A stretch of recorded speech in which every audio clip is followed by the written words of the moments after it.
requested to be released today at 17:30 due to organizational commitments. And Honorable James has also requested to be released after 12 middag. We will grant those requests to the members. Honorable Kola Barnard is going to join us later today. Is that correct, Honorable Breitenbach? Yes, Chair, she'll join as soon as she's able. And Honorable Cameron will be 15 minutes late. Okay. Those are the apologies for. As matters stand, Chair, I may need to be excused at around 5:45 tonight, if I can't shift an appointment that I already have. Thank you. Okay. Honorable Skosana. Ngithokoze mgcinisihlalo ilunga elihloniphekileko Honorable Shongwe bekacabange ukuthi ku-11 kanti namhlanje sitshintsha amagere uza kufika kungasikade. Ngiyakuthokoza. Okay, thank you so much. Honorable Vessels. Thank you very much, Chairperson, and good morning once again. If I could also just be excused by 6 o'clock this evening, I have a caucus commitment. That'd be great. Thank you. Yeah, those apologies are recorded. We are going to allocate this time to Advocate Arendse and Mr. Paul O'Sullivan to conclude the presentation. Today is the 11th of February 2026. It is 36 years after President Mandela was released from the Victor Verster prison in 1990.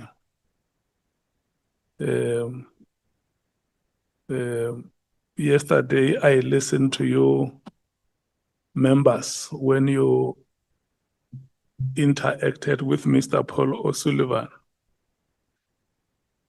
about the historical context that we have gone through as a country. And I heard you, Chief Whip, saying that you will give more context today when you engage with him about yourself and Honorable Malema, about the political developments that unfolded in the country in those years or in the years preceding that time. So within that context and in that spirit of building a South Africa that will be good for all of us, I'm going to request your cooperation, all of you. The way we ended the meeting yesterday did not give South Africans comfort. There were question marks, there were worries. We are here, all of us today, and let's show the people of South Africa that we are a winning nation. All the best, honorable members, all the best, Advocate Arendse, all the best to you, Mr. Paul Robert O'Sullivan. Thank you so much. Thank you, Honorable Chair, honorable members. Good morning, Mr. O'Sullivan. Good morning. I hope you got some sleep. No. Okay, I'm sorry about that. It's beyond my control. Okay, can I just recap? We've got a limited time available. So some of the questions that I'm going to put to you, I would appreciate just a yes or no answer, unless you want to elaborate here and there. I also just want to assure you that you have deposed to an affidavit, a sworn affidavit. It's part of the record. It would have, should have been read by everybody here today. And when it comes to the evaluation or assessment of the evidence, both written and oral, it will be taken into account. So to the extent that you might be or might have been concerned that you didn't get an opportunity to go through all the allegations that you make in your affidavit, they will be considered. And of course, there will still be questions from the honourable members, and to the extent that you refer to your affidavit and the annexures, I can't predict that, but you're obviously at liberty to do that. So the topics that we almost certainly won't get through, but there's a whole list, and I'm just referring you and the honourable committee to the index to your statement. There is criminal activity within PKTT, the slush funds, the secret service account, taxpayer funded trip to Japan for a friend in inverted commas of Khumalo, Mkunazi's alleged role in kidnap and torture. Commissioner Masemola is part of the problem, you allege. Allegations of state-sponsored hit squads at work in KZN. You question that adverse effect of Khumalo's conduct on the criminal intelligence, or crime intelligence, sorry. Mkunazi's, what you describe as lies to the Commission and Parliament. Mkunazi's secret business dealings, outlandish lies you allege by Nkabinde and Pashlani. The criminal syndicate against you, claims of infiltration by you of IPID and other organs of state, some miscellaneous matters. You question or ask the question and you answer the question, who is ultimately to blame for what you describe as mess we are in today, and how can the criminal justice system be fixed? What we want to focus on are really four big topics. General Mkunazi's statement on the 6th of July and the aftermath of that, the so-called slush fund, then IPID and SAP's infiltration as alleged, and the spyware grabbers issue, which actually has been addressed by quite a few witnesses. I think the last witness was Brigadier Shlungwani, who was the accounting officer at the time. So perhaps we shouldn't, unless you have anything to add there.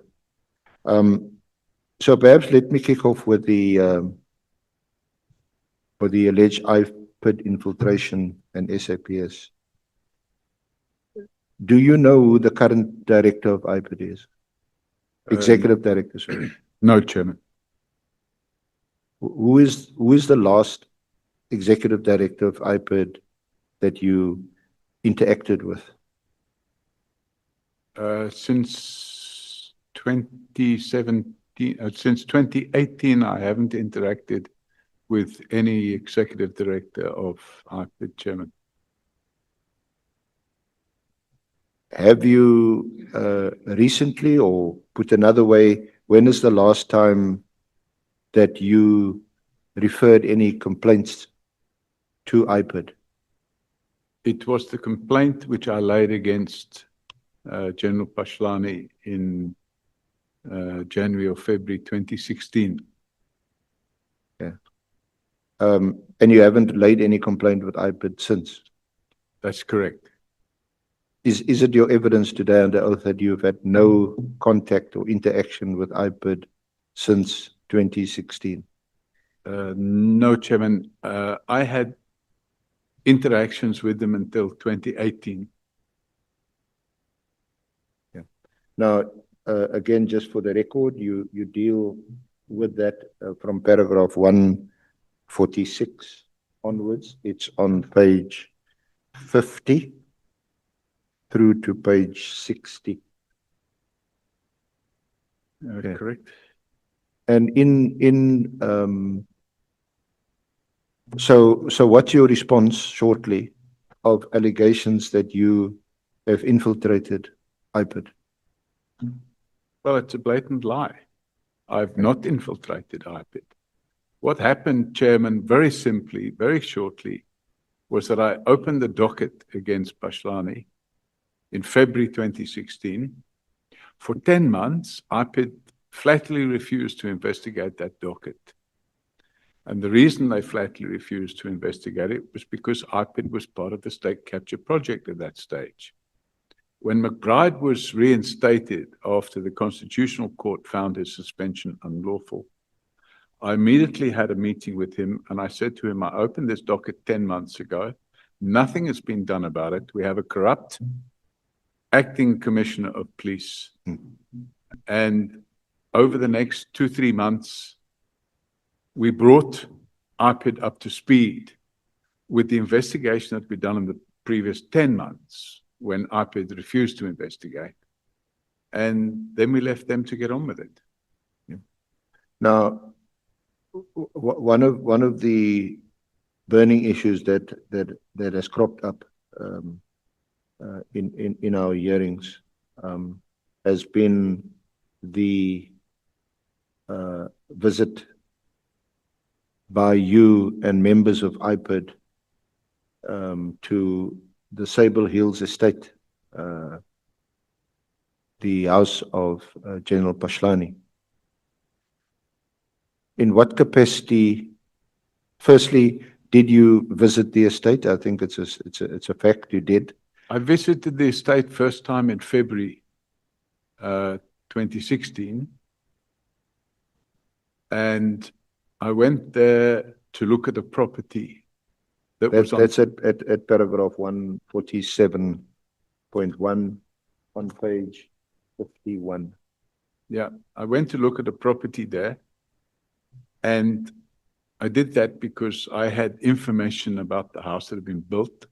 I've been on Google Earth and I had Google Earth history and I downloaded Google Earth history. And that's all contained within my statement, which I gave to IPID in February 2016. And I had the dates of the photographs under each. Okay.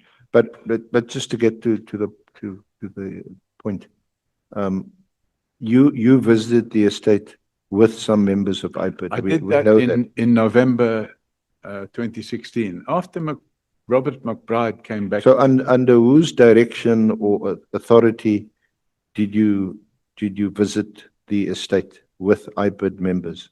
So, Chairman, what happened was they asked me to show them what I knew, and I said to them, if you get the building plans. Who's them? The lead investigator is the late Mandla Mshlangu. Yes, he subsequently was murdered. He was murdered. In fact, they threatened to kill him and me at the same time.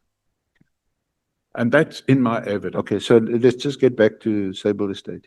So he said, we'd like to meet you at the estate. So we met just down there's like a spa shopping center or something over the street. So we met there and they had a single cab IPID vehicle. And I said, if we go with this, it means we're going to have to take 2 cars. And I've got an SUV. I said, why don't we go in my SUV and we can all sit in it? Because he wanted me to go and show him the house. And he asked me to go. And he said, you drive the car. I said, no, I'm not the IPID official. You're IPID official. You drive the car. And you show security, your badge and whatnot. And then we went in. And then I showed them where the house. So is that what happened? You went in your vehicle? We went in my vehicle. Because it was bigger. Yes, but he drove. And he drove the vehicle. And Correct. when you entered the gate of the estate, he showed to the to security, gate security, his badge, his ID, and he went in on that basis. That's correct. So the gatekeeper or the security person there would have assumed that you also part of the IPID contingent. I don't know what the gatekeeper assumed. I didn't speak to him. But what happened was we then went to the estate manager's office. Now, because I've been involved in a lot of property development, I understand how it works. None of the IPID officials have ever been involved in property development. So they asked me to accompany them to the estate manager's office to obtain the drawings. And they asked the estate manager for the drawings of the house, because I said, if you get the drawings, we'll be able to get the exact square footage or square Did meter. you take photographs of the house? I already had those photographs from when I'd been there with the estate agent So you'd been there previously, in February 2016 and that was on your own on my own. with the estate agent, or did Correct. you meet the estate agent? No, because you can't get into the estate. The estate agent took me in his car, Yes. and then I asked him to drive me around to see how the estate looks. Yeah. Of course, I was there for a reason. And I said, oh, that's a nice house. Let me have a look. And I took a picture. Yeah. And that's the picture that I used in my complaint. Okay. And now, subsequently, you were charged. Yes, the Mabula team unlawfully arrested us. And in fact, they charged the IPID members as well. And I think that's very well documented, because in fact, what happened was IPID went to court and obtained a court order to stop the counter investigation being carried out by the Mabula team. And they succeeded. They got an order to that effect.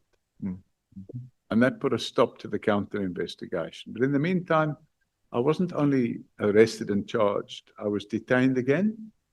My assistant, she was my corporate counsel, Sarah Trent. She was arrested and detained for 2 nights in appalling conditions. Yeah. They took her cell phone. One of the members of the Northwest team flew to Israel with her cell phone because she wouldn't give them the PIN code. They flew to Israel with the cell phone, and they broke the cell phone open to download the contents of the cell phone, which was all unlawful. How do you know the official flew to Israel?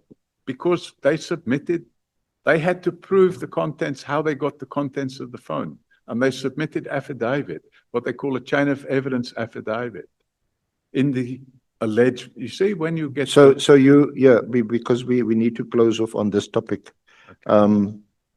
So when you get a charge sheet, you ask for further particulars, or your Correct. counsel would, Correct. and your counsel would then be Yeah. entitled Yeah, for the state to demonstrate the chain of evidence, to be Correct. satisfied that it's genuine, authentic, or whatever. and not only that, they submitted the same documentation to the Zondo Commission. Yeah.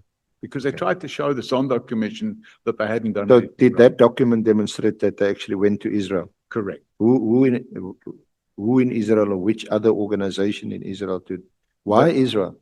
Because there's a company in Israel which works for Mossad, which is the secret, service Yeah. of Israel. And that company specializes in cracking cell phones. So they're able to open a cell phone if you refuse to Okay, give. so at that stage, when they decided to go to Israel and to Mossad, who would have been the executive there? Who would have authorized that trip, assuming it was authorized? I'm assuming it was General Mabula. He was the head of this team, this Northwest team. Yeah. And if it wasn't General Mabula, it would have been General Pashlani. Okay, so these messages were retrieved. And so just to conclude, I'm sure you'll get some questions on this aspect later. What happened to the case that was brought against you? I think after 7 or 8 months, after repeated appearances in court, it was struck from the roll. But not only was it struck from the roll, IPID launched a High Court application to have the Mabula team investigation declared unlawful. And the court issued an order to that effect, that the Mabula team were no longer allowed to be involved in that investigation. You make it, sorry, Mr. McKnight. Yeah, okay. All right, yeah, I think their questions were asked about that, 'cause that was a 342A application. When there's a delay, then you can ask. That is correct. Yeah, but the matter was just struck from the roll, of course. It's still alive, potentially. It can still be re-enrolled. you weren't acquitted or found not guilty. It was struck from the roll, and 10 years later, nothing has Yes, happened. so let's not get too technical, but that's the point. It's still possible that it may be reinstated anyway. Yes, of course, the prospects after some, 7 years or so later, that it hasn't been reinstituted.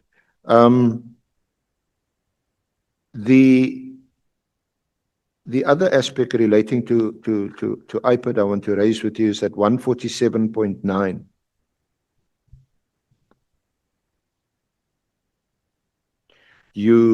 There's a reference there to 200,000 rand that of your own money, you say, that was contributed towards the fees of his lawyers. That's correct.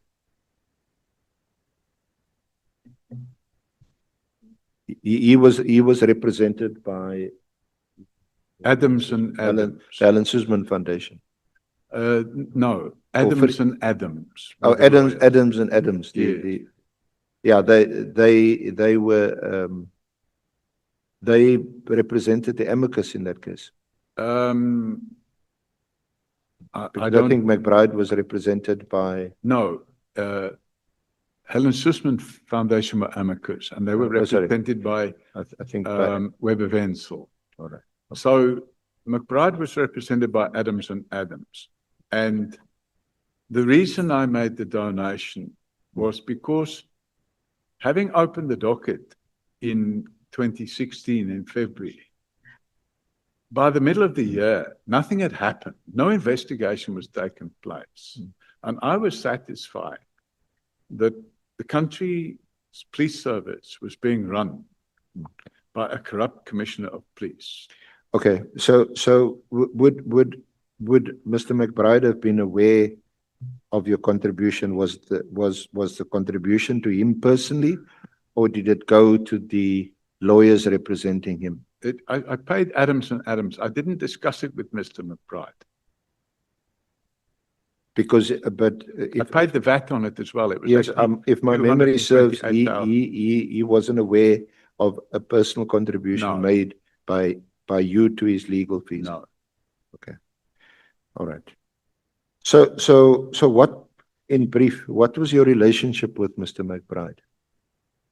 Did you, in effect, without being officially designated, become part of IPID investigating people like General Pashlani?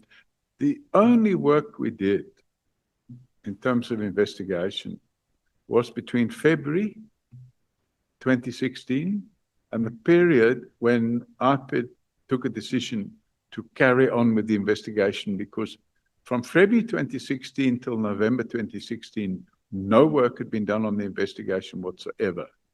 So once they decided to carry on with the investigation, we spent the next 4 to 6 weeks to bring them up to speed, and then we stood back and left them to get on with it. Okay.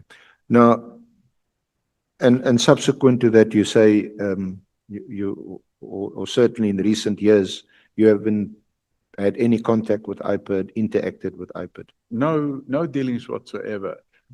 There might have been 1 or 2 cases where we've dealt with regional offices of IPID, for example, in Mpumalanga. There was a case there where we found that there was allegations of a police official receiving bribes, but it wasn't the chief of police, it was a captain. So we helped the complainant open a case with IPID there, but that would have been 3 or 4 years ago. And I wasn't involved in that, it was one of my staff. So in relation to General Pashlani, have you, subsequent to 2016, because the allegation is that you targeted General Pashlani deliberately, you and Mr. McBride, the purpose being that McBride and you presumably wanted McBride to become the National Commissioner of Police. That's the narrative, that's the false narrative of both Pashlani and Nkabindi. So subsequent to McBride's tenure at IPID and your evidence that you, save for the one or two instances where you have referred complaints at provincial offices, were you involved in any of the investigations against General Pashlani? No. In fact, Chairman, if you look at page 52 of my statement, paragraph 147.12, I explain over the next 4 weeks, at the request of Mashlangu, that would be the late Mantle Mashlangu, I brought the task team up to date and then stood back and let them get on with it. During those 4 weeks, I took the task team and pointed out where evidence could be obtained from, which included assisting them identify the building contractor who built Pashlani's house, paid with bags of cash taken from the boot of his car. I tape recorded that conversation with the contractor, where he explained in detail how a Checkers bag with 350,000 was taken out of the boot of the car. Okay, so that's all recorded in your affidavit, and I'm Yes. sure everyone has read it. But I just wanted to ask you have not subsequently been required or called upon as a witness in any of the matters. As you know, I think it's common cause. General Pashlani was dismissed. There was an arbitration. He took it on review to the Labour Court. That was lost. He took the Labour Court decision on appeal to the Labour Appeal Court. Recently, that was also dismissed. That's correct. It was just Yes, so were you involved in any of those legal developments? No, not at all.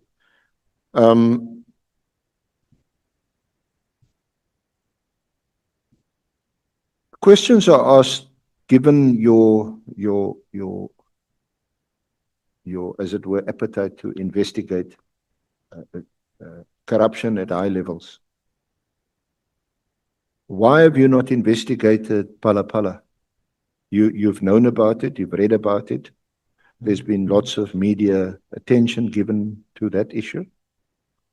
Chairman, the first I knew of Phala Phala was in June. I can't, 23 or 24, whenever an article surfaced in the media written by Arthur Fraser.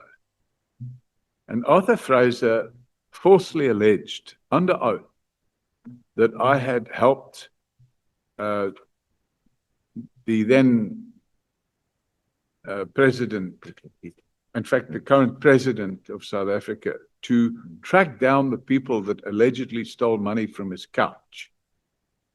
But I never even knew about any money being stolen from the couch until I read about it in the media.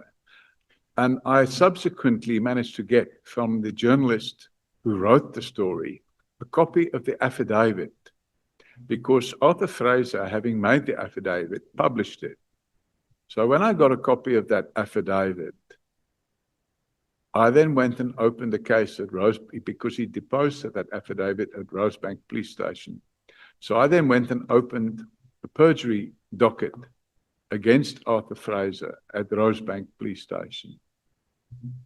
And once again, nothing has happened to that case. All right. If we can just move to the allegations you make in relation to the PKTT. Can I get the paragraph number? In sorry, paragraph 62.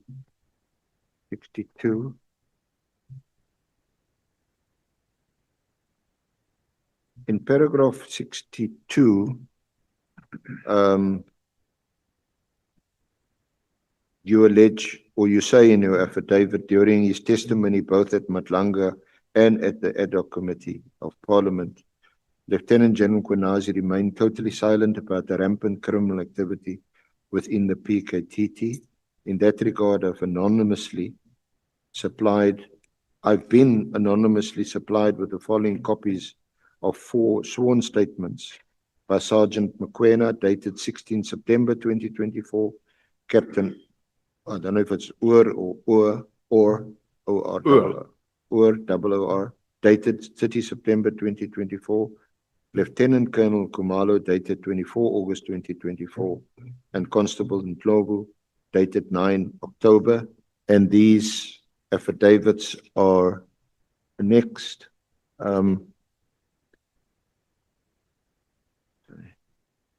It's at pages 270, 272, 274, and 276. Do you want to highlight, again, it can be taken as read. Do you want to highlight one of those specific affidavits? Well, there's 4 statements there, Chairman. I would say the most compelling statement is the statement of Lieutenant Colonel Kumalo, who admits to having received Just the page reference? page 274. 274, okay. He admits to having received 10,000 rand from a person by the name of Plakis.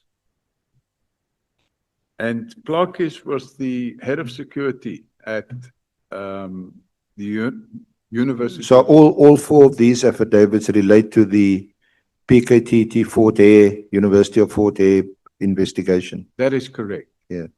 And the person within University of Fort Hare, Can continue. the person within University of Fort Hare that the PKTT was liaising with, they had been instructed to liaise with this person, was a person by the name of Plak. And all of them admitted receiving gratification as defined in Act 12 of 2004. And in particular, the leader of this team, this small team, was this Lieutenant Colonel Kumalo, who admitted receiving 10,000 rand, allegedly for purchase of honey, because apparently Colonel Kumalo was selling honey. And Plakis bought 60 bottles, but he paid for 150 bottles of honey. And no honey was delivered to him. And in fact, the money wasn't refunded, which meant Colonel Kumalo received 10,000 rand gratification. Okay, then can I just refer you to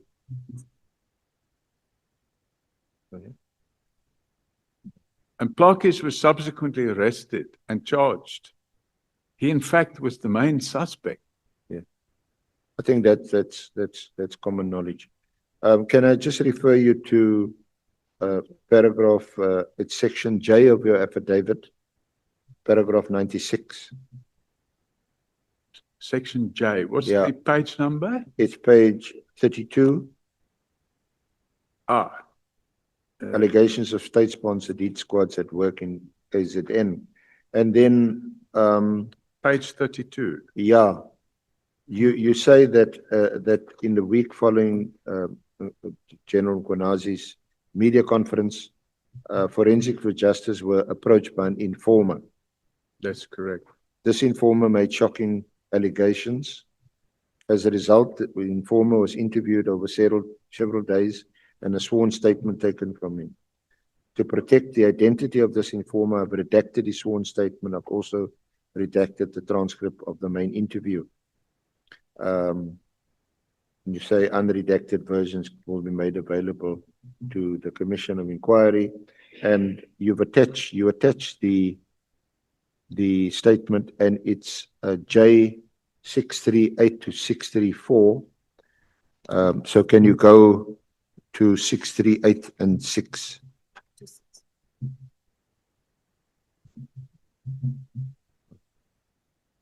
(638) and it goes to 644.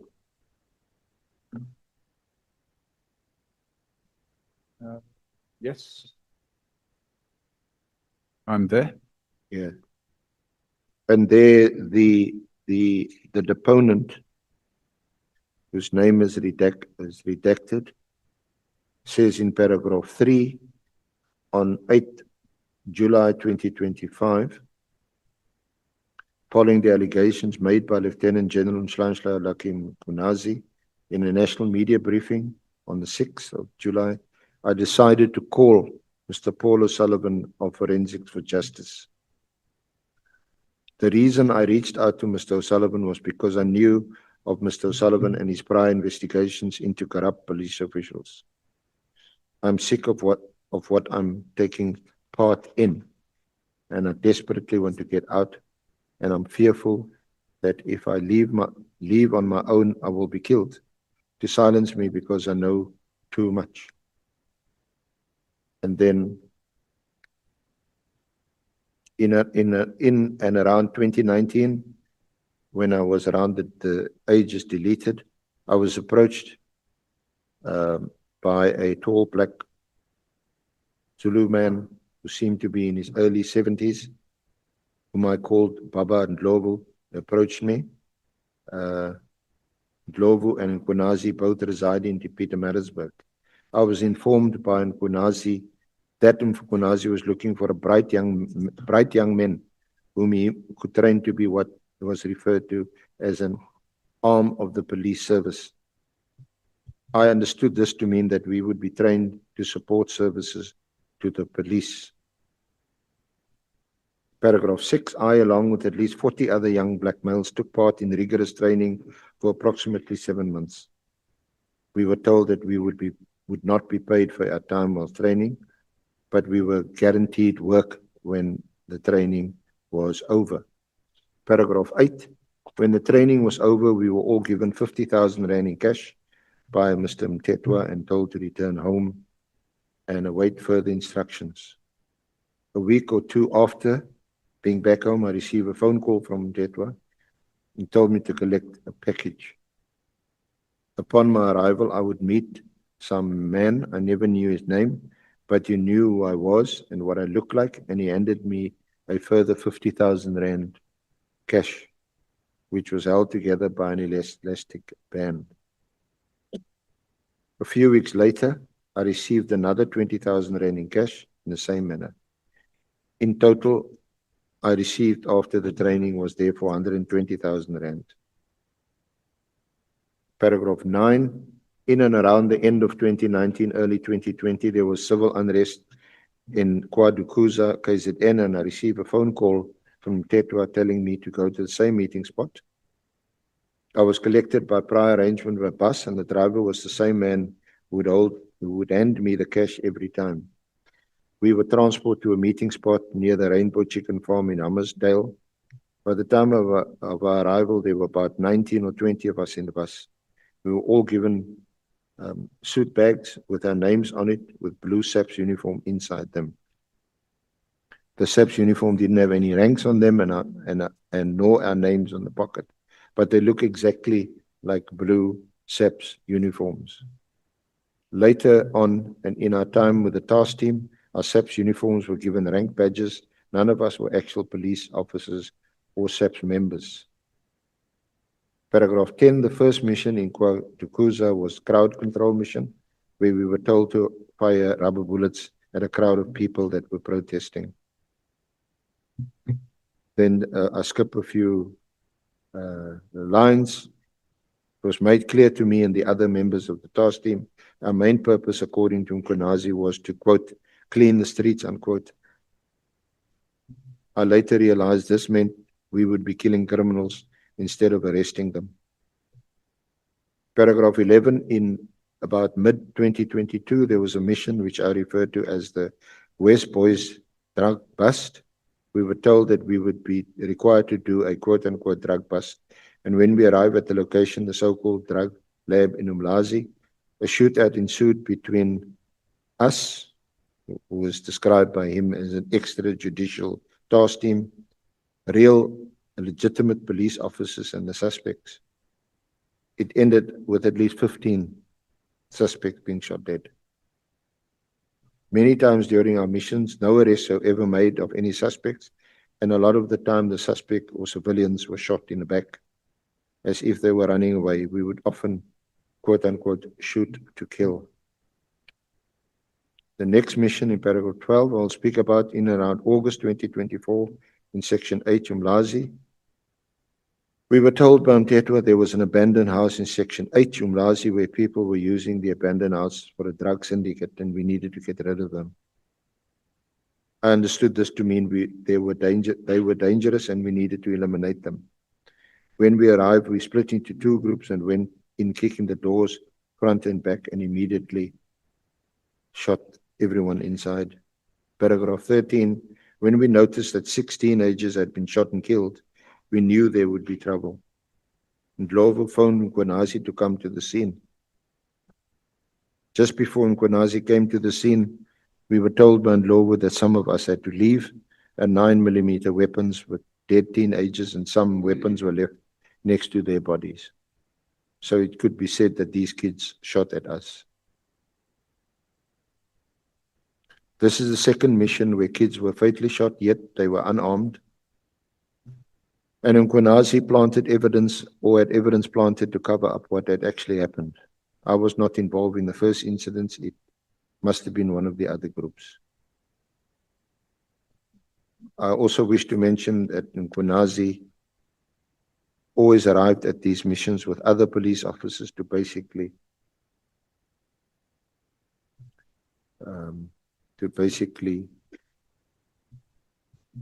clean up the mess, quote unquote, which either meant that they would remove evidence of us, the task team ever being there or planting evidence to change the narrative.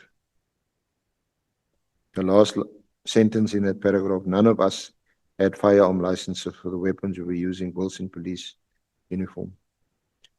Then lastly, paragraph 16, whilst working for the task team, I received 20,000 Rand in cash per month. Considering there were at least 3 or 4 groups or task teams, each receiving 20,000 Rand in cash. This would mean that the total cash payment made of all these members in the task team was between 1.2 million and 1.6 million per month. It seems to me there were 3 groups of 20 people, none of them cops. We were all promised that after we had been doing this work for 5 years, we would each receive 5 million Rand in cash. What is these allegations? Clearly very serious. What's happened to this? Has a case been opened? Is it being investigated? What's the status of these allegations? Chairman, we supplied a copy of this. In fact, no, we supplied the original of this in terms of Section 27 of the NPA Act to IDAC.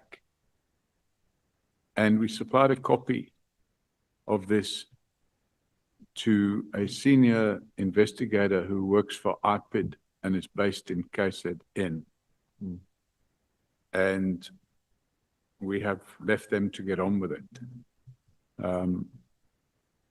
So we would have probably pursued it a bit further, but given the fact that I was being accused of having captured IPID and having captured the NPA and having run the country, we decided just to file these complaints and leave them to get on with it. So I don't know what's been done about it. Okay. When is the last time that you made any follow-up or inquiries? In August last year. And this person who deposed to this affidavit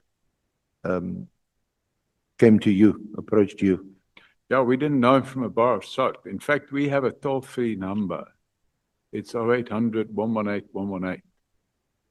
And that's the toll-free number for Forensics for Justice. And it's an unmanned phone, but people phone and leave messages. And he phoned there, and we've got a tape recording of that as well. And he phoned there and said that he wanted an urgent meeting. And then I spoke to him on the phone and I tape recorded that as well. And in the tape recording, he said that he was involved in killing people and it was getting to his conscience. And him and another person wanted to come and see me. So I met with him first, and the other person was supposed to see me afterwards, but the other person allegedly shot and killed himself the day before he was supposed to come and see me, which only left this person. So that's why I've redacted everything that can be used to identify his name. Do you know where this person is or what the whereabouts, given? Yes, we that- do. And we've passed that information on. So unredacted version of this is with IDAC, the original of it. And if you have a look, Chairman, there's a whole interview of 60 or 70 pages from page 644 right through to page 790 is the transcript. It's a redacted transcript because some of the things he says in there clearly Of your interview? Yes, and it was like a 4-hour interview over a long period of time. I think we stopped and then we carried on again. And who was with you when you conducted the interview? The person that was with me, that name has been redacted. One of my staff from Forensics for Justice and a person who I call Peter Piper, because I wanted somebody that wasn't involved with Forensics for Justice to be present. Okay. So I just call that person Peter Piper, but that's not his real name. Right. And that person was present, and that person's a Zulu-speaking individual because the person we were interviewing spoke English quite well, actually, but he knew, the person that was with us knows about these areas in KZN, so he was able to ask questions about this and that and whatnot. Yeah. Yeah. Our time is really now limited. To deal with the slush fund, the Secret Service account, Mhm. which, as I mentioned, it's dealt with by you in the part which is headed the slush fund, the Secret Service So account. what's the paragraph number? It's from paragraph 64 onwards. Okay. So, And we've also heard some evidence. Obviously, the extent to which we accept it as evidence, corroborated and confirmed, of Mr. Shlingwani. But you make several allegations about General Mkunazi and his alleged conduct regarding the slush fund. You raise questions about it, about crime intelligence, involvement in operational functions and so on, at paragraph 80.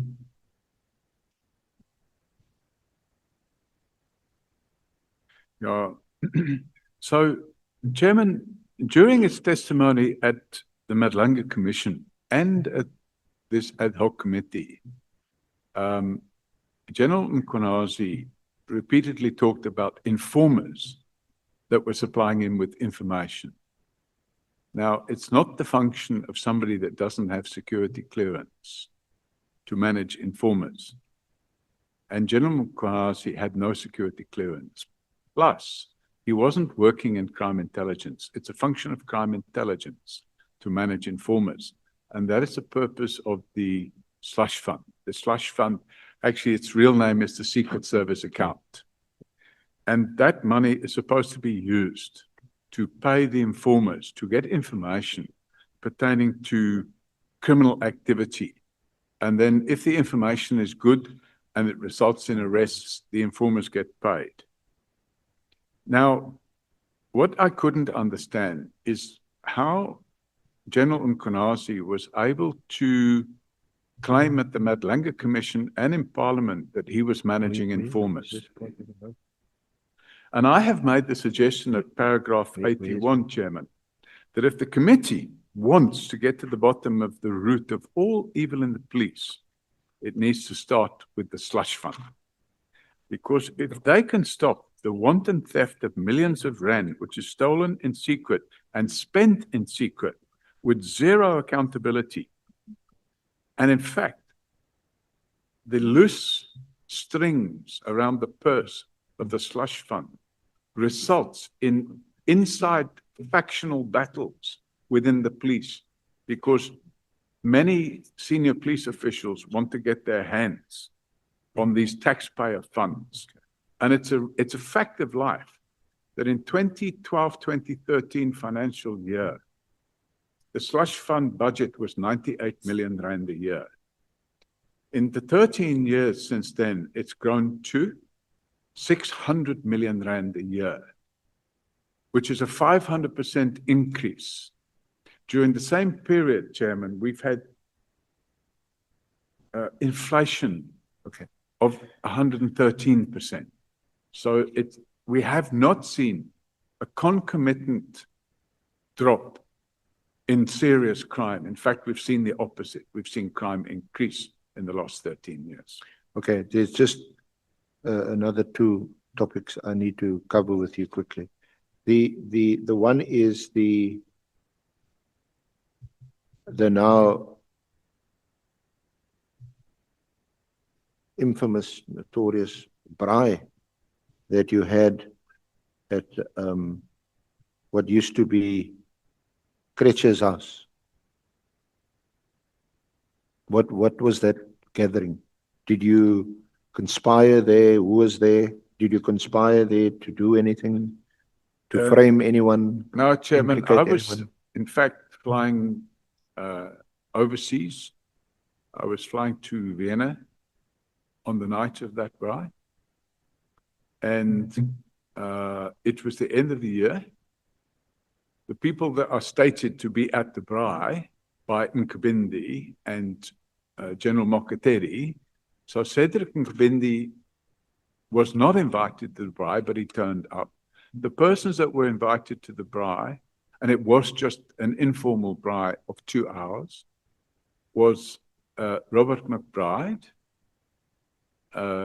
General Sabir, who by that stage was no longer in the police. He was, I think, working for the Johannesburg City Council. And there were some of my staff there. And the late Mandla Mashlangu was there.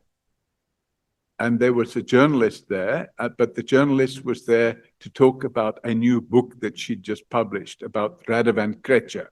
And that's why we decided to have the braai at Radovan Kretscher's house, because she was launching the book that she'd written about Radovan Kretscher. And I asked the person who owned the house if we could have a braai there. And that's what we did. And what did you discuss? Was it just an end of year braai? Was it just a social gathering, or did you meet for any particular purpose? It was a 2-hour social gathering. And I was quite surprised to see the number of people that turned up, because from IPID, there were probably 6 or 7. I invited Mandla Mashlangu, the late Mandla Mashlangu, and I invited Robert McBride. I invited Matthew Sissoko, but he didn't come.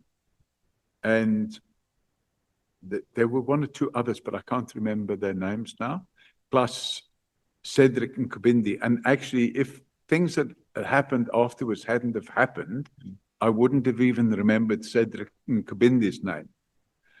He alleged that there were people there from AfriForum and the DA. There were nobody there from AfriForum, and there were nobody there from the DA. So all these things were fabricated. He also alleged... Any journalists there? Angelique Serrao. She made a book about, or she published a book then, that same week, about Radovan Kretscher. So, and she gave everybody a copy of the book. So that was now your house. You bought it from Kretscher.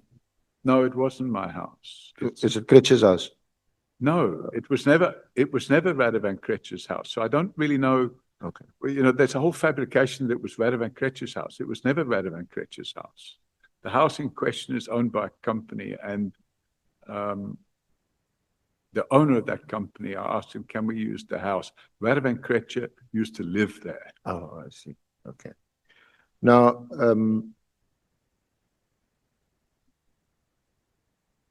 the July 6 press conference held by General Mkhwanazi, you deal with it from paragraph 91 onwards.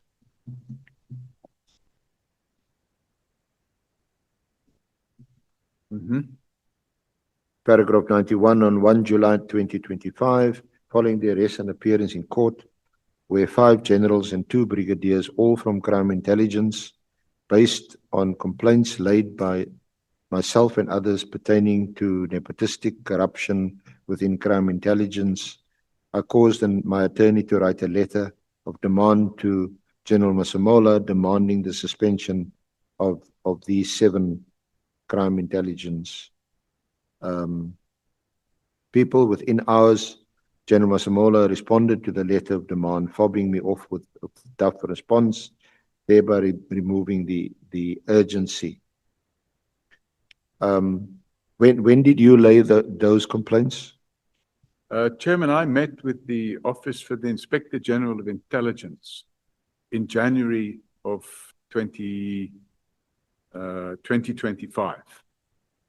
And I supplied them, we carried out some research and we were able to identify the company which had bought these properties. We received the tip-off. It's probably the same tip-off that the Honorable Fadi L. Adams and Honorable Carla Barnard received. And we also got it. We have a anonymous email address that we use. And we got this tip-off, and I decided to carry out some research. And I wrote to the Inspector General of Intelligence. They asked me for a meeting, and I handed over. We got copies of the. So sorry, just repeat the dates. I just missed it. It was in it's one of the annexes is my email to the Inspector General of Intelligence. I'm not quite sure which of them it is. Without looking at the annex list,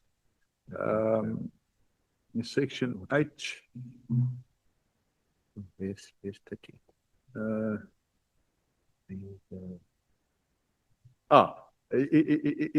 It's page 294. So 294 of my submission is the email that I sent to the Inspector General of Intelligence. This was after the meeting, summarizing. And what's the date of that? No.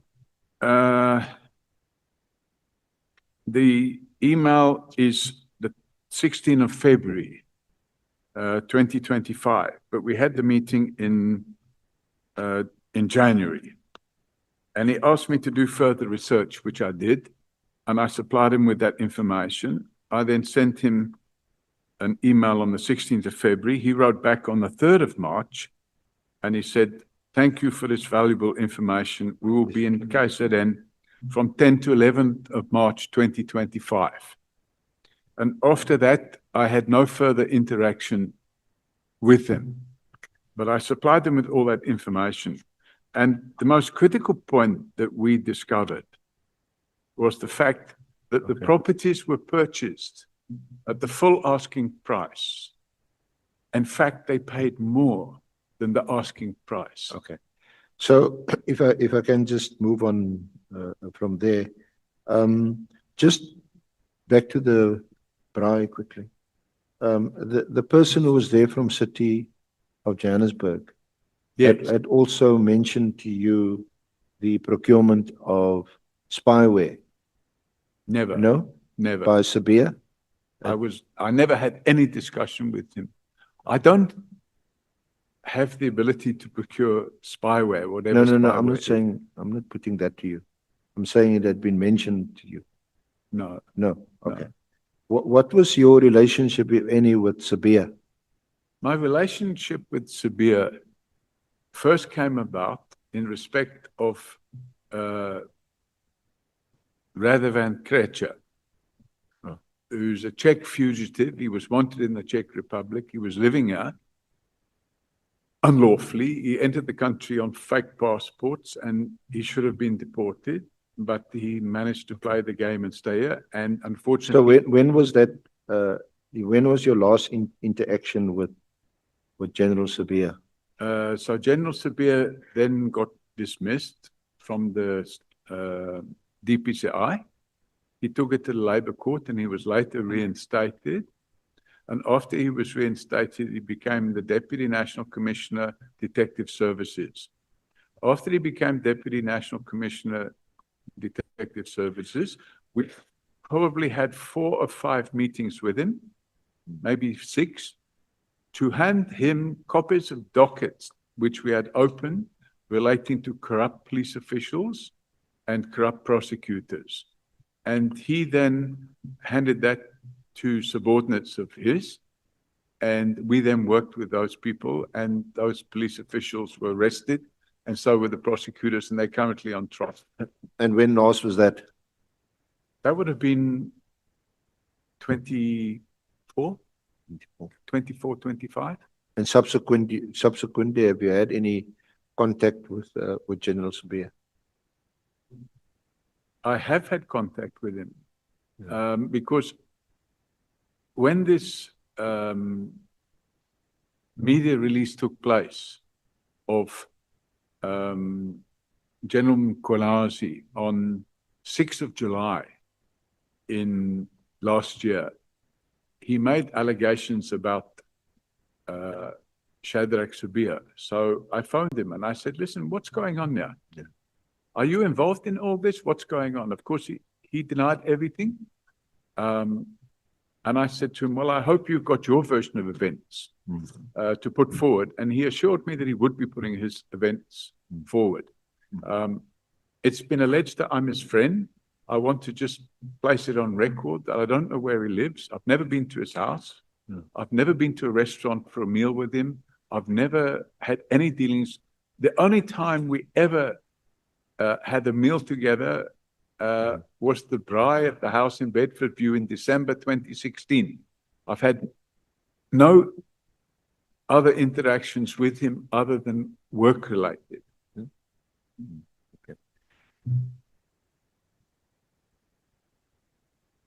You have called for, sorry, let me just deal with this aspect quickly in the remaining few minutes I have left. You say that on the 5th of July, this is at paragraph 93, in the early hours of the morning. Correct. Someone dropped a brown envelope off at my office, which I saw when I arrived at 4:30. Yep.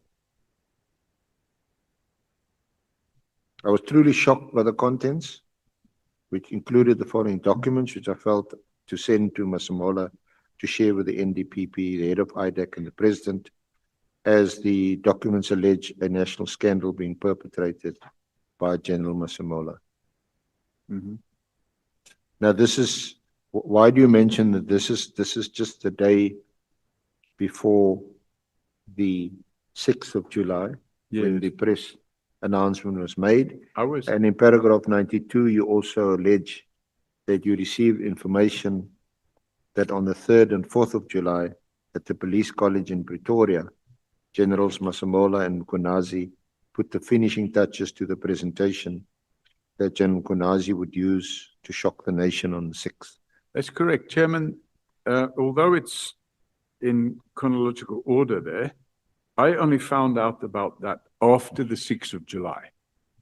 Because after the media conference of General Mkhwanazi, some of the journalists there, he apparently did a presentation on PowerPoint. And some of the journalists there said, that's a nice presentation. Can we get a copy of it, please? So he instructed his PR or spokesman or whatever you call it to supply it to the journalists. And when they supplied that presentation to the journalists, they did it on their computer by converting the PowerPoint presentation to PDF and then emailing it to the journalists. And one of the journalists, because I didn't know about this 6th of July conference until it actually happened. And one of the journalists phoned me and said, this and this conference took place, blah, blah, blah, blah, blah. What can you comment? I said, well, I haven't seen it. Can you send me something? And he sent me this presentation. And when I got it, I was shocked. I read it and I thought, wow, you know, it's like 40 or 50 pages of presentation went up. But you're not mentioned specifically in the presentation. I am. He doesn't mention my name, but he refers to a member of the public that called for the suspension. So you inferred it was can only be referred Can to only you. because he not only says a member of the public has called for the suspension, but he says the member of the public wants the national commissioner to bypass the HR regulations of the police and just suspend these people. So clearly he was talking about me. But more importantly, and this is an important point, Chairman, this PDF file, we have software which can analyze documents and we can extract the metadata from the documents. So I decided to run a quick metadata check on this document that had been sent to me. As a result, I was able to identify the computer on which the PDF was created. And the location where the computer is. A head office computer. So a police head office computer. And we have supplied the information to the Madlanga Commission with a suggestion that they inquire from the police to find out who is using that computer. We've got the details on the user number because we extract it from the metadata. Okay. Just lastly to round off, Chair. I think I did start 9-10 minutes past 10.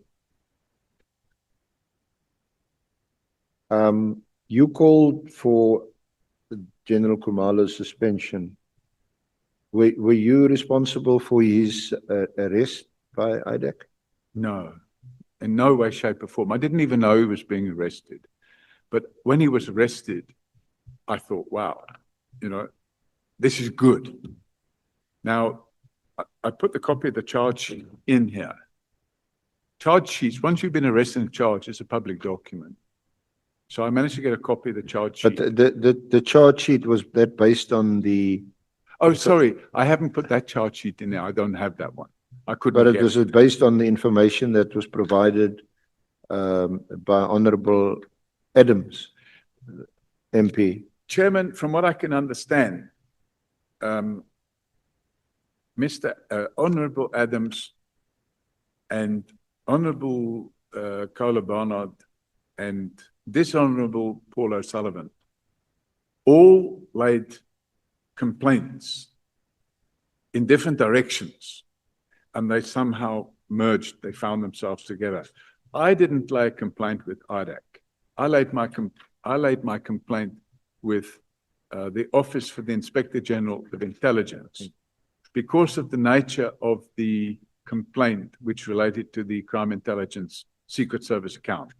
As far as I'm aware, Honorable Adams laid a complaint with the police. So I think these complaints all ended up with IDAC. And IDAC obviously investigated and chose to make the arrest. But I wasn't involved in any way, shape, or form. Thank you. Thank you, Honorable Chair. Perhaps I'll get another opportunity at the end. Maybe my colleague can use that opportunity. Thank you, Mr. Sullivan. Did you conclude, Advocate Arendse? Or must I give you 15 more minutes?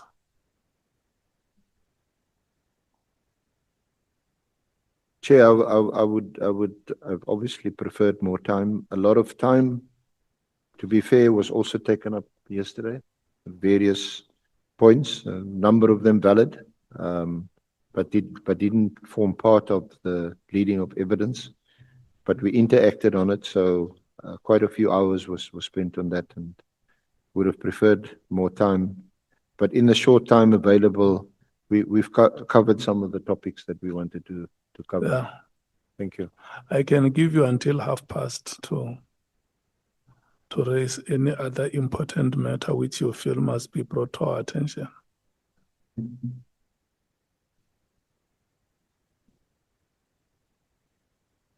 Chair, it's fine. We'll rest our case for the time being. Okay, no, it's fine. If you are satisfied that you have done justice, then it's okay. Honorable James, are you ready? Chair, Are you ready? Chair, we're not giving up our 15 minutes. We'll take it at the end. Yeah, We'll reserve our 15 minutes for the end. okay. Okay, thank you. Are you ready, Honorable James? I think so. Yes, Chair. Yeah. I'm allocating 15 minutes to alternates. And then 40 minutes to full members.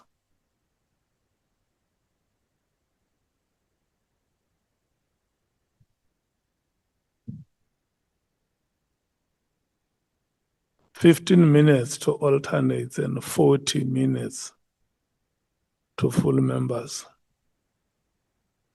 We don't have to discuss Honorable Sokanyile.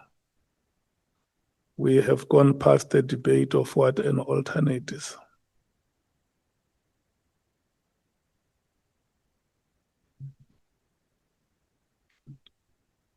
Can we,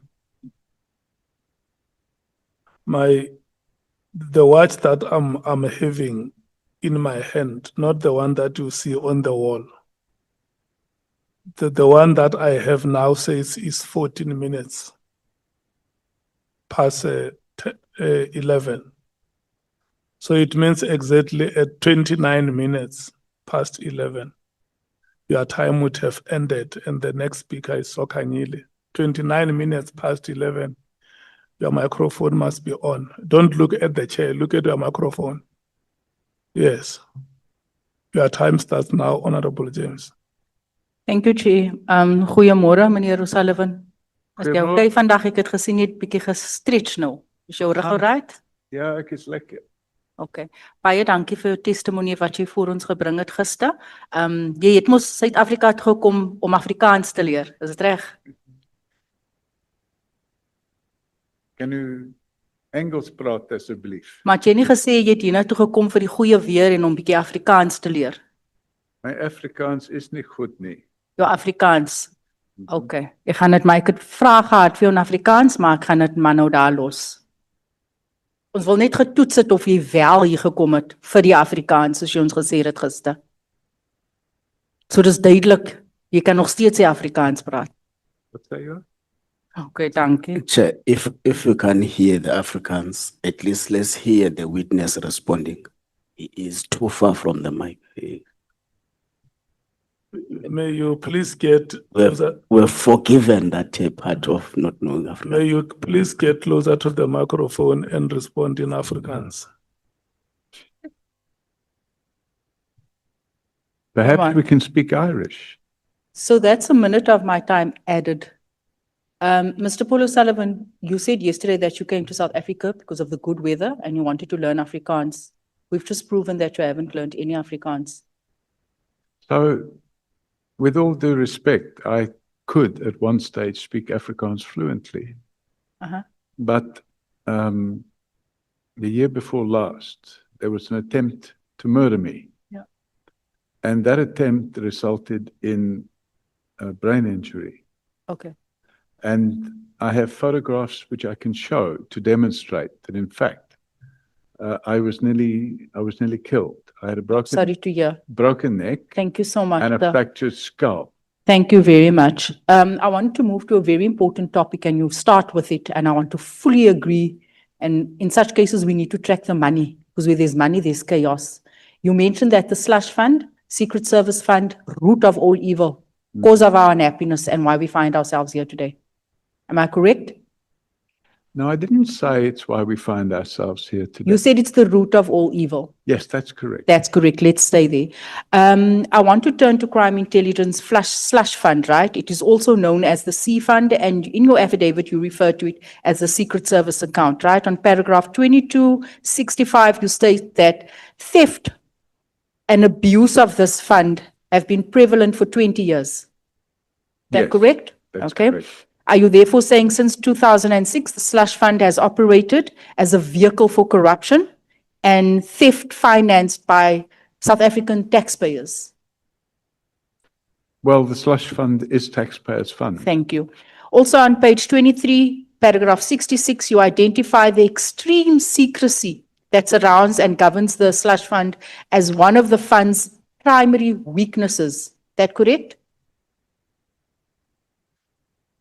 You're saying the secrecy, What page number, sorry? page 23, paragraph 66.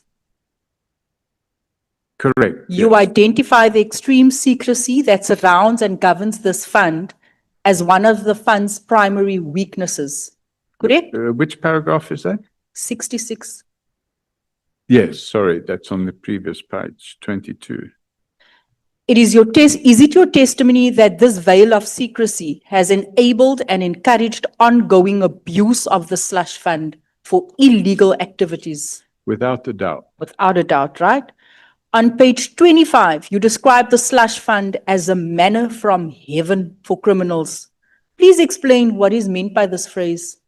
Manna from heaven. Yeah, It means a gift. a gift. Yes. Okay.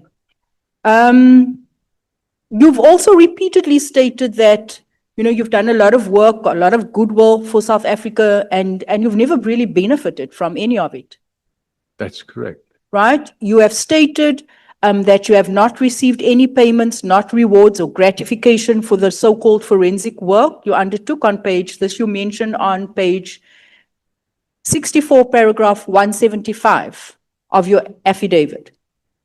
Correct?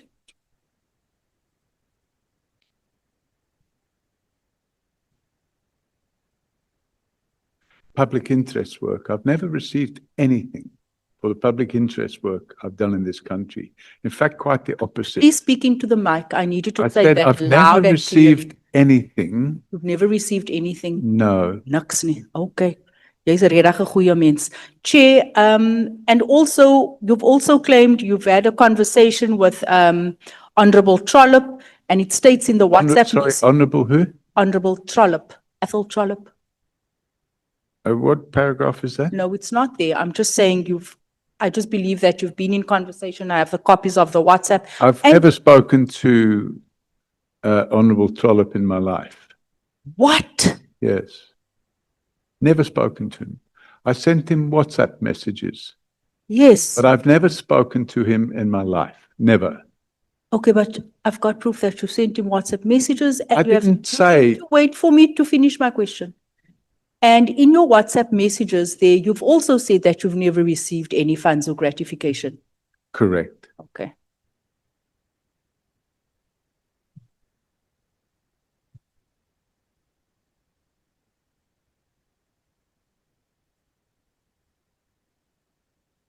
Mr. O'Sullivan, ek weet nie eens of ons jou moet verder question nie vandag. Chair, can I ask the honourable member to use English? Okay. Chair, in my possession, our internal memorandum dated the 7th of May 2007 and subsequent proof of payment dated the 16th of May 2007, reflecting a payment of 100,000 rand to Mr. Paul O'Sullivan, originating from the slush fund. Mr. O'Sullivan, request for an advance from the DSO confidential funds, right, for work, pertaining to the Kretschner case that you mentioned. Wag nou eers, Mr. O'Sullivan. Here's the application. Mr. O'Sullivan, here is the check made out to you. 100,000 from the very root of all evil that you have received when you came here telling us that this is the root of, you too have benefited from the manna of heaven. Not true. Not true. Not true. Mr. O'Sullivan, and I can provide this request for advance reimbursement. Here's the application. Here's the money you've deposited into your net bank account. Can I answer, or are you going to carry on talking? May I? I'm showing you the proof. You're not showing me the proof. I can't read what you've put in front of yourself there. You can take it. You can, there we go.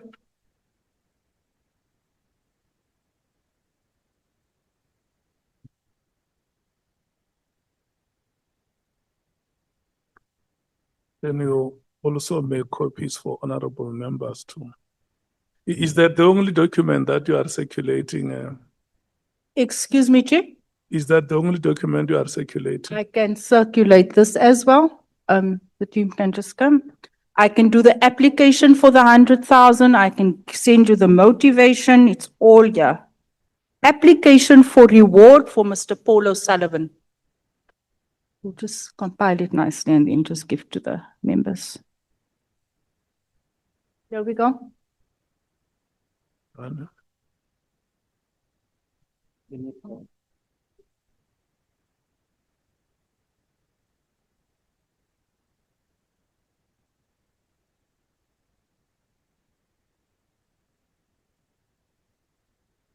Chair, this is taking up my time. I think, and my time is almost up. Yeah, you should have arranged with Bonani before the meeting. Yeah, I should have arranged with him.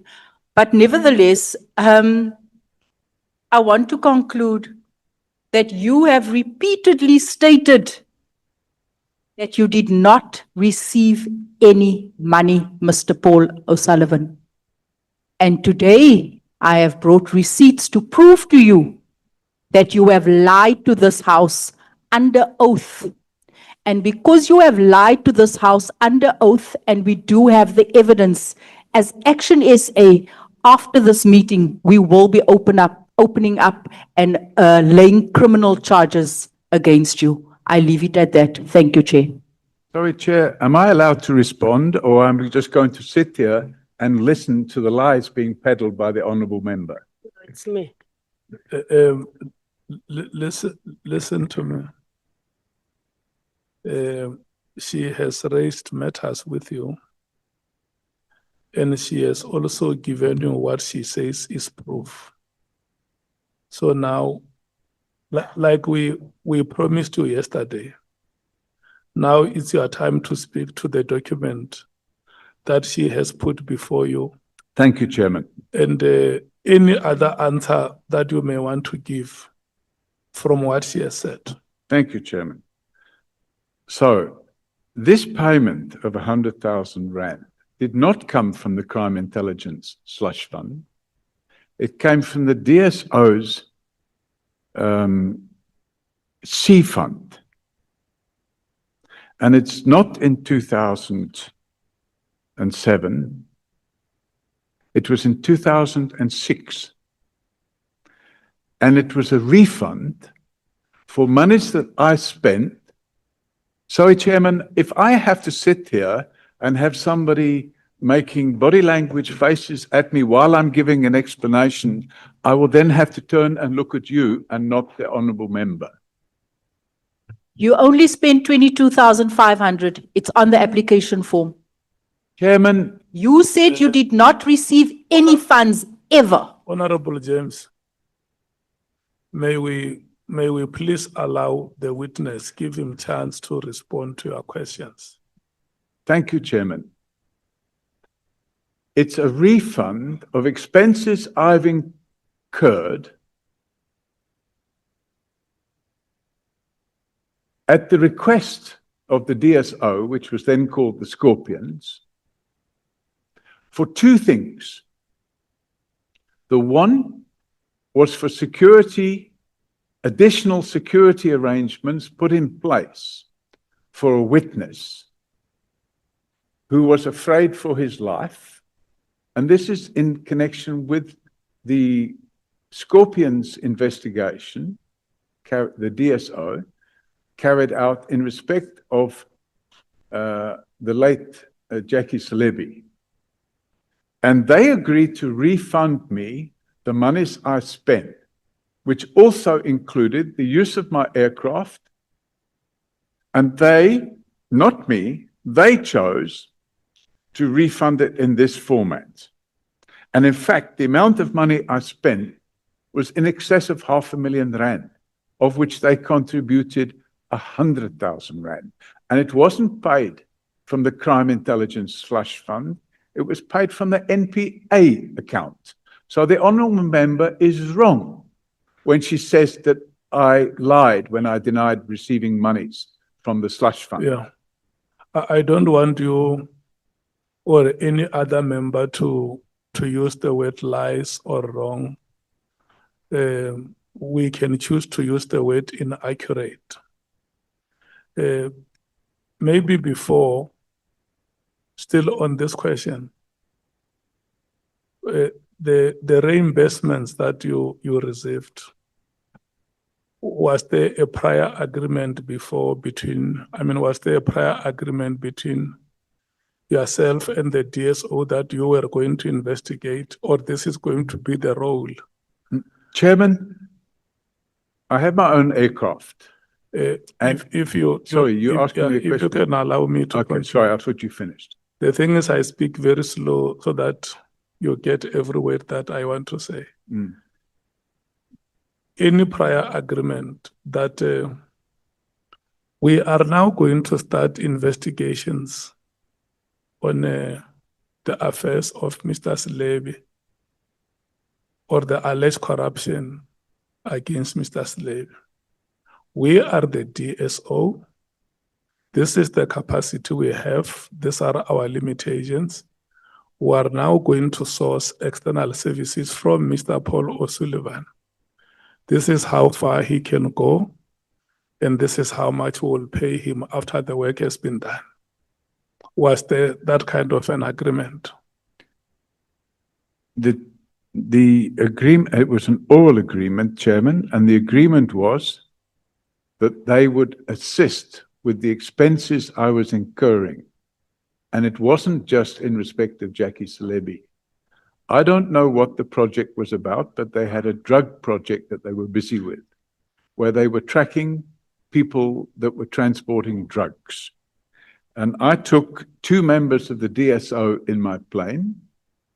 I supplied a radio to members of the DSO in cars on the ground, and we flew over and we watched and followed a car going from different places to different places. And I wasn't involved in that project. I just allowed them to use my plane. Who were those 2 members that were in your craft? The one was Advocate Gerinel. I don't remember the name of the other person because I didn't know him. But he came with Advocate Gerinel. Okay. And then you say that the agreement was oral. Oral agreement. They needed my urgent assistance. And in addition to that, Chairman, there was an attempt to murder one of the witnesses in the Jackie Salebi matter. And who was the person who approved these payments that were made to you? I am assuming it was Advocate Gerinel. I don't know who approved it. Honorable James, yeah, okay. Chair, Mr. Sullivan, in your testimony, you have said that you have never received any funds, no reimbursement, nothing. Dololo. Haven't said That's I've what never you received said, reimbursement. paragraph 175. It's there. Chairman, Right? You said that you have never received You were reimbursed for the aircraft 6,000 rand. It's on the application. Your total reimbursement amounted to 22,000 rand. The entire application I have circulated to the members. It clearly outlines the project name Coffee. Chairman, I don't have any. It outlines the work you've done. It clearly outlines the reason for your payment. It's all in the application and the motivation. Unfortunately, my time does not permit me to go through the application, and hence I have circulated it to all the members. It's all there. So the hogwash you are telling us contradicts what's in the application. The documents, the proof speaks for itself. Yeah. Is there anything you want? I want you to be calm, both of you, yourself and Honorable James. Well, unlike the honourable member, I will remain calm. First of all, Chairman, I'm not in the business of providing hogwash. I have stated there, and I'm going to read it, paragraph 175. For the avoidance of doubt, I have never been remunerated for any of my public interest work over the last 25 years. Quite the opposite, I've spent vast sums of my own funds in the interest of making South Africa a safer country for all its inhabitants. However, when I was requested to provide extra services, not something I chose to do of my own account, I was requested to pay for the security enhancements of a witness. And unfortunately, Chairman, these documents from 20 years ago, I don't have in my possession. And it would be appropriate for them to be in my possession before these wild allegations are being made against me. It would absolutely be appropriate to put the documents in front of me and say, can you explain that? And that's not what's happened here, Chairman. Okay. Your time has expired, Honorable James. May we move to Honorable Sokanyil. Thank you so much. Thank you very much. Chairperson. Morning, Mr. Paul O'Sullivan. She's sitting here. I'm greeting you. Oh, thank you. Sorry, I'm trying to see Honorable whether. Sangoni, may you please make way here. Johnny. I'm greeting you, sir. Thank you.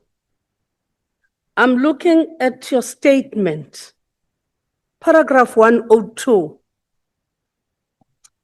You are talking about monies that were intended for CIG informants that were removed from the system, and you are accusing General Khumalo that they were removed during his time.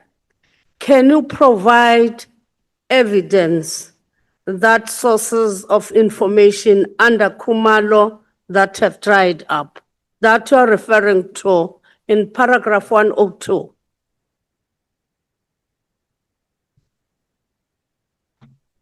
Can you be quick, because 15 minutes of my Chairman, time will go. I'm looking for the reference to the document. It's K 810, 811, and 821.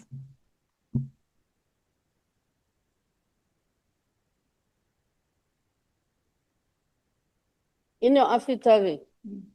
Yeah, I'm not looking at the affidavit, Chairman. I'm looking at the evidence that's mentioned in the affidavit. It's 810. So what we have, Chairman, if you look at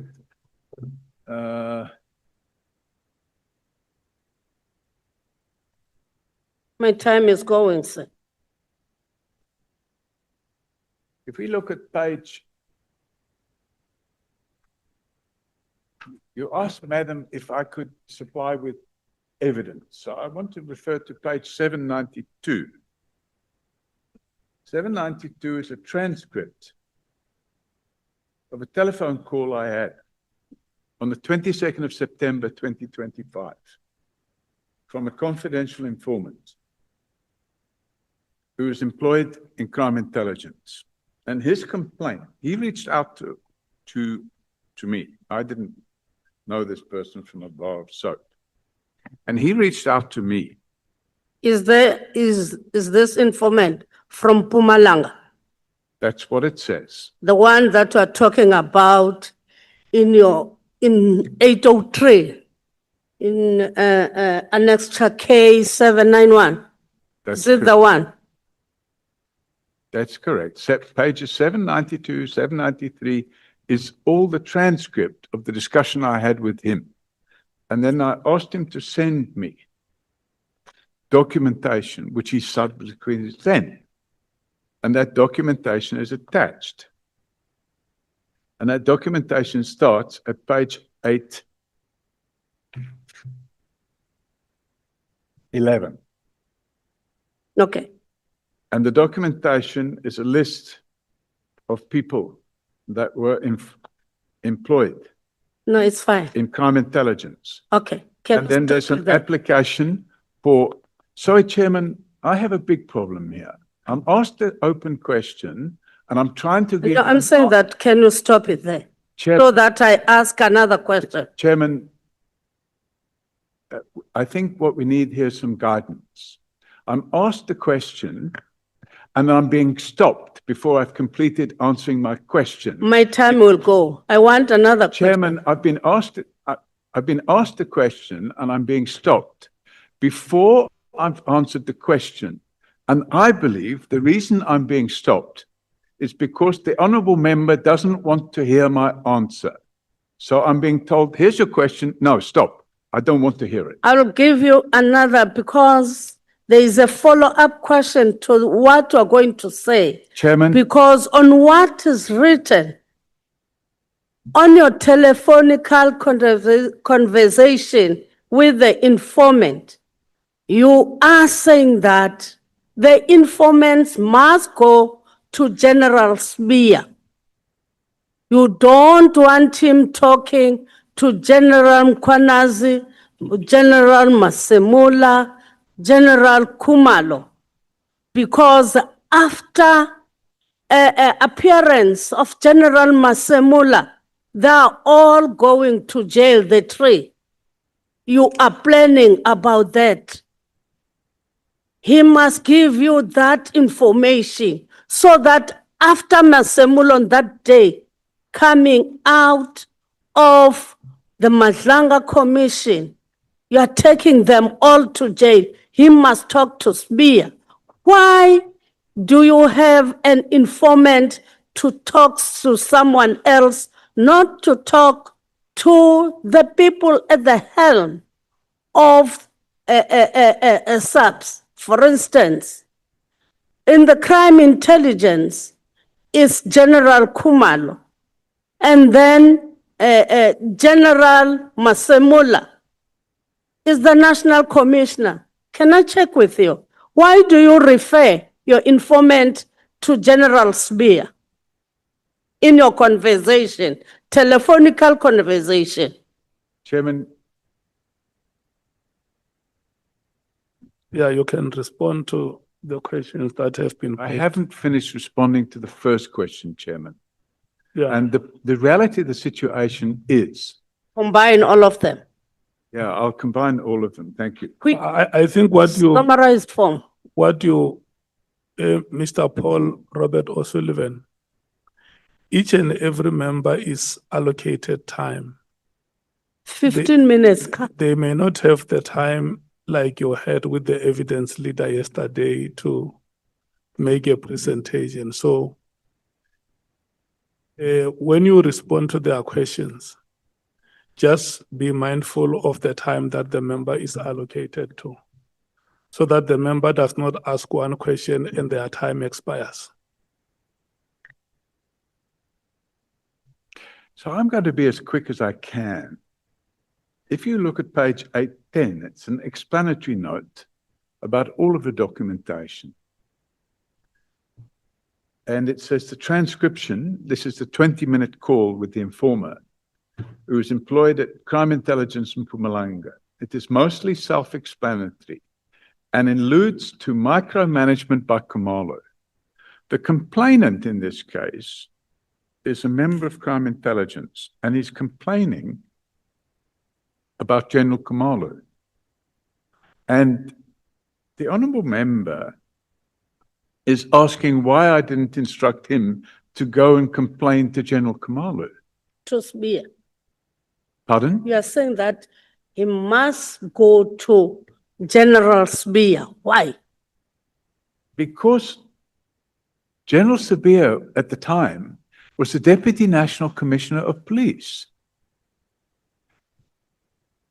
Should I have told him to go and speak to General Khumalo, he would have probably been suspended by now because he was complaining about General Khumalo. Just leave it. Let's leave that because you are saying that the General Sorry, Chair. Masemola, the Chairman. National Commissioner, General Khumalo, I have a problem. I'm General not finished Panas- answering and I'm being all of them, they're going to jail. General. No, leave it out because you have made it clear that the person Chairman. in SAPS whom you regarded as the person who must be at the helm is General Sibia. It's clear. From what you've written, it's written down. You're telling the informant. It's you yourself. Mr. Paulo Sullivan, can you tell me why did you decide to disinvest from property in South Africa, and you decided in 2025? Why? Chairman, I haven't finished answering the other question. And what I'm not prepared to do, Chairman, is to sit here, start answering a question, and then be stopped and told, I don't want to hear your answer. I want to ask you another question. And if we're not... Can I say that to Sorry, you? Chairman, I'm talking and I keep Can we- being interrupted. Can we do this? She asked you a question about the conversation that you had with your informant. Are you able to respond to that question? Absolutely, and I'm trying to explain it, Chairman. And while I'm trying to explain it, the honourable member starts interrupting me.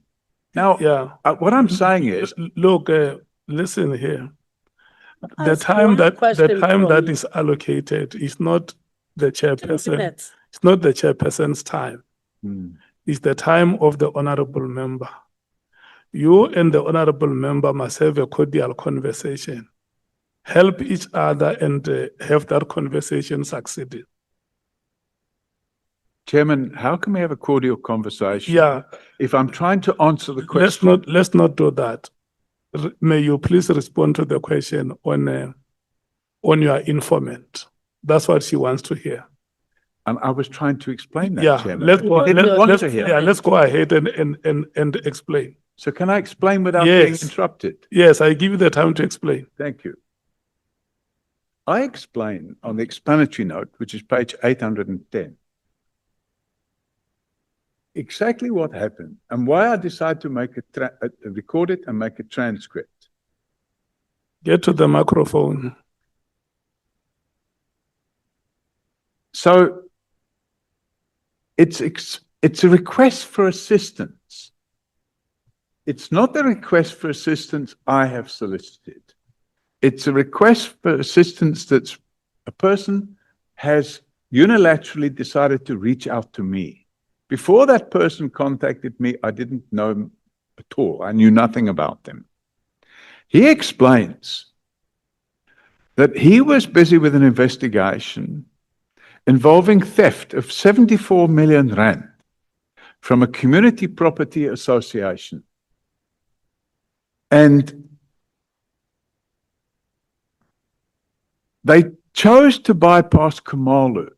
He chose to bypass Khumalo and go and speak to General Sibia. It wasn't me that told him. I didn't even know he'd been to speak to General Sibia. So if there's an allegation that I told him, go speak, he'd already spoken to General Sibia. And if you read the transcript, it makes it clear that he's telling me he decided to bypass General Khumalo. So we're having a No, no, complete misunderstanding it's of okay. what's being said in the transcript. No, it's okay. And then, No, I sorry, got your Chairman, I'm answer. being interrupted I again. got your answer because No, I don't haven't have finished my answer, time. Chairman. I haven't Chairman, Because you are So- saying Spear can be why are trusted. you shouting at It's me? you who's saying that, Why are you not shouting? the informant. No. Please stop it. I've got the answer now. I got your answer, please. I got your answer. Then I'm going now. I don't think I can work like this, Chairman. Yeah. If I'm going to have to work like this, I'm going to have to say, I'm sorry. This is. You'll have to go. Why? No, Honorable Sokanyile. Oh, I can't go. Wait. Let me tell you something. Let me tell you something that we need to do here. All of us. Number one, I'm going to request that we compose ourselves. And number two, I'm going to ask the witness to be mindful of the time that is allocated to members and respond to the questions without taking their time. And Mr. Paul O'Sullivan, what I'm going to request to you, it's an honest attitude on how you respond to questions, so that behind that attitude, there must never be a threat that if something like this happens, this is not how I'm going to continue, because I want to explain and I'm not being given time to explain. There are some questions which will need a yes or no answer. Were you in a conversation with this informant? Yes. Is it true that you told him to go and talk to Sibia? Yes or no? And then if there is any context behind that you may want to explain, you can do that, but without eating on the time of the member. But you know, if we have a conversation where from time to time you want to appeal to the chair to say, you see, chairperson, this is how I'm being treated, and I can't continue like this, I don't think that is going to help us. Have a conversation with the member. The member is allocated time. There is a set of questions that the member wants to have them answered within the limited time allocation. And at the beginning of every slot, I tell the member what time has been allocated to them. That's what we do. So we must not create an excuse to pull out of the conversation by not answering questions. When we started here, I reminded all of us that today is Mandela's Day. It's the day on which Mandela was released from the Victor Verster prison. And this is a day which all of us must look forward with hope and renewed confidence to the future we want to build in this country. Like you have said that you have very much loved this country, you wanted to be a citizen of this country, and you wanted to be integrated and socialized with the life of this country. Can we do exactly that? Honorable Sokanyile. Thank you, Chairperson. Because I want to repeat You ask a question, allow him to respond. Thank you. I'll also read what I'm Chairman. saying. Akandifuni I lo baba. haven't finished answering the question. Yeah, that's exactly what I'm saying. I'll start where I've ended. No, Honorable Sokanyil. Let him respond to that question. Thank you, Chairman. Then how many minutes? Chairman, my submission to Parliament, and you can deduct this from the honourable member's time if it's necessary. My submission to Parliament includes over 1,000 pages of evidence.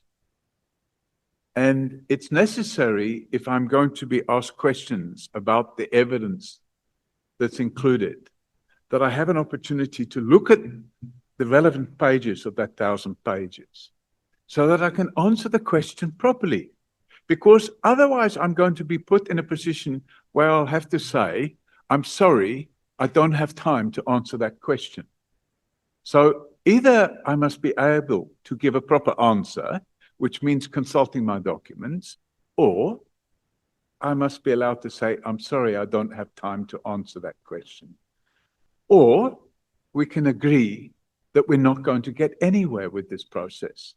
And as chairman, I respectfully request you to ensure that when a question is asked, I will undertake to provide the answer as quickly as possible, but not in a way where I'm asking or answering the question and I'm told, no, I've heard enough. I don't want to hear anymore.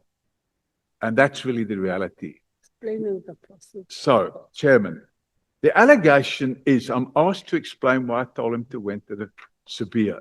In fact, if you look at page 799 and 800, this is the crime intelligence official that's doing the talking. My name is Paul, you can see it there. So he's talking CI. We're talking about millions. Now I think it's billions already.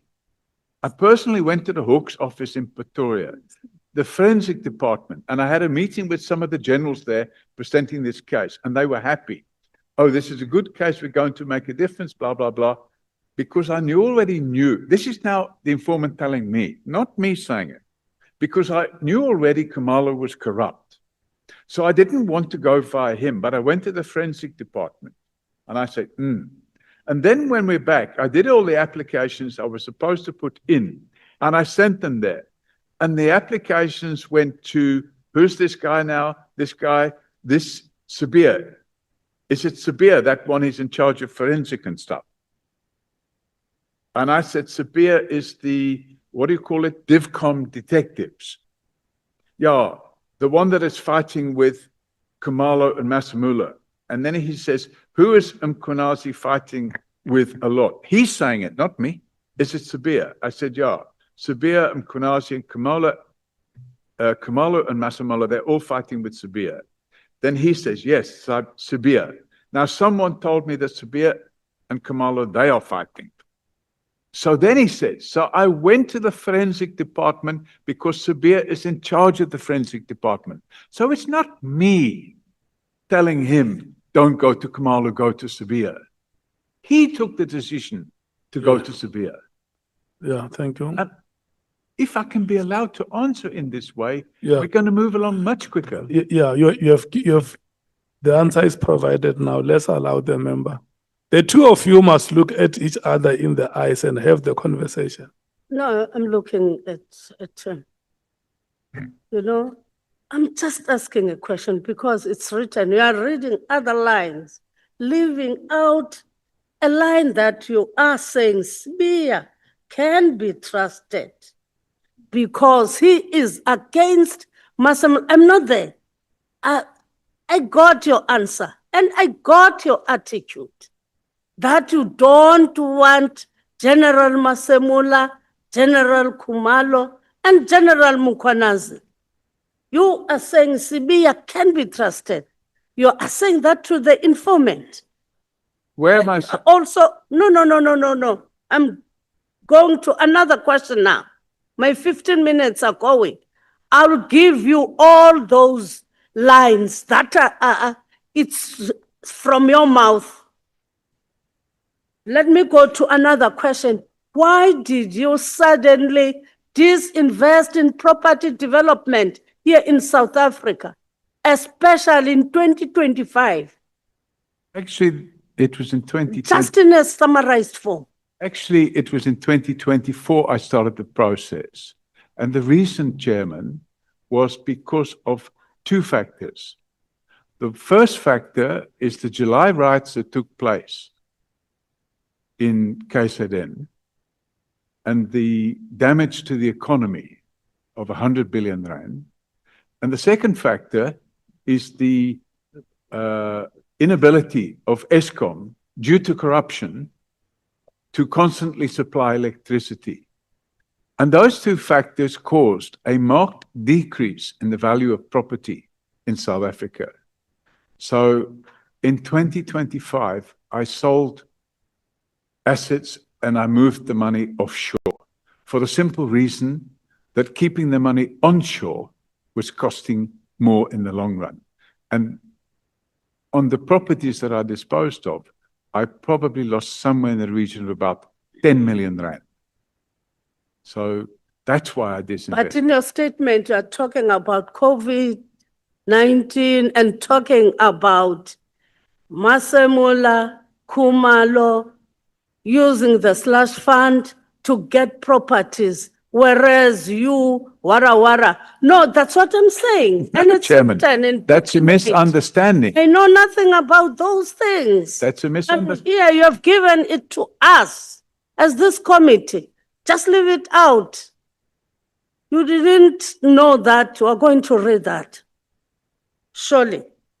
You know, to me, coming here in South Africa, under the pretense of saying that you are coming for property development, now I'm looking at you with other eyes, coming here to say that we are coming for property development, but you looked at the whole, at the loophole in our subs, and then you entered, whereby you made yourself the Messiah, and you have removed many generals in our subs under the pretense that you are assisting South Africa to fight crime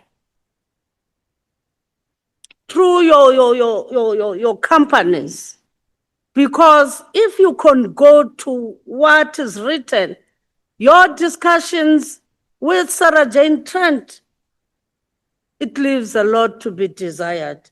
But let me go straight to another. Chair, what is the question there? Is it a statement or a question? During the appearance of she- Mr. Kabinde here. She has not asked a question. No, it's not a question. She was just making a I'm statement. just ventilating. Allow her to finish and then you'll come and speak. Just ventilating. I can see that. Yeah. You know, Mr. Kabinde, when he was here in the committee, he read out a text being threatened by you. Why did you do that? I You didn't. didn't want Mr. Kabinde to talk to us. Why? What were you afraid of? What was the reason of threatening Mr. Kabinde, the chief of staff of the former or the current minister, whatever? Don't Chairman, how do I contradict know when, me. how do I know when I can answer the question? Because I'm getting like 5 or 6 questions, bang, bang, bang, bang. Can I just get a question, one question at a time? Listen here, Mr. Paul Robert O'Sullivan and Honorable Sokanyil. Honorable Sokanyil, may you look at me, please. Don't confuse my witness. Don't. If you want to ask him a question and look at him to respond. If you want to make a follow-up, make that follow-up. Because I can tell you, you confused him with that long statement. Yeah. Sorry. You have said so many things. What is the question?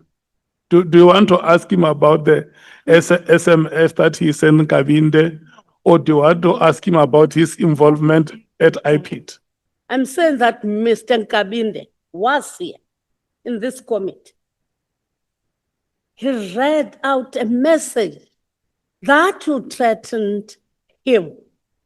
When he was here, he had to read out that message, afraid of you. Why did you threaten Mr. Nkabinde when he was in front of us? That's the question. I'm putting a background in what I'm saying so that you are clear what I'm asking for. Don't look at me, just answer me. I'm waiting for you to finish. I finished. Okay, so I think, honorable member, if you can say, I've now finished answering my question, I will know that you're finished. I'll do that. In the first place, I didn't threaten him. I told him that it was a criminal offense to lie under oath, and you can go to prison for that. And I said to him, you're a lying crook and you belong in prison. Because what happened to me, I received a WhatsApp. I wasn't watching. If someone does Hey, that Chairman, to you, Can I when you are finish sitting answering the there. question? Because we're not getting anywhere like this. I'm trying to answer the question and I'm being interrupted again. Yeah, so you confirm that that message was yours? Yeah. No, Chairman, I did not threaten him.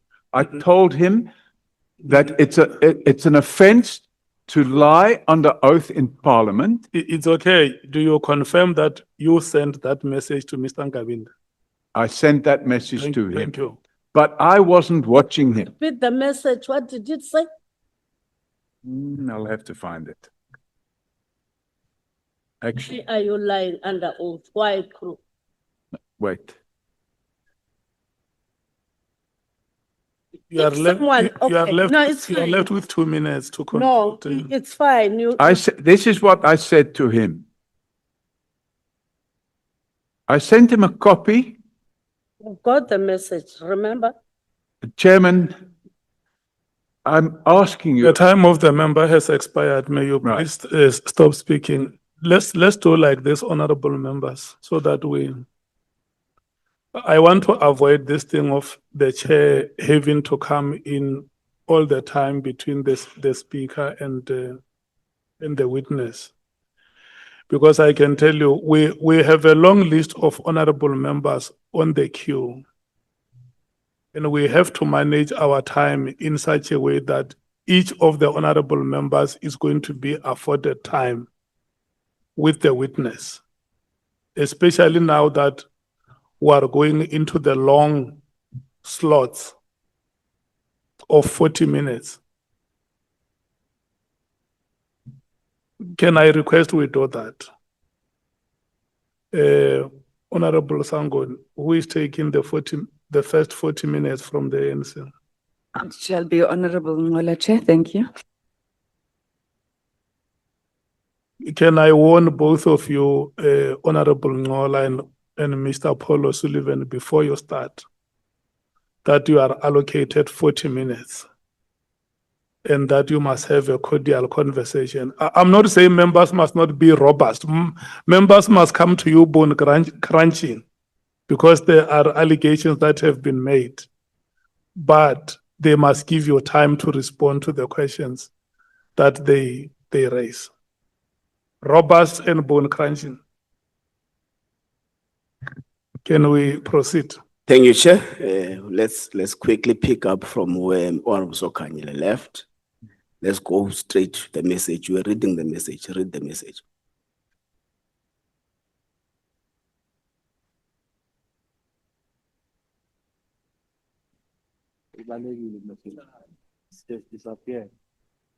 The message, Chairman, says, get ready, you lying crook. I'm going to make sure you spend some years in prison.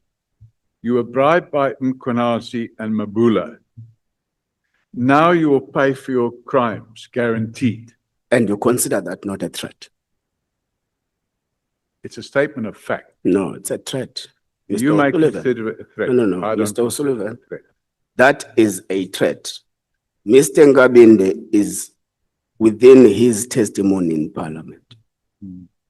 You send him an SMS whilst he's still giving testimony in Parliament. And you say he must get ready, you what? Lying crook. That's not a statement of fact. That's a threat. And that's a deliberate undermining of the work of Parliament. What is Because your take on that? I then go on to say lying under oath to Parliament is a very serious offence. Newton's third law, for every action, there's an equal and opposite reaction. Chairman, if certain members determine it to be a threat, that may be their opinion. I had several years of experience of the criminal conduct of Cedric Nkabindi and his conduct. So the lying under oath part is a second SMS you sent. Correct. What time was it sent? So, Chairman, what happened was I received a message from somebody else. No, Mr. O'Sullivan, please. It was 1840. What time was the second message sent? The first message was 1843. The second message was 2015. That's exactly when we would have finished the business of the day. Right. So would I be correct when I say you saw that you messed up and you were trying to clean your mess? No, Chairman, somebody sent me a screenshot of what Cedric and Kabindi were saying at Parliament.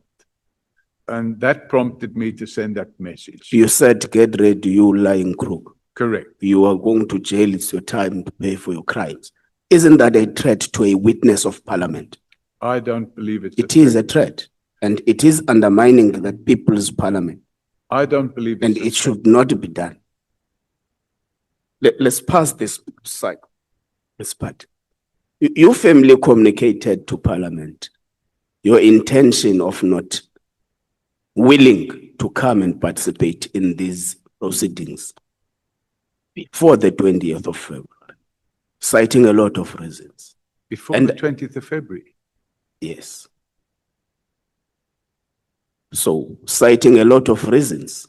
And amongst those reasons, you write a letter to us saying, if we are to take a decision to subpoena you, let's go forward. You are ready to take us to court. What convinced you now to come all of a sudden?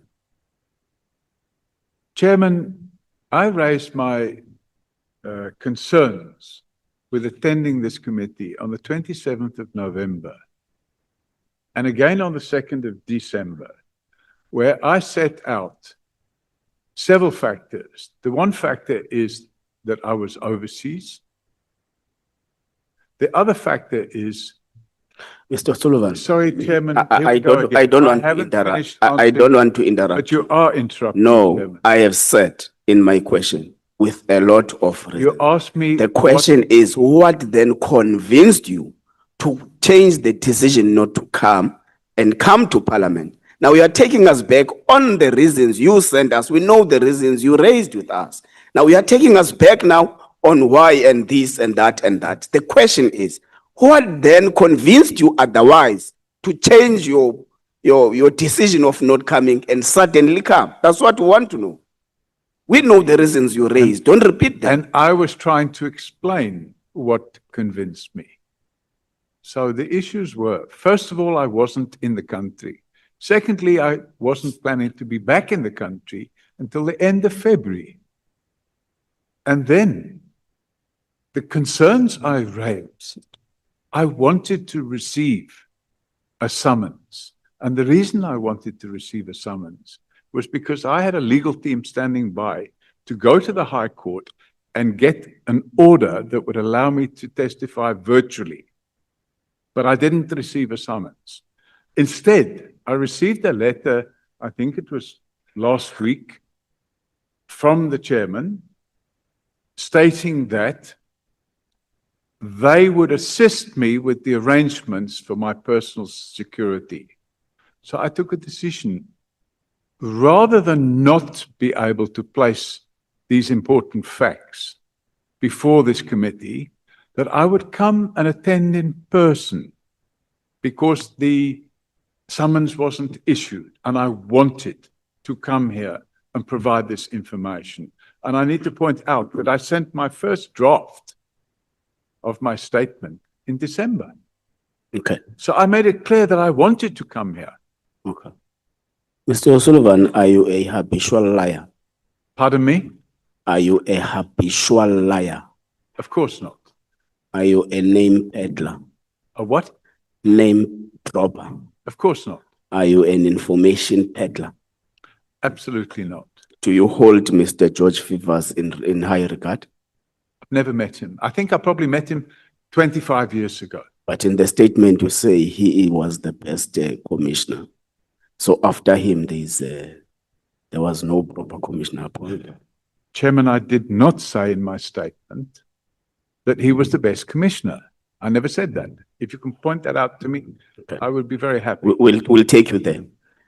Do you know that Mr. Fivers is Commissioner Fivers recognizes you as an information peddler, a liar, and a name dropper who went to his office, who asked to live with him to Ireland when he was headhunted by the Irish government to go and be a commissioner in Ireland?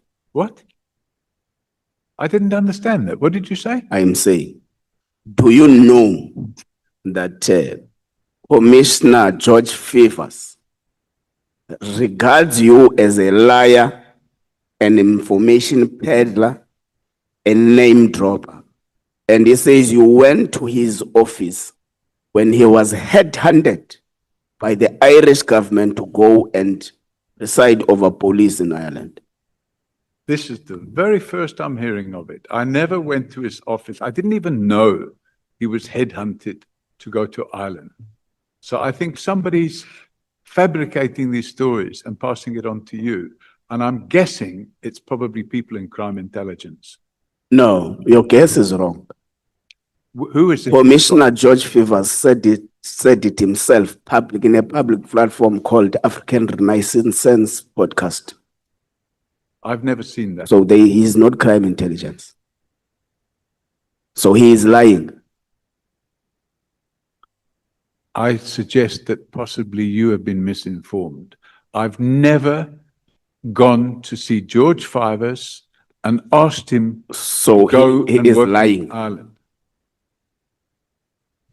Can you produce the evidence that he said these things? I can send you a video. It's available. Can I? But I'm saying if he said it, he is lying, according to you. If he said that, he's lying. Yeah. So everyone else is lying except you. Who's everyone else? Can you define that? There are a lot of people you are mentioning in your statement that they are lying. So that's everyone else. That includes Masemula, that includes Kumalo, that includes Mkwanazi, it includes everyone else. So everyone else in South Africa in the world is lying except Mr. Paul O'Sullivan. You making that statement. We can pass it, it's fine. So there is an accusation against you that you captured IPID through Mr. Robert McBride in an attempt to do your own things within the security, the justice, the criminal justice system, of course, focusing on SAPS. Now, you confirm here that you would have assisted Mr. Robert McBride to get his job back. You went to an extent of popping out unprovoked 200,000 rands to pay for his legal fees. Mr. McBride came here under oath and said he has actually used some of your information, if not most of your information, in conducting investigations at IPID. Do you think that any rank and file citizen of South Africa can believe that you have not captured IPID at this rate?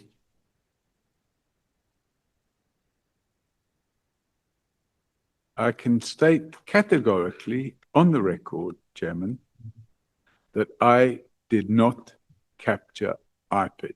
And anybody that believes that to be the case is living in a different world, a dream world. And these facts that I've just provided to you mean nothing to you. Which facts? The facts that under oath, Mr. McBride said he has used a lot of information to conduct investigations at IPID. You have under oath confirmed in this parliament that you have paid Mr. McBride legal fees to get him reinstated at IPID. You said it. So are you saying these facts, two particular facts I'm talking about, mean nothing to you? Is that what you are saying? I don't understand what you mean by it means nothing to me. The reality of the situation. No, you're saying anyone who believes that you have captured IPID is dreaming. So I'm saying I'm putting facts before you that were actually accused under oath. So we are saying these facts are dreaming. Is these facts, two facts, a dream to you? So if you have a situation, Chairman, where the criminal justice system is captured by criminals, and a person such as myself, and I wasn't alone, by the way, there were others, decides to come and assist in uncapturing the criminal justice system, are all of those people now to be accused of capturing the criminal justice system? Because that's your analogy of it. And the reality of the situation is quite simple. In 2015 or 2016, I can't remember the year now, Robert McBride was unlawfully suspended. And after he was unlawfully suspended, a number of people got together, not as part of a strategy or anything like that.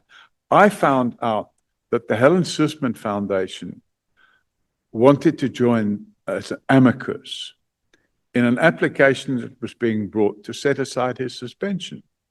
I also found out that he had hired attorneys, a company called Adams and Adams, a very reputable firm in Pretoria.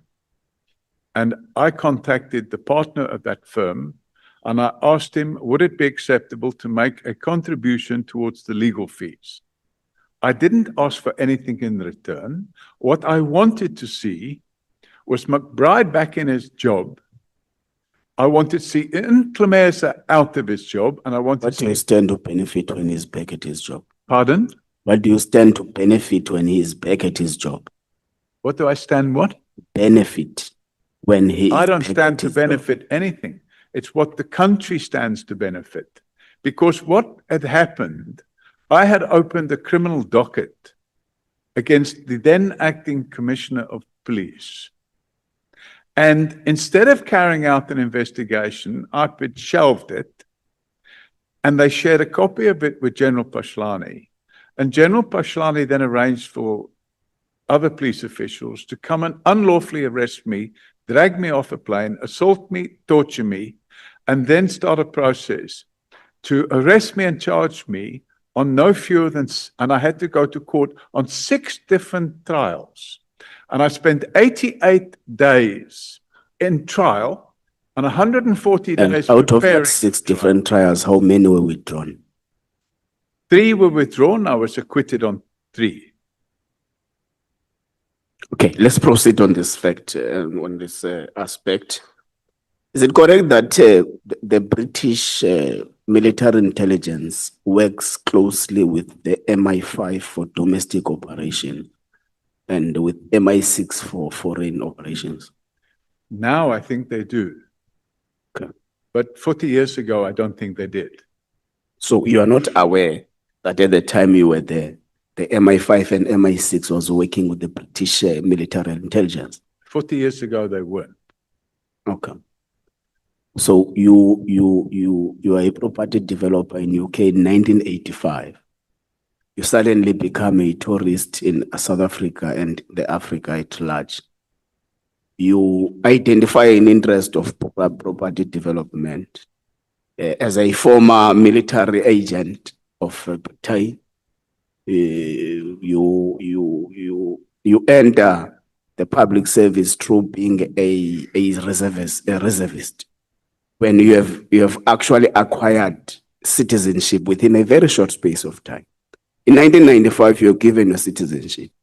In 1997, we were training people as a reservist. Now, you enter through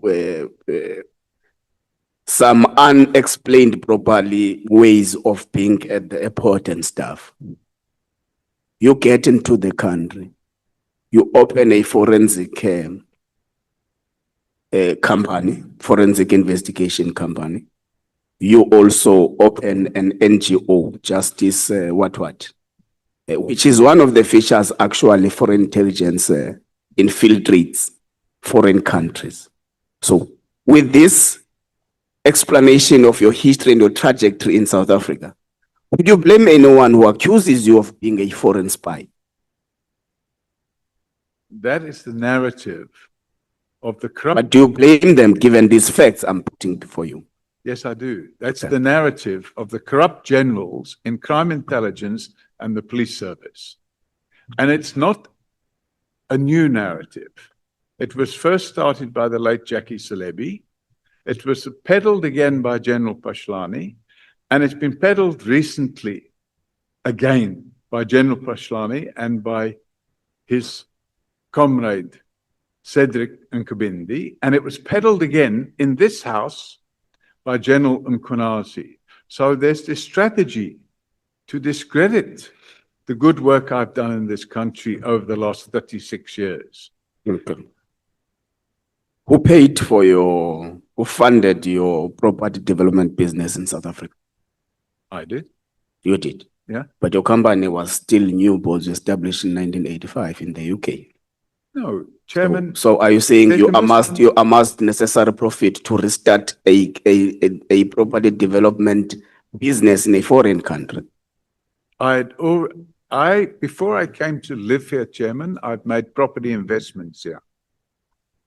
And those property investments were made with cash from the UK because I was busy with property developments there and I made a profit. Okay. And in 1989, when I applied for permanent residence, I was granted approval, and that approval enabled me to bring in funds for further investment, and that's what I did. Okay. Should you not ask Honorable James to bring us more proof of payments? Pardon? No, let's leave it. It was on a lighter note. It's sarcasm. No, it's not. It's not. I was just asking if we can ask Honorable James to bring more proof of payments. So Maybe I should lend him my aircraft to go and fetch them. we will also check if the aircraft actually belongs to you. Yeah, we will check that. Yeah, you Yeah. can do that. Yeah. So IPID investigators are appointed in accordance to IPID Act, Section 22.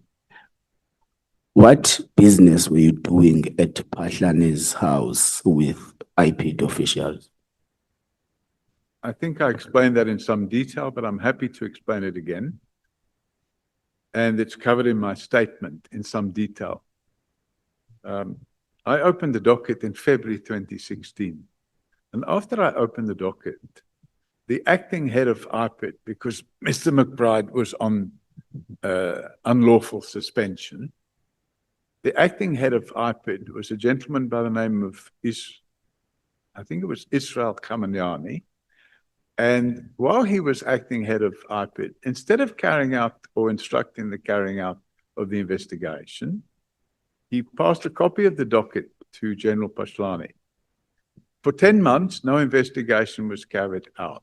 When Mr. McBride came back to his office at the end of October, I met with him and a team of his investigators at the beginning of November.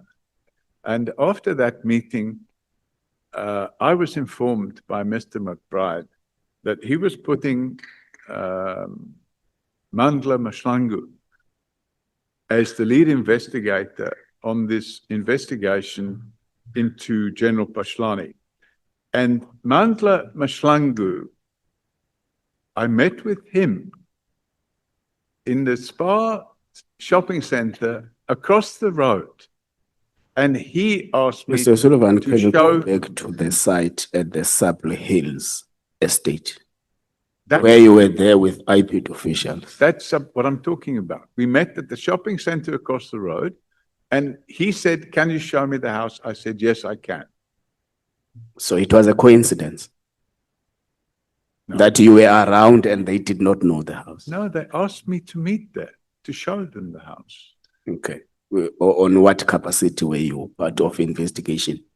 I wasn't part of the investigation. No, you were. If they are going to check something that is alleged to be from the proceeds of crime, and they want to go and do site viewing as part of collecting evidence, and they call you to go with you, you were an investigator, obviously. No, in fact, You were a complainant and then a bogus investigator as well. no. So unfortunately, you've got the wrong end of the stick. Okay. What happened was I was asked to point out, and it happens all the time, where an investigator will invite somebody to come and point out Okay. where evidence can be Did found. you ask how many cars General Patlan is using from the security at the estate? I can't remember. It's like 10 years ago. Did you ask how many bodyguards does he have at from the security? Definitely not. Did you ask about the ammunitions? I mean, the guns they are carrying? Definitely not. You remember that? I would absolutely remember You that. don't remember about the cars, you remember about the bodyguards and the guns. So I think we were interested in a particular car. And I think one of the questions asked was, does he have a BMW i8? As by whom? Because he was seen driving a BMW i8. And we were able to get the registration number and find that actually that car belonged, When you say we, you mean yourself and the IPID officials? in fact, I. No, you say we. When I say we, So, I got so the it means information- you're part of the investigation. You're a complainant and the investigator at the same time, No, bogusly. no. I got the details of the car and I passed it to IPID. So you were part of the investigation. No. So you complain, I then carried you out the direct investigation you for 10 direct the months. outcome through feeding them with information. Let's pass it, let's pass it. Do you have a grabber? A what? Grabber? No.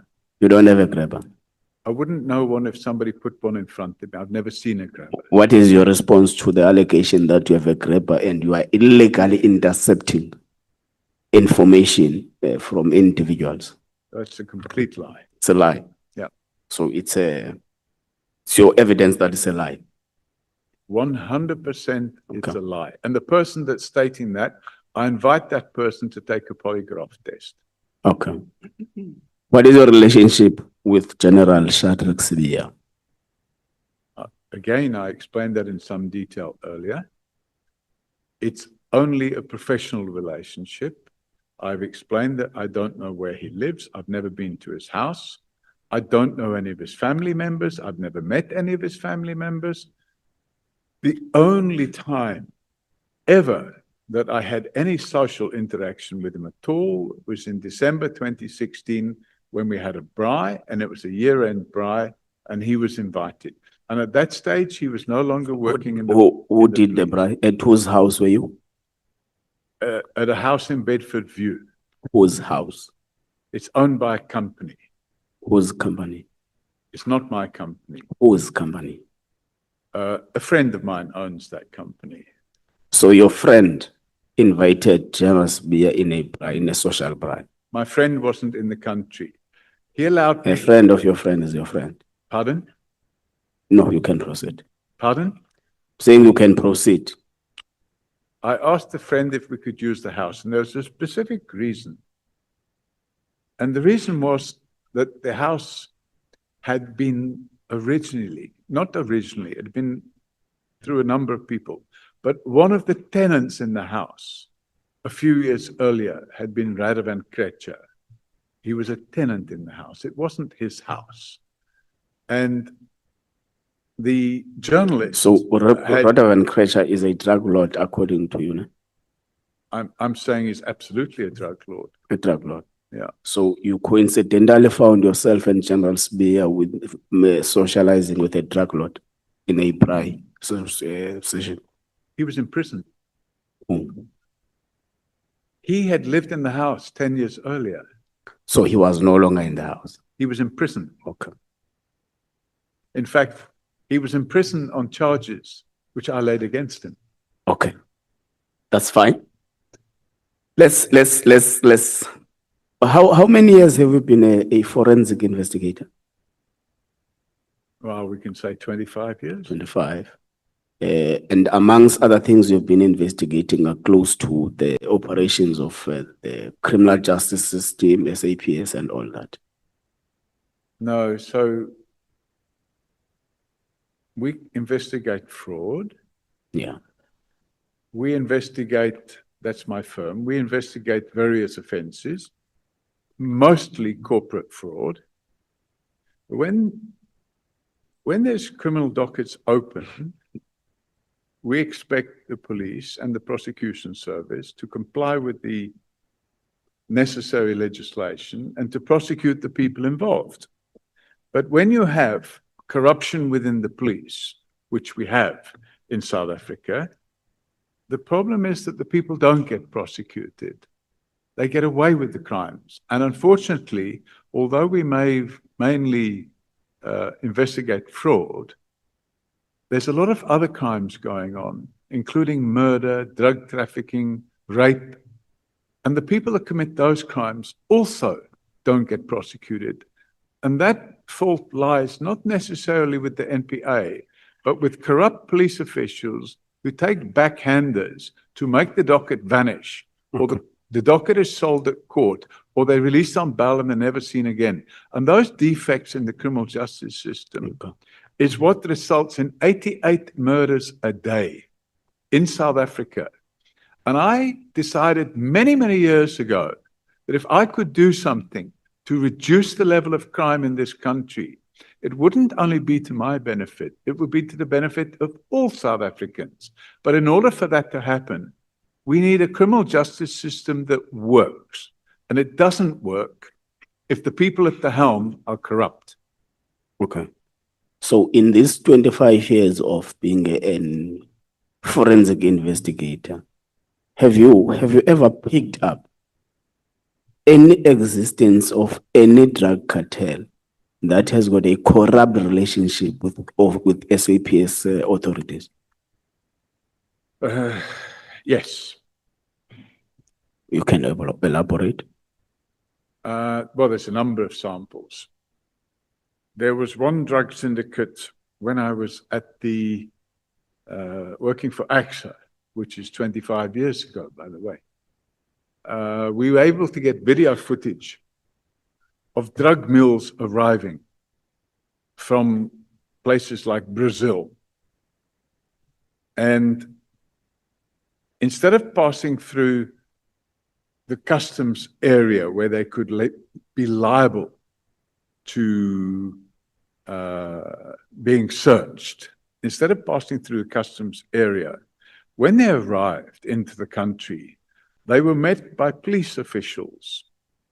And the police officials were wearing reflective jackets with their details on, and you could see they were police officials. And these police officials would escort the drug mules, pretending that they've arrested them. But in fact, what they did was they escorted them through customs, and then they took them to a vehicle that was waiting outside, and they were allowed into the country. So those are clearly drug traffickers who are working with corrupt police officials.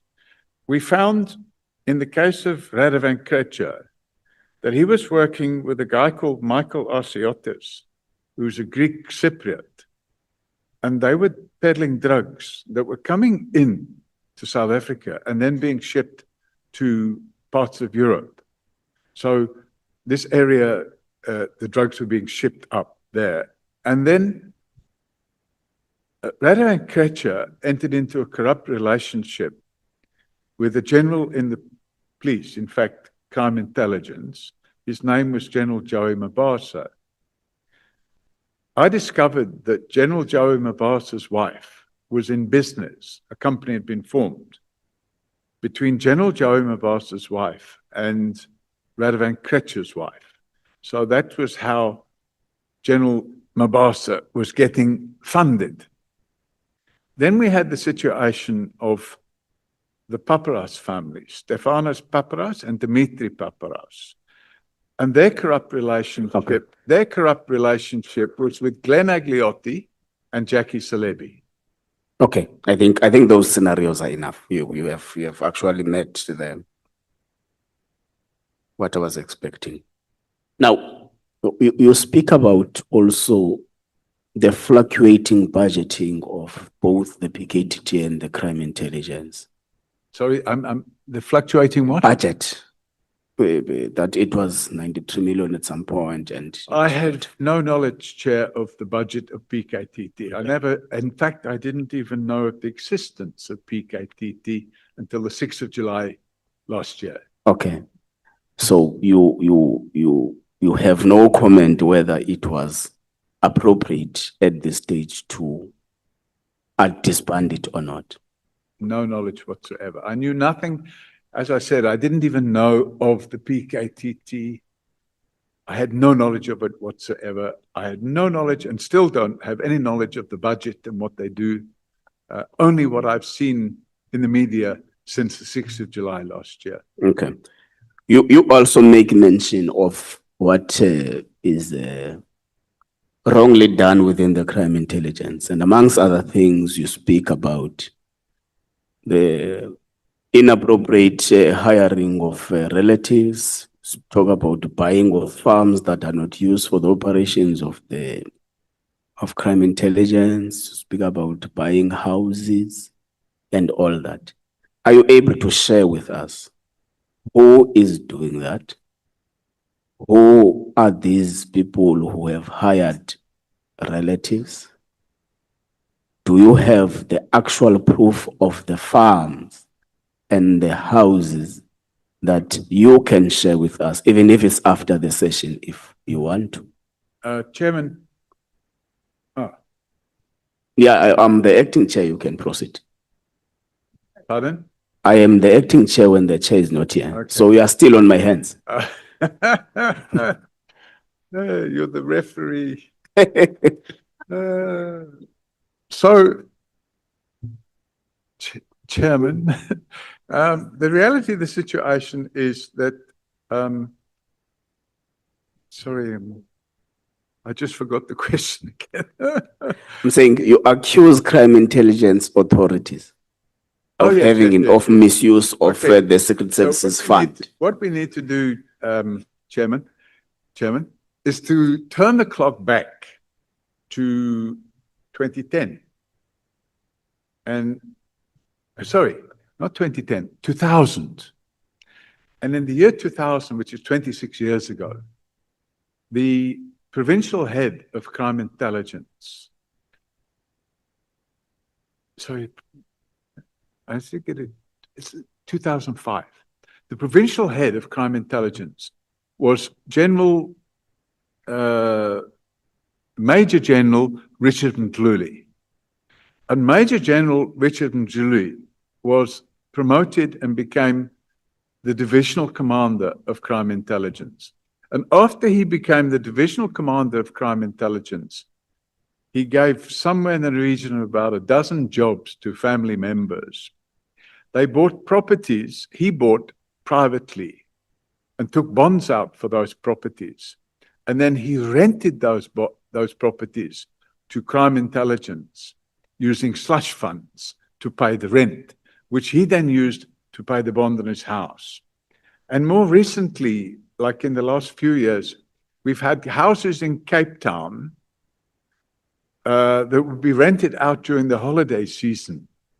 Instead of using them as safe houses, they would be rented out so that cash could be paid for rent to holidaymakers, and the rent money would be received by them. So a lot of misuse of funds. And if we go back to 2012, when General Masemola was the acting head of crime intelligence, and General Mkonazi was the acting commissioner of police, in 2012, 35 million rand was spent on purchase of luxury vehicles, one of which was a Mercedes M 350, which was supplied to the then Minister of Police.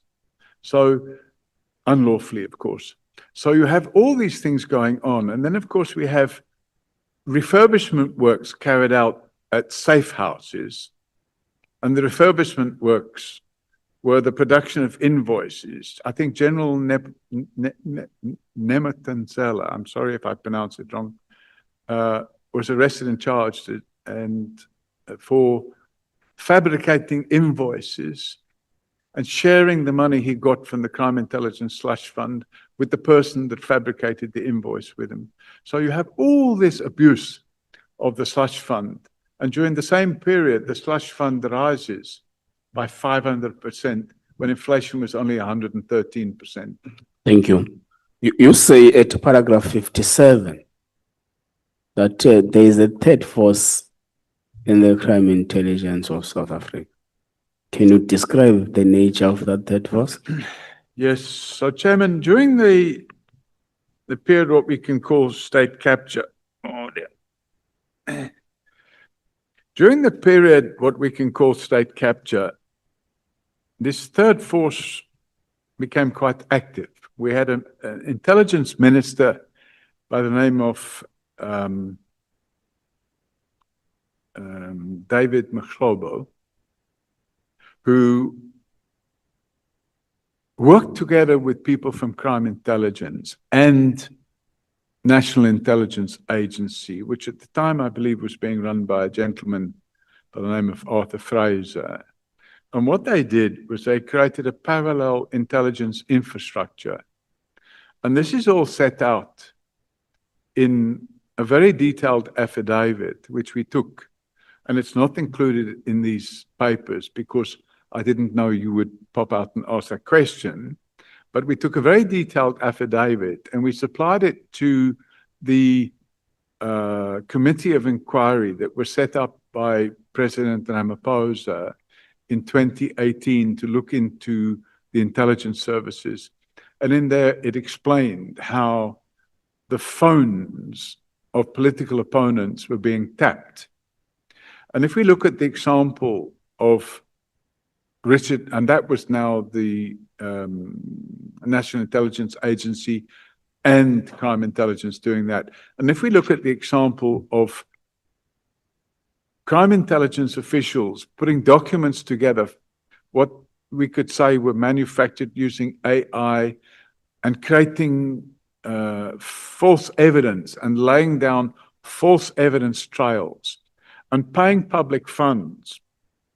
We believe, in fact, I now have the details of the person involved who's running a social media campaign and he's being paid out of crime intelligence slush funds. And I expect we'll be finalizing that investigation within the next week or two, and we'll be providing that information in terms of Section 27 of the MPA Act to IDAC. Can we please request you to provide the Ad Hoc Committee with that information as well? Pardon me? Can we employ you to also provide the Ad Hoc Committee with that information? The investigation is still ongoing, but we have the information and we're still investigating it. Okay, you say in paragraph 113 that General Nhlanhla Mkhwanazi bought a company from a convicted fraudster. That's correct. Can you identify to us who is this convicted fraudster? Yes, if you just bear with me a second. Which paragraph? 113. I thought 113. you said 130.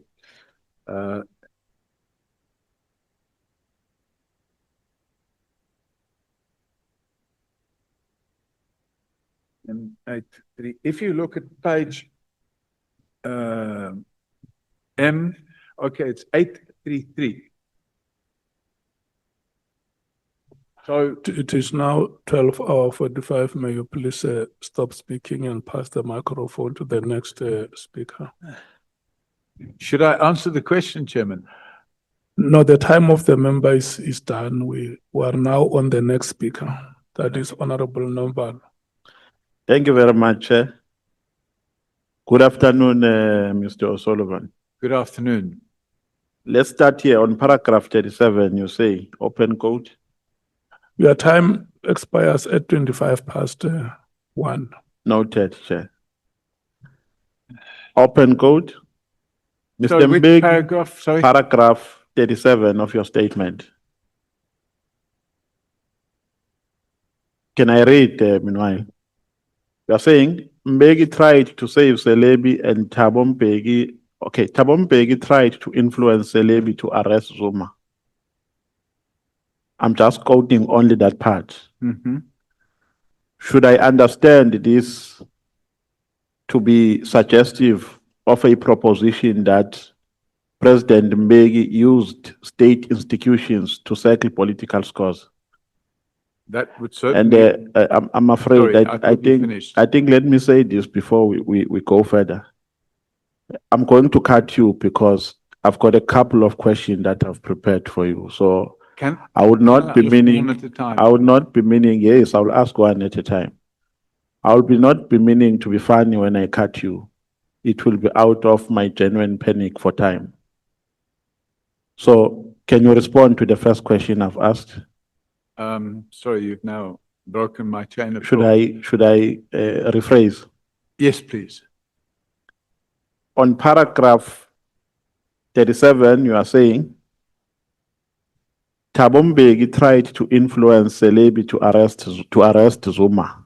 Now the question is, should I understand this to be suggestive of a proposition that President Mbeki tried to use state institutions to settle political scores? It would certainly appear to be the case. So that is your evidence. So it's, That is your evidence. Chairman, I explained it yesterday. This is based on the information which was available on the so-called spy tapes, which is the conversations that took place between Andre Pienaar and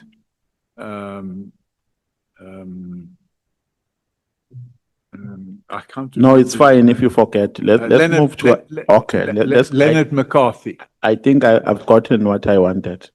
Let's move to the next question. Do you know Afroforum? I do. Do you have a relationship with Afroforum? Absolutely, I do. I'm a member of AfriForum. When you were arrested, I think amongst the charges that were preferred against you was a charge of impersonating IPID. Where were you? I don't understand what. Where were you arrested? Where did the police catch you? I was arrested in Littleton. Where? Littleton. Is that your residence? No, I'd been to visit attorneys. Were you not arrested in Afroforum offices? Their offices just happened to be next door to the offices of the attorney. That's a coincidence. I had come out of the offices of the attorney. So you were not within the precinct of Afroforum? No, I hadn't a meeting with AfriForum. My meeting was with my attorney. When you appear on the media, they say you are a forensic expert. Do you agree with them when they name you as such? I consider myself to be an expert. What does it take for one to be an expert? Well, I'm a certified fraud examiner. I've sat the exams, and as I explained yesterday, that's the equivalent of an NQF7, which is a bachelor's degree. So you have to study. Yes. For 2 When years. when you are talking about studying, are you talking about the courses that you have alluded to on paragraph 4? It's a very set structure of courses. No, but the question is, are you talking about the studies that you have alluded to on paragraph 4? You have a look at paragraph 4.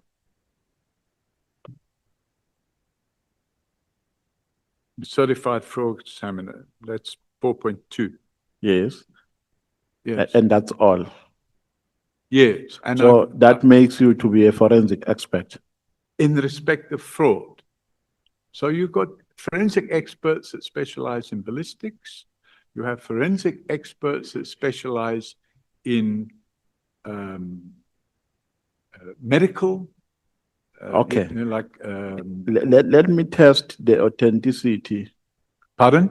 let me test the authenticity of what you are saying. How do you conduct your forensic work? So, Chairman, to answer that question, we're going to be here for about 2 or 3 hours. Let me try to simplify it like this, or let me break it down like this. Do you work with private citizens?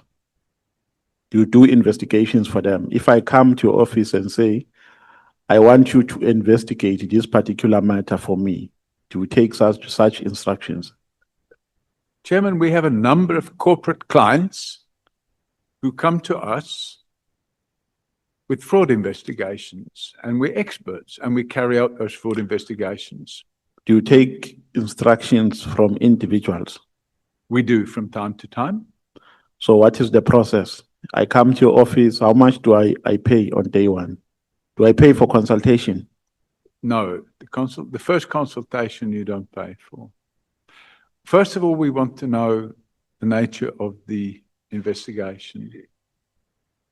Yes. Then we have to take a decision whether it's an investigation that we will charge for or whether it's an investigation that we will do pro bono. Now let me fast forward. If maybe I come to you and say, I need you to do an investigation about a murder of my girlfriend or of my wife, do you take such instructions? We sometimes do. And how do you charge? We charge by the hour.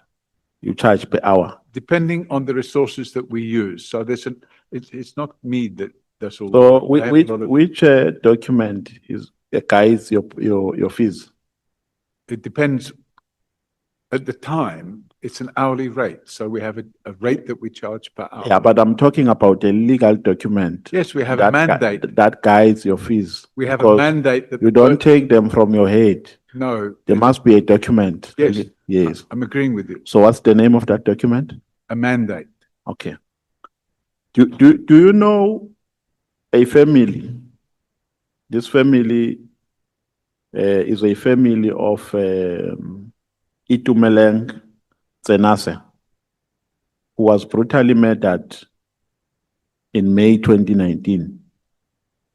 The family, okay, he was brutally murdered in Midrand. Do you know that family?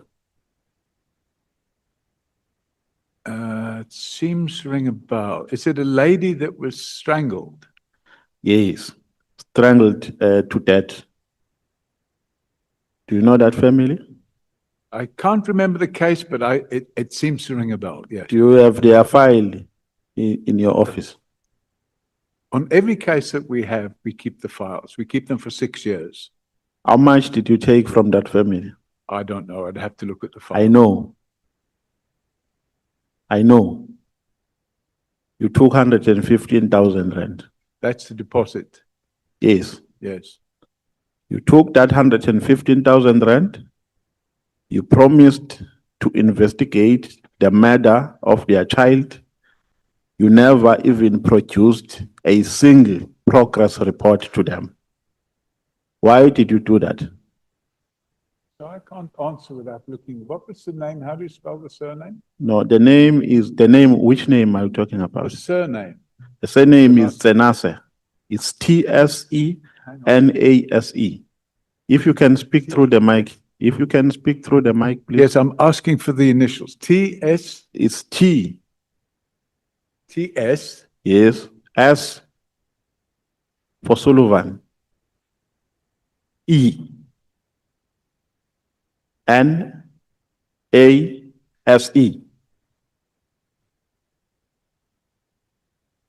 What are you looking for, Mr. O'Sullivan? I'm looking to see if it's on my computer. To see. No, because I'm talking about a payment that was made by the family. If you want proof thereof, I can give you the POP.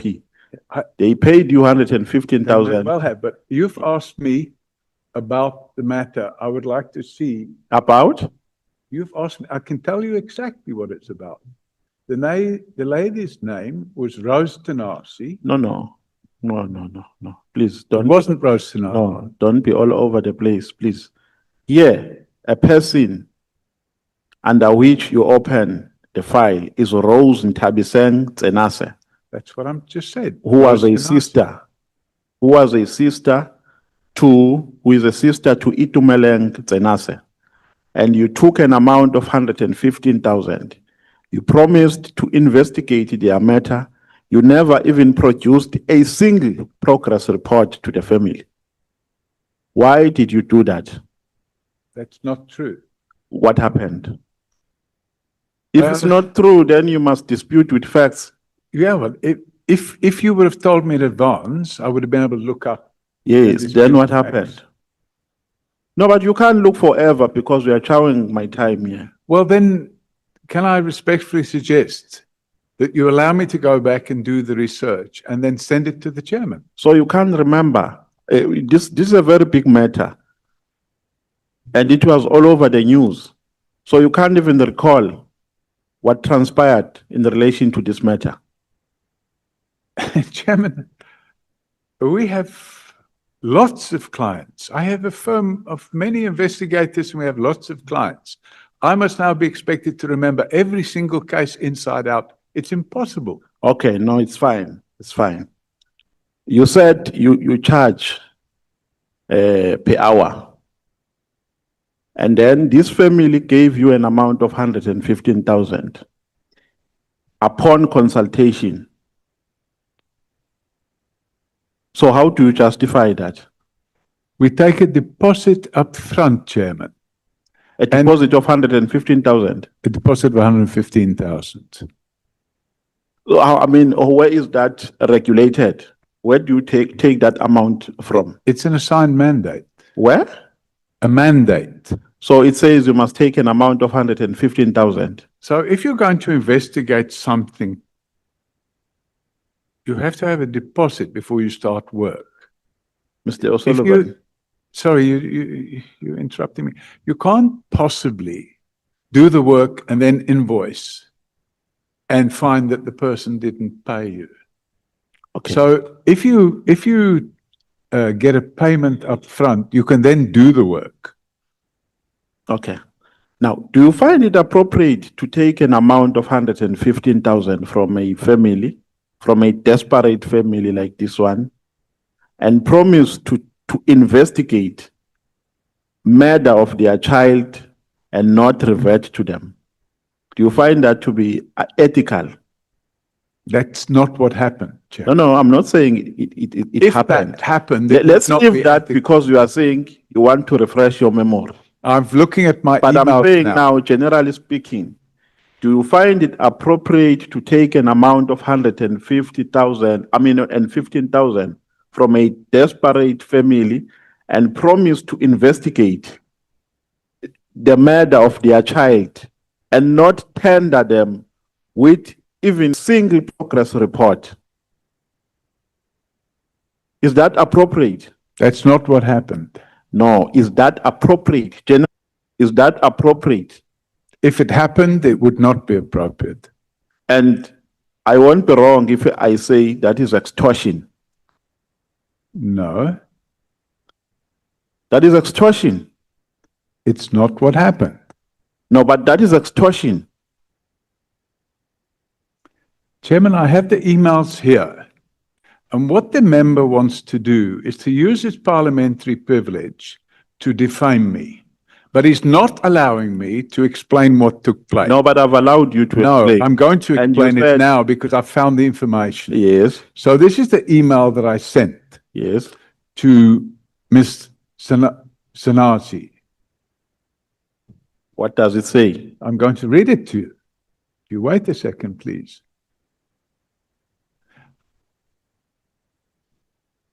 Mr. Yes. She wrote on the 27th of November 2020, Yes. saying that she wasn't happy with the work that had been done because we failed to bring a person that she believed was a suspect to account. And then I point out to her the following. I said to her, Rose, you are not being truthful. Alternatively, your memory has completely failed you. You know full well that since you have all the proof, many times we sent you the proof that we did a lot of work on this matter. Communication was made difficult because your email box was full and did not send back any message that this was so. We cannot be held responsible for that breakdown, which we only discovered when we put a receipt on your email, a received receipt. Yeah, no. This- If you don't finish, it's the work- fine, Mr. O'Sullivan. No, Chairman, No, but this is my the work time. we did Mr. is O'Sullivan, very well Mr. documented O'Sullivan. and includes meetings with yourself. I want to finish, Chairman. Mr. The O'Sullivan, work we did is very well documented and includes meetings with yourself, the NPA, and your attorney, as well as substantial investigation work. It was 100% my intervention that got the little boy into school because she had a. no, it's fine. Chairman, I'm not going to. No, allow this to let's happen. move to No, another I'm not question. going to permit you. No, to make- let's move to I'm another not going, question. no, we're not going to move to another question. I'm going to complete my answer to your first question because you're using parliamentary privilege No, to but you are- defame me, and I'm not going But to you are permit. reading emails and that It's- has no I'm- material The effect. email is an answer to your question. No, but it has no material I effect. said it was You are just reading an 100% email. my intervention that got the little boy into school. I went to the school and met with the headmaster to make sure that the little boy would go to school. But you know that because you thanked me for it. I managed to achieve that in less than a week after you failed for more than 5 months. You have conveniently forgotten the lengths I went to in that regard when you say below you did not even attempt to start the process.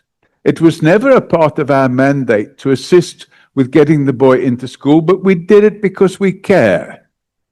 We spent a lot of time with the NPA looking at the docket and brainstorming with Advocate Maharaj.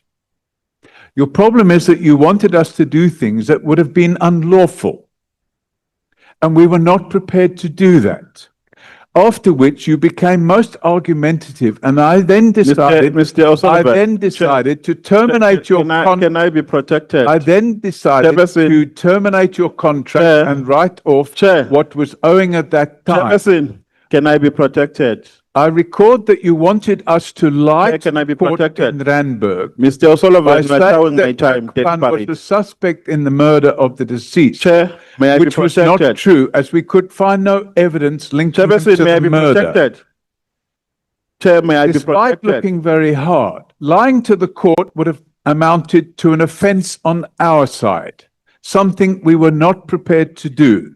The law is the law, and we must all comply with it, despite what we may think about the biological father of your nephew. It was after this that you became difficult and unreasonable, because we refused to wait around the court and lie to them. In any event, it made no difference, and the matter was adjourned to allow Terence Baloyi to attend on your behalf. I should mention that prior to that, we have you on record complaining bitterly without good cause against the police and the NPA, and we had to patch things up with them before they would work with us. I'm most surprised that you have taken to this uncalled for approach, and hope that you will come to your senses, thereby avoiding the need. And by the way, at this point in time, Order, Chair. the Point account, of order, Chair. the account was not Point paid. of order, Chair. Are you done answering the question? I'm done, Chairman. What I will not do, though, is I will not allow any member of this House to publicly defame me and then try to prevent me from setting the record straight. The woman in question,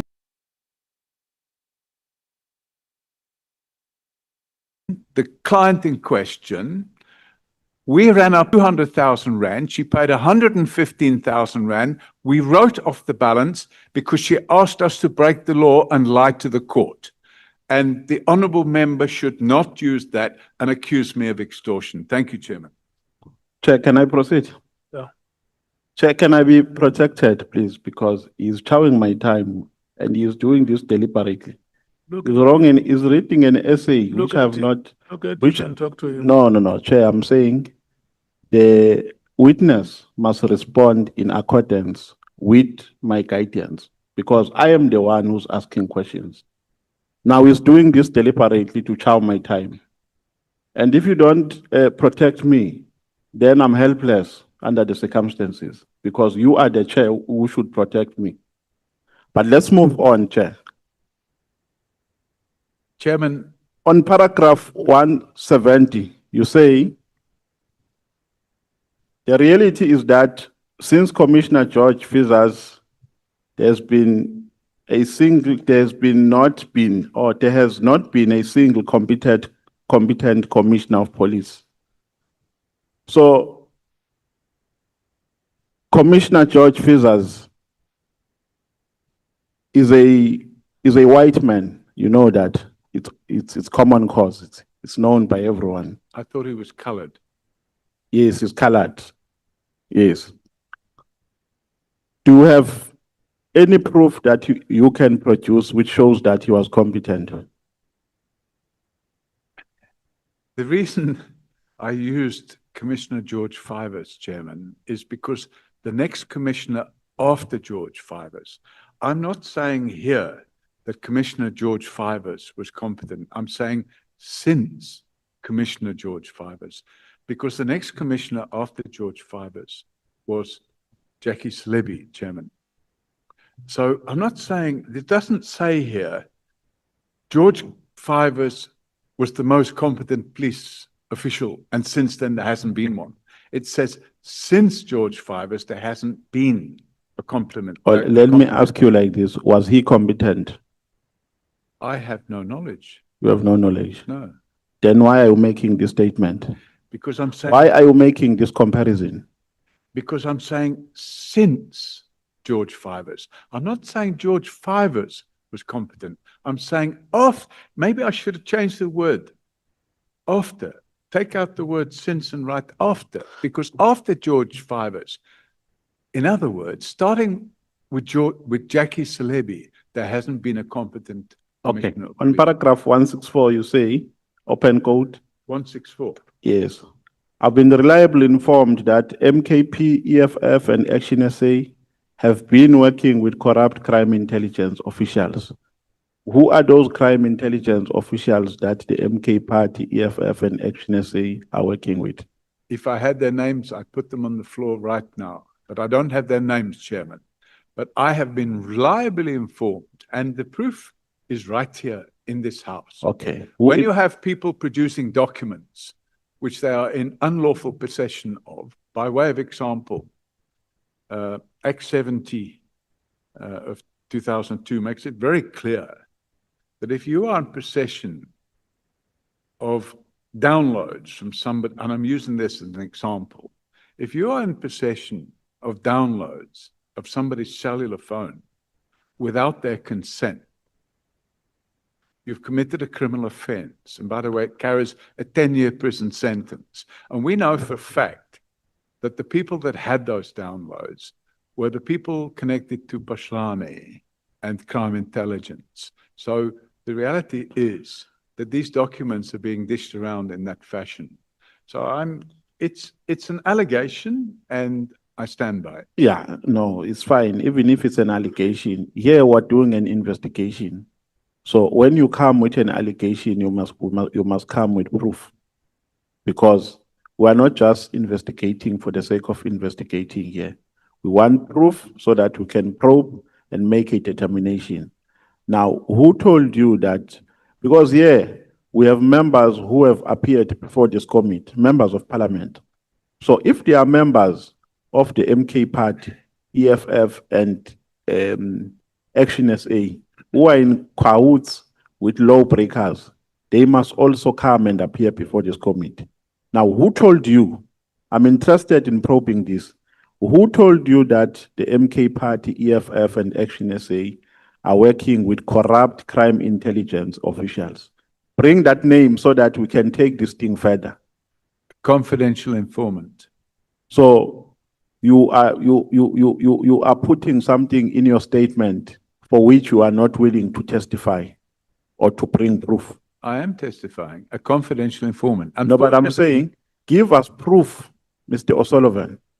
Give us proof so that you can probe this thing further. I thought here, when you write in your affidavit, you write with an intention of adducing evidence before this So- committee. Chairman, what it says here, I'm going to read it. When Mr. McBride was giving evidence in Parliament, I saw him receiving vitriolic attacks by certain persons. This included an Action SA member who was quoting from the contents of several pages of phone records she had unlawful possession of. This is a clear indication not only of the extreme bias of the vocal Mkhonasi supporters in Parliament, mainly from MKP, EFF, and Action SA, but also the fact that being in possession of someone's phone records without their consent is a serious crime that could see a convicted person sentenced to prison for up to 10 years. Then I say, Yeah, no. I have think- been reliably No, informed Mr. that Mr. MKP O'Sullivan, Mr. O'Sullivan, no, you are not going to do that to me. Here, I'm saying to you, you are saying the EFF, MK Party, and Action SA are working with corrupt crime intelligence officials. Now, I'm saying to you, I'm giving you a platform to produce evidence proving that averment. Because we want to take it further, want to deal with the MK Party members and EFF members and Action SA members who are in cahoots with crime intelligence officials who are involved in corruption. That's all I'm asking for. So I have said, quote, I have been reliably informed. That doesn't make it a fact. I say I've been reliably informed. Yeah, who MKP informed you reliable? Because that person is reliable. Who is that reliable person who informed you? A confidential informant, a person that works within crime intelligence. Oh, so if you are not going to disclose that person, let's move to another question. So it remains a rumor with no proof, a baseless rumor to this committee. On page 50, paragraph 146, you are saying, open quote, General Mkhwanazi's supporters in Parliament, instead of admonishing him for inciting violence against Sorry, me, what page? page 50, paragraph 146. 140, yep. No, 145, you mean? 146, Okay. Oh, yes. paragraph 146. Hmm. This is what you are saying, open quote. General Mkhwanazi's supporters in Parliament, instead of admonishing him for inciting violence against me, quickly lapped up his lies and opened the door to two other criminals to come and lie to Parliament, thereby reinforcing his lies, close quote. Who are supporters of General Mkhwanazi in Parliament? Can you list them for us, please? All the MKP members, All of them, okay. all the Action SA members. Okay. To the extent that the Action SA members even go toy-toying in support of General Mkhwanazi. In Parliament. No, they don't toy-toy in Parliament. They toy-toy on the street outside of his office with big placards saying, hands off General Mkhwanazi. So what they do is they generate their own bias there. And MK Party have also come out in support of General Mkhwanazi. So, you know, are you now saying that you don't support General Mkhwanazi? So you are saying? Are you now saying you don't? No, you are support not General going to ask me questions. I am the one who's asking you questions. Oh. This is not funny. I have no business of making jokes with you. I'd just like to get the I'm fact, doing my because job here. You're asking me. And then you about go on allegation. to say, two other criminals. Okay, you are saying we opened the door.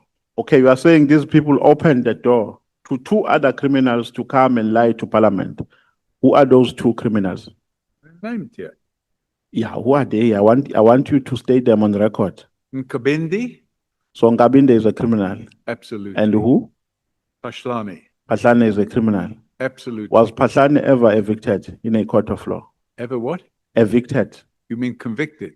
Yes, I mean convicted, sorry. Convicted and sentenced. No, Was he ever convicted and sentenced? he will be. No. Was he ever convicted and sentenced in a court of law? Not yet, but he will be. So, how does one become a criminal without being convicted by a court of law? No, I didn't say he's a convicted criminal. I say criminal. There's a difference between a criminal and a convicted criminal. No, If I go out- and you become a criminal because we have committed crime.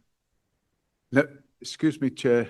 I'm trying to give an answer to the question. No, and but I'm the being question, interrupted. and you become If I a go- criminal. If I go out and shoot somebody in the street, am I a criminal after I shoot him, or am I only a criminal after? No, if I rob a you bank, become am I a a criminal criminal after I robbed the bank, or am I a criminal after I've been convicted? There's only one institution in this country which says you are a criminal, which can say you are a criminal. That is a court of law. No, that says you're a convicted criminal. Yes, you are a criminal after you have been convicted. You can't be a criminal. That's why people are referred to as suspects, not criminals. With before respect, Chairman. before conviction. So where do you get the audacity to call people criminals when they have not been convicted in a court of law? If I've seen the evidence, and I've seen that evidence, if they want to sue me for defamation, let them go ahead and do it. And by the way, I've been saying for the last 11 years that Pashlani is a criminal, and not once has I received a lawyer's letter asking me to retract that So statement. these people who are making allegations against you have a right, and they are correct when they call you a criminal, because they are also in possession of a certain evidence. If they've got evidence that I've committed a crime, why don't they come and put it in front of No, they've come, some of them. Are they correct when they say Paul O'Sullivan is a hardcore criminal? Because they are in possession of evidence as well. So, unfortunately, Chairman, this committee allowed these criminals to come here and accuse me of being a criminal, but don't apply the same test that they now want to apply to me. So you allow them to sit there, and I'm going to quote exactly what you allowed. Yeah, no, even if you don't quote, because I'm running out of time. But so On paragraph the reality is 92, the on reality paragraph 92, the other people can come call me a criminal. on but you don't paragraph continue. 92, let's move to another question. On paragraph 92, page 31, you are saying, open quote, according to information I've received on the 3rd of July 2025 and 4th of July 2025 at the police college in Pretoria West, Masemula and Mkwanazi put the finishing touches to the presentation that Mkwanazi would use to shock the nation on the 6th of July 2025. Mhm. Who told you this? A confidential informant. So, all this information, Mr. McBride, I said, according to all, information no, I've no, received. no. I'm saying to you, the majority of the information you have tendered in your affidavit is based on people who are confidential. You can't disclose it here. You can't disclose those people here. If I disclose it here, if I gave the name of the person that supplied that information here, publicly or privately, that person would either be murdered or he would suffer some form of detriment. So how And if do we- you think, how if do we you test- think how do the we criminal test- justice system is so good So how do we that all test? witnesses are safe, So how I do we? respectfully request you to read the newspaper. How do we test then the authenticity of what you are telling us when you do not want to share the sources? Because the sources should be used by this committee as proof. Because I, Under normal circumstances, the sources should be also writing affidavits to say, really, this is what happened. Because now you rely on hearsay evidence, and it's difficult for us to test that hearsay evidence. yeah, unfortunately, that is the problem we have in South Africa today, that many witnesses will be murdered if they give evidence. And if I talk, for example, about the Matlanga Commission, we no longer have a witness D and we no longer have a witness F. And it's a matter of time before witness A, B, C, E are not around either. The reality of the situation is that there's so much corruption in the criminal justice system, and there's so many criminals with badges. If it's not stopped, this country will go into a decline that it will never recover from. Let's move to another question. Again, I'm not getting any answer on this one. On paragraph 85 and paragraph 42. Sorry, do one paragraph at a time. Paragraph 85. On paragraph 85, you are making an allegation there that Kumalo, in fact, not Kumalo, Madondo went to Japan to a workshop, and you further allege that Madondo has a romantic relationship with Kumalo. Do you have proof showing that they have a romantic relationship, Madondo and Kumalo? The person that supplied the information to us, which is at pages 297 and 298, and 299, and 300, and 301, and 302, and 303, the person that supplied that information. So you have proof. Sorry, That's all. No. I'm saying I'm not saying the person that read. supplied the information about the trip to Japan. No. I'm talking about their romantic relationship. Yes, but I'm trying to answer you. You have proof. You have The proof. person that supplied the information about Do you the- have proof? the That is person my question. Do you have But I'm proof? trying to answer you. Do you have proof? Yes or no? That's what I'm looking for. The person that supplied the information about Do you the have trip, proof? That's my question. Do you have proof? the person that supplied the trip information to Japan gave us information that the two of them. So were you have involved. proof. No, I don't have the evidence. Okay, of the let's go romantic to another relationship, question. but I If you do don't have proof, evidence let's of go the to trip another to question. Japan. On paragraph 39, you are making another allegation. 42. Which- You are which saying, paragraph? paragraph 42. You are calling the late Tutumieni a President Zuma's mistress. Correct. What do you mean when you say he's a mistress of President Zuma? Well, I suppose if you have a conjugal relationship with somebody and they're not married, I would. So they have a relationship. They had a relationship. Yes. What kind of a relationship did they have? Well, a conjugal relationship. Do you have proof? Well, the son is the living proof. Do you have proof? We've Or they have a son? They have, yeah. Do you have a DNA test results? No, I don't have the DNA test. So do you have proof that President Zuma has had a relationship with the late Tutumieni? Dudu Mayeni admitted it in a conversation with another person. So you have proof. And that person's name is Talenti Mayeni. So you have proof. Proof. Yes. Not enough proof, but enough to put in front of this committee. Mr. O'Sullivan, South Africa is a patriarchal society. Do you know that? What? It's a patriarchal society. Do you know that? What's this? Do you find it appropriate for you to characterize men here with baseless allegations of romantic relationships? Women. Chairman, it's common cause in the public domain that Talenti Mayeni No. is But I'm Jacob saying Zuma's son. you are making a characterization here of women. You are characterizing them by romantic relationships for which you do not have proof. Do you find that appropriate? In this respect, yes, because it relates to. So you find it appropriate In to say this- a woman is so and so's mistress without proof thereof. That is appropriate. Chairman, the proof is in the pudding. There's common cause. It's been admitted. Talenti Mayeni lived at Jacob Zuma's Forest Town house. And so that qualifies him to be his son.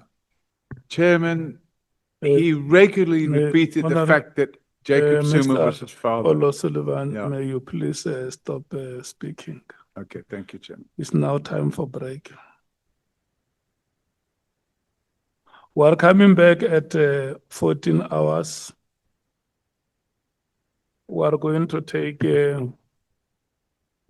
the alternate member for 15 minutes from the MKP, followed by Breitenbach from the DA.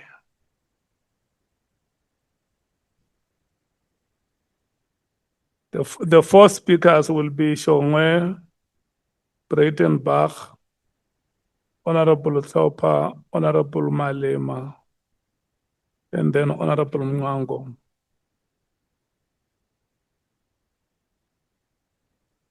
Yeah. May you please rise and leave the chambers.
Your time starts now.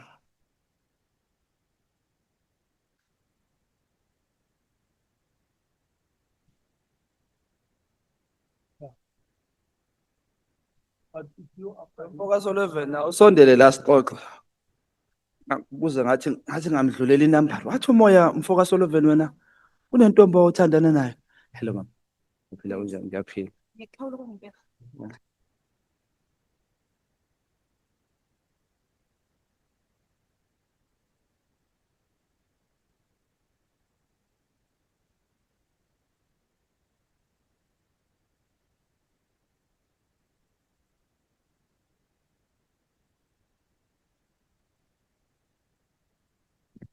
Sabona Mr. Sullivan, how are you?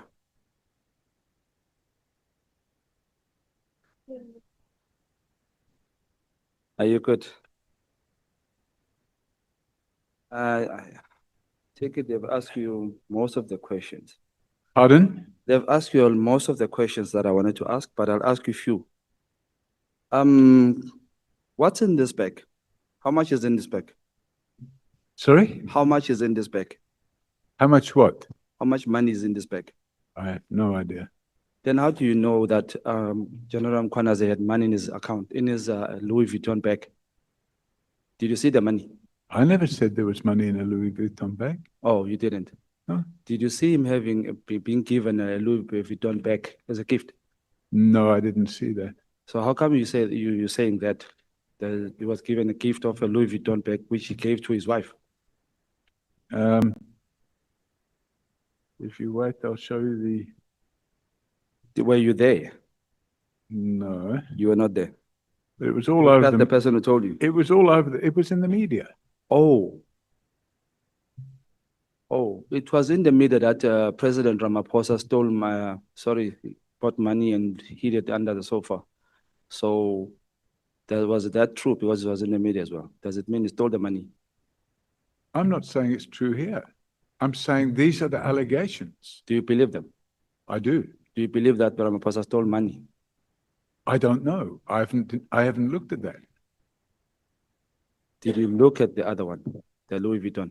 I did. What did you look at? What do you mean, what did I look at? What did you look? You said you looked into it. I What made did you some look into? inquiries and I You made discovered, some. yes, And you never made none on the parliament. I wasn't involved in that. I wasn't invited to be involved in it. Were you invited to investigate Pahlani? No, So what do you mean when you say you're not invited in the Pala issue? well, nobody phoned me and said, by the way, there was a break-in and money was stolen. Will you assist us with the investigation? Who said you must investigate Pahlani then? Who invited you? I didn't get invited. Somebody approached us with information. How so? Is that the letter, the brown envelope under the door? Who? Is that the issue? Is this the story where you say you got an envelope under the door? No. How did you get it? We received a tip-off from an informer. From an informer. Yeah, and the informer's, well, he's now retired, was a colonel in the police. Oh, okay. Before we go any further, you said MK members, including Honorable James, were guilty of having information that is coming from intelligence. And you said that's a criminal offense, punishable with 10 years. What's the paragraph? The WhatsApp from the WhatsApps. Yeah, but what's the paragraph number? No, I'm asking what you said. You said MKP members. Yeah, but if you can direct me to the paragraph number, I'd appreciate that because No, then I you can- said it here. I was listening to you. I was reading what was No, in you the said it. statement. You said it. Remember when you said all MKP members and including Honorable James have information that is coming from intelligence and it's punishable with I 10 read years. what was in my statement. Okay. So if you can direct me back to the paragraph number, otherwise we're going to have to stop while I go looking for that paragraph number. Okay, while they look for it, let me remind you, you said that we are guilty of that. So I want to ask you, you just said to Honorable Nomvalo. Where is this?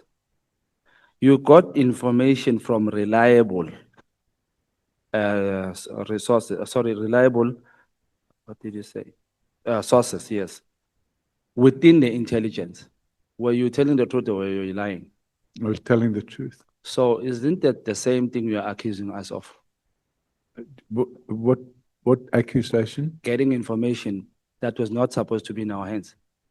The WhatsApp information. You can't pretend that you forgot. You know exactly what I'm talking about. Well, let me find the paragraph. You know tell me I that don't think I said, the chair. I don't think I said that you were in possession of that You said information. MK, you said, okay, Honorable James then.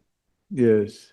Yeah, Are we yeah, referring yeah. to Well, Honorable James or are we referring to MKP? What's the difference? You know, I'm finding similarities between you and Brown Mukhodzi. You can be the white Brown Mukhodzi.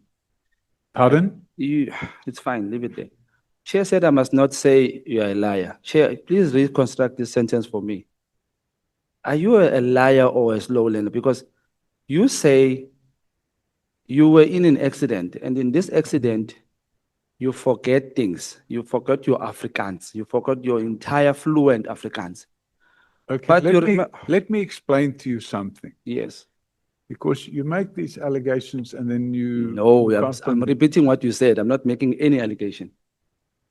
Hmm. Can you fix that? You say what I said. Okay. Wena ngufuna eveni nika wena. Mr. Sullivan, Yes. there's a white bakkie outside here. Pardon? There's a white bakkie, a very white bakkie here. A what? White bakkie. Do you know what's a bakkie? A van. Yes. It's a van. I think you should be going in that van. You're changing your statements now. Let's go again. How's your relationship with Mr. McBride? I don't have a relationship with him. Is he a credible police officer? Pardon? Is he a credible officer? Do you find him credible? A credible what? Do you find him credible? In some respects, yes. Okay. So how come when Mr. McBride is traveling with Mandla Mahlangu, the one you spoke about, who owns a 7 million farm and a house in Savannah, you never investigated that person, including McBride? Which person? Mandla Mahlangu. I wasn't involved in anything that required me to investigate them. Were you involved in investigating Patlan? Pardon? Were you involved in investigating Mr. Patlan? For 10 months, yes. You were. And Yeah. how did you get into that? Because IPID refused to investigate. Okay. This one, Mandla Mahlangu travels with Mr. McBride every day, and he owns a 7 million farm and a house in Savannah. Why didn't you bother to investigate that? I didn't know that. You didn't know. If somebody had come to me and said to me, by the way, this person has a 7 million rand property, it needs to be investigated, or I receive a tip-off, I could have possibly looked at it. But what I can't do is suck things out of my thumb and then go and look at those. I'm asking you because you say you love South Africa. That's why you decided to investigate and help with the security in South Africa. So your love, is it limited to a certain, or is it pointing to certain people? Or can everybody benefit from your love of living South Africa? Yeah, I think they do, yeah. Okay, when Sbiya was appointed in Gauteng without having a competency, why didn't you investigate that one? What was he appointed? I don't understand. General Sbiya, the credible officer, the one you said he has, is the best one of the best. General Sbiya. Did I say he was one of the best? Yeah, you did in one of your interviews. How do you regard him? I'd say he's a competent police official. Yeah. You know he doesn't have competency. When you say competent, He failed competency. like security clearance. Yes, yes. I have no knowledge of that. So you have no knowledge of that. So you just took him under your wing and trusted him and. I didn't take him under my wing. Okay, so why didn't you investigate him? What should have I investigated him for? For having no competency, for buying a grab, for upscaling his salary from 1.2 to 1.8, for taking a position that he has not applied for, and paying himself overtime. I have no knowledge of that. You had no knowledge. No. Okay. So when Ramaphosa hides money under the, Mr. Ramaphosa, when he hides money under the sofa, and you heard about it, what did you do? Did you investigate or just left it like that? I only found out about it 2 years Did later. you investigate or you left it like that? I investigated the allegations that were put out by Arthur Fraser, and I opened the criminal Did docket. you investigate from Mr. Ramaphosa for putting money under the sofa before you investigated Mr. Fraser, who is a whistleblower in this case? Why investigate a whistleblower where there is crime? Because he that is wasn't a alleged? whistleblower, What was he? a criminal, in A my criminal. opinion. In your opinion, Mr. Ramaphosa hiding money under the mattress or the sofa, was that not criminal? I don't know about that. I knew nothing about it. Again, I'm going to ask. And I can't retrospectively go back and investigate something that happened several years ago where there's no trail of evidence. Do you know Forte University? Do you know about it, Forte? I know where it is. There's a gentleman by the name Oscar Mabuyane, who's a choice to Mr. Ramaphosa. When he was alleged that his education or qualifications in Forte was fraudulent or somehow having issues, why didn't you investigate? Excuse me. I'm still on Chair. the love of South Africa. I'm still on the love of South Africa. You said you Sorry? love South Africa. Huh? And South Africa can't be Patani. You asked me a question and then You can answer. don't allow me to finish answering. I apologize. You can answer. Right. Forensics for Justice is a non-profit company. It doesn't receive any income other than small donations. You can go on the website. On the website are published every year the audited accounts. And you can go there now on your computer and look at it and see it. And you'll see the amount of resources that we have available to carry out investigations. Now, if we were to investigate every allegation against every public official in South Africa, we would need probably 2 or 3 billion rand a year and lots of investigators. We just don't have that. So to sit there and ask me why you didn't investigate that, why you didn't investigate that, why you didn't investigate that, it's just impossible. We have to select the cases where people approach us and say, we've got this information. Nobody came I to have 3 us. minutes, Mr. Solomon. Sorry for that. I But I'm apologize. just saying, nobody came to us and told us, this Professor, what did you say, Mabula?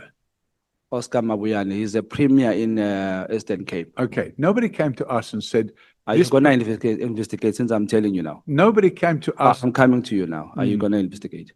Well, if you go on our hotline, you can file, It's gonna take and then too it will long. be Luckily about, here, can you, for the love of South Africa that you have, can you investigate that? we don't take all. Okay, let me ask this one. I'm a South African and I need to learn something from you since you love us. How do I convince a judge or how do I get a judge to give me a court hearing at 12 a.m. and give me a conviction that I can't be arrested within, unless I'm given a note that says within 48 hours I have to be notified? How do I convince a judge to do that for me at 12 a.m.? What's 12 a.m.? Can you define that? Time. At midnight. That didn't happen. How? You got a document that says you can't be arrested and you must be notified within 48 hours. And you got that at night, at midnight. Okay, so Is that if not you- true? If you have a look, Chairman, this relates to Section P. Is it true or not true? No, Did it happen? It's not true. It never happened. You don't have such a document. I have such, What but it time was wasn't that court obtained at midnight. What time was that court convened? At what time did you get It that? was a normal court day. During the day? Yes. If I have it on record that you are lying, can you hand yourself straight to the police station? Because you are making a mistake. Let me explain mistake? to you, Chairman, and I'm going to finish now because you're now accusing me of lying. So I've made it clear that every time somebody defames me, I'm going to respond. The reality of the situation is, in 2016, after repeated arrests and abuse of my constitutional rights, I launched an application in the High Court. What time was it? Well, normal course of business. It was an urgent application. This midnight court is the story. No. It's not a What- story. Is it a story or not? You know what? Let me try and finish, because what you're trying to The do, thing is eating on my what you're time. Why- trying, okay, no, why are you you're answering trying that? to, you're trying to make Uh, false and defamatory statement. Simple. Did it happen? The reality, Was there a midnight? there court? was a midnight. There was. Thank you. That's what I want. No, you're Do you not know going to get standards? away with that. The reason for the midnight court was because I had been unlawfully arrested. So there was a dragged- midnight court. The question that I asked. I had been how do I unlawfully convince a- arrested. Okay, Mlungwami. An urgent application was brought. An urgent application was brought Wait. in the Kahle. urgent court in Pretoria Can I ask after I had been unlawfully arrested Wait, lo baba. by Kahle, dirty kahle, cops baba. reporting to Paslani. And they dragged me away. I understand your anger with Pastor. The I'm question not is not angry that. with you. I'm This is the stating the question. truth. And what I'm not How going to do you allow get a is judge? for you. How do I convince a judge to give me a court hearing at midnight, 12 midnight? I just want to learn, how do I do that? Do I need money, bribe, or what? You What need do I to speak need? to. How do I? You need to Honorable speak. You need to Breitenbach. speak to my lawyers because Honorable the court Breitenbach. application was launched by my lawyer. Paul Robert O'Sullivan, your time has expired with Thank you, Honorable Chairman. Shong. May you turn to Honorable Breitenbach. She's sitting there. Your time has started, Honorable Breitenbach. Chairperson, good afternoon, Mr. O'Sullivan. Good afternoon. Apart from the time that you were arrested, I think it was in April 2016, and taken off an aircraft, how many other times have you been arrested? And what was the outcome of those matters? Thank you, Chairman. So if we go, in fact, it follows on from your colleague. I'm sorry, I can't remember the member's name. Respond to the Yes, question. if we follow on from that incident he's talking about. The name is Shongwe. Thank you. Please remember Thank that. you. Niggas were fan. Thank you. Thank you. If we follow on from that incident,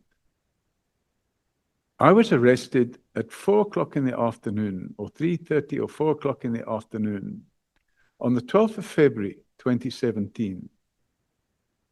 And I was taken away to Kameeldrift Police Station, which is the police station just down the road from Sable Hills Estate.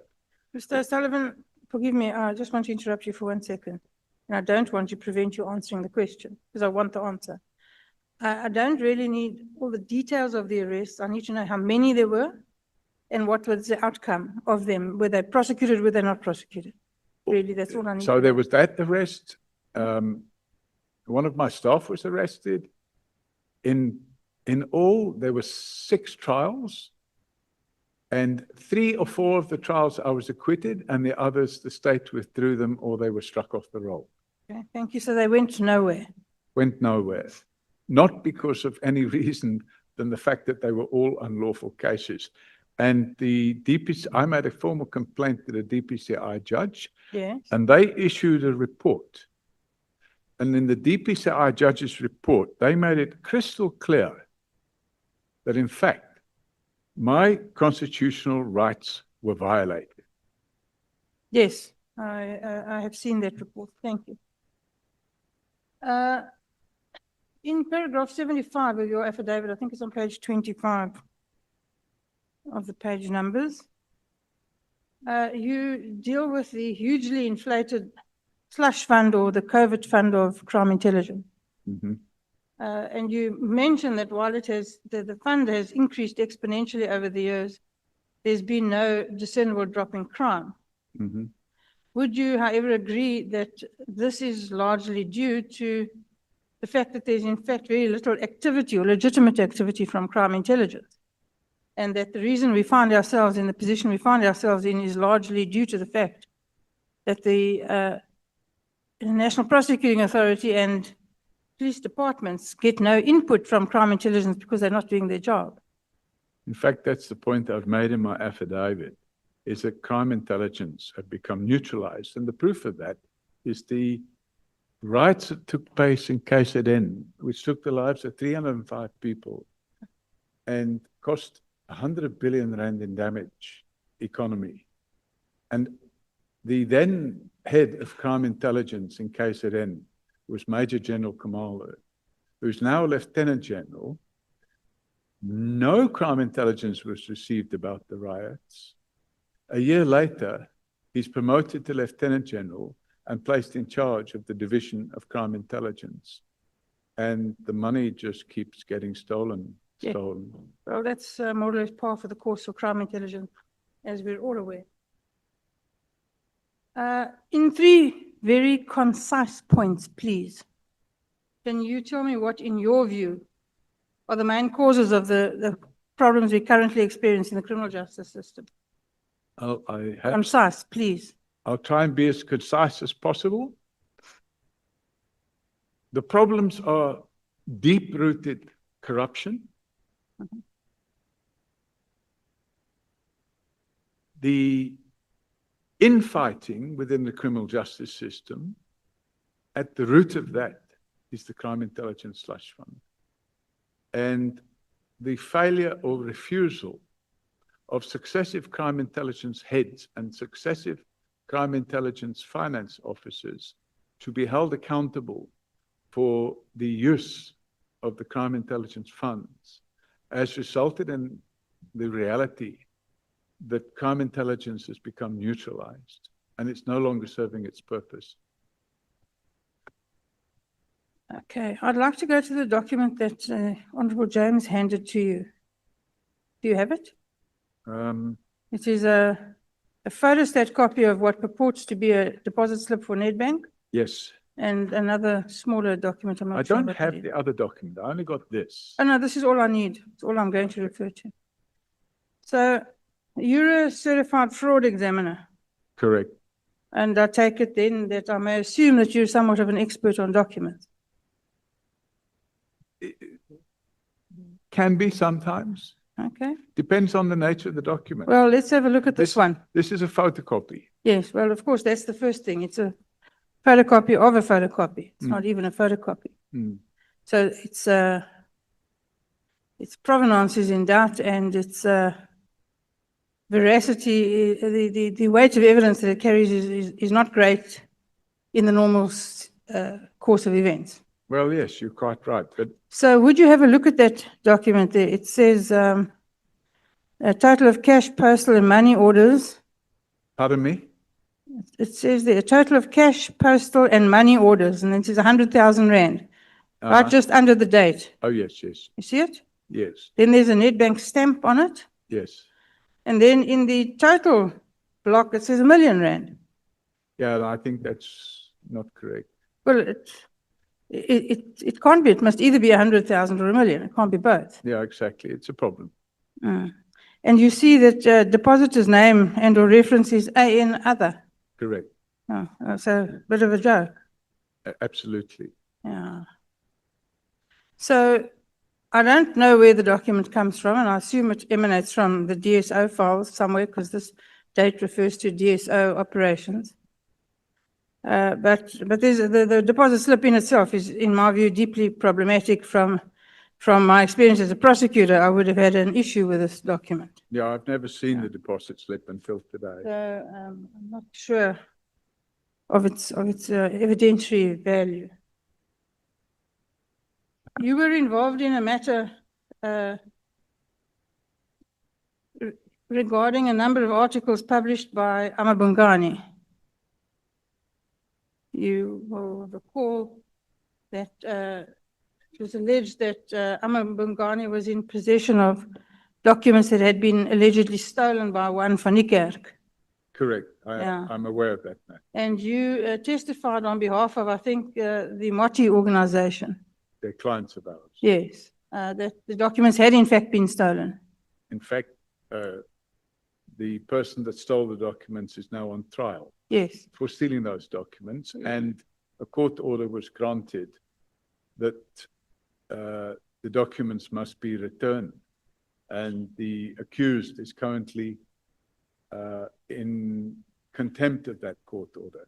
Well, no, that court order was overturned at some point by Judge van Nieuwenhuizen and said they must be kept in the offshore location where they were kept, and not altered or damaged in any way. That was the result of that. Judge Holland Muter issued the order to say return them, and then it was overturned. No, the order that they must be returned was taken on appeal, and the appeal was withdrawn, and that order is now valid. I see. And you say that Mr. Van Niekerk is on trial. Correct. And what is the position with that trial, do you know? I think discovery took place in December. And to my knowledge, the trial should be starting either in March or April. But in that affidavit, which is the point I want to get to, is you in your affidavit discussed the issues of the metadata and how that would demonstrate that the documents were in fact stolen. Correct. Now, are you yourself an expert on analyzing documents to the extent that you can sensibly discuss the issues of metadata? We have the software that enables us to download. No. Are you sufficiently an expert to do that? I consider I've done it for more than 15 or 20 years, so I have the experience. There is no specific qualification that says this is the qualification you need. No, of course not, Mr. O'Sullivan, but I have been a prosecutor in 1 or 2 trials. And in order to demonstrate expertise, you need to demonstrate a long period of proficiency and qualifications and expertise, and to discuss issues of metadata. In my view, you need to be, sorry, Angela, could you just sit back, please? To discuss issues of metadata and what it means confidently in an affidavit, you would have to be an expert. I'm asking you if you are an expert. No, but I referred to a metadata report that had been done by someone else. Yes. Yes, but you'll agree with me that if you're not an expert, you can't do that. No, we just referred to that metadata report.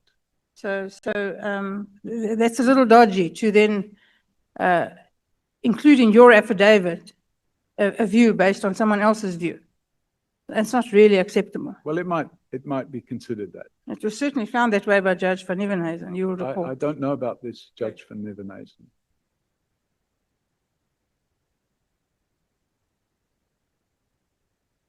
You mentioned Mr. Mdluli from Crime Intelligence and his employment of his family members. Correct. While he was in charge of. Now, Mr. Mdluli's travails are many, and in my view, transgressions also many, but that's not what we're here to discuss today. But as far as you're aware, are his family members who were employed, qualified or otherwise, still employed at Crime Intelligence? My understanding is that some of them were dismissed, but some of them are still there. And despite all of the time that has passed, no one has managed to get rid of them? That's my understanding. Okay. Thank you, Chair, I'm done. Thank you so much, Honorable Reitenbach. You have requested that you may want to be released at some stage. I'll be back. I just want to go through If you feel the pressures of time, you must know that I have granted you permission to leave and come back. Honorable Thorpe, your time starts now. Thank you very much, Chairperson. You- Mr. O'Sullivan. Are Sorry, you, Chair. are you participating as a full member or as a? No, as an alternative. Okay. Chairperson, paragraph 164. Mr. O'Sullivan, you make quite that bold allegation that there's many members of parliament who are involved with corrupt crime intelligence officials. Were you saying earlier that you can't or you don't want to say who you're speaking of? Yeah, I explained that the informant is a confidential informant. So this is an allegation. It's not an allegation that I can present with any evidence. I can just state that I've received the allegation. Right, so you're saying there's no evidence at your disposal currently? Only information. I said I've been reliably informed, which means it's hearsay evidence. Thank you. In paragraph 152, you speak of General Polane's interference with witnesses by interviewing them yourself or that he was interviewing them himself or he had other people interview them. Is this correct? That's correct. The documents in question were submitted at the High Court. Thank you. In paragraph 147.17, you then stated there that the salesman, I believe it's the salesman of the expensive sound system, was identified and interviewed by yourself. Is that correct? Sorry, what's the paragraph number? 147.17. Yes, he'd be interviewed, but he wouldn't give me a sworn statement. But you interviewed him yourself. Yes, because when it became apparent, And then am I correct in to say that you were the complainant in that case? but IPID had refused to carry out the investigation. So we continued with the investigation ourselves. Am I correct in then saying, well, let me ask it rather this way, is it normal practice for a civilian or a complainant to interview individuals? And IPID was involved prior to that, IPID wasn't involved. right? Is it normal practice for a civilian or complainant to interview a witness? We interview witnesses all the time. So it's normal standard procedure. Pardon? So it's standard procedure for the complainant to interrogate the witness. So in this matter, Forensics for Justice were the complainant through me. And the purpose of the interview was to get information that could be given to IPID. And all the information we got was supplied to IPID. Thank you. In paragraph 147.13, so it's in the similar section, you sat with the interview with General Patlale's driver. Correct. Is that also normal? I was requested to sit in on that interview. Surely, IPID was capable of interviewing the driver and tracing the driver. And I wonder, Mr. O'Sullivan, was it the request of yourself to sit in that or that of Mr. Mashlangu? It was Mr. Mashlangu who asked me to. What did he mean when you guys spoke about in your statement? You mentioned that he wanted to get buy-in with white people. Mr. Mashlangu felt uncomfortable with. He thought that because the person was white, I think a white Afrikaans guy, he felt that the driver may not cooperate with him in respect of detailing the payments that were made out of the boot of the car. So it was just a front. The color was just a front. Well, he felt that if a white person was in the interview, he might be more cooperative. Thank you. In paragraph 18, you spoke about leading from the front. This is paragraph 18. Drug trafficking, human trafficking. Paragraph 18. Let me just find it. You spoke about leading in the front, from the front, drug trafficking, human trafficking, etc. Correct. You also stated that you were requested to donate 8 hours of your time. Correct. And that you were doing about 40 hours per week. Mm-hmm. And I do understand that you had the financial means to do so. The question though is again, is it normal for a reservist to lead such a mammoth task? And is it normal for a reservist to lead such a mammoth task when there are people in the SAPS chains that must have been proficient at the time? You can understand why I ask. Yes, in fact, there were quite a number of reservists who worked substantial numbers of hours, and we were quite successful in the projects that we managed.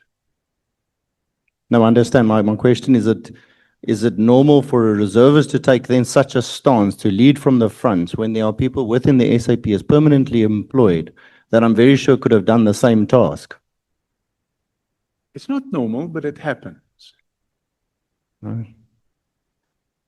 Mr. Sullivan, through you, Chair, who did Mr. Celebi appoint that you said belonged in jail? If you can just give some names there, it's in paragraph 35.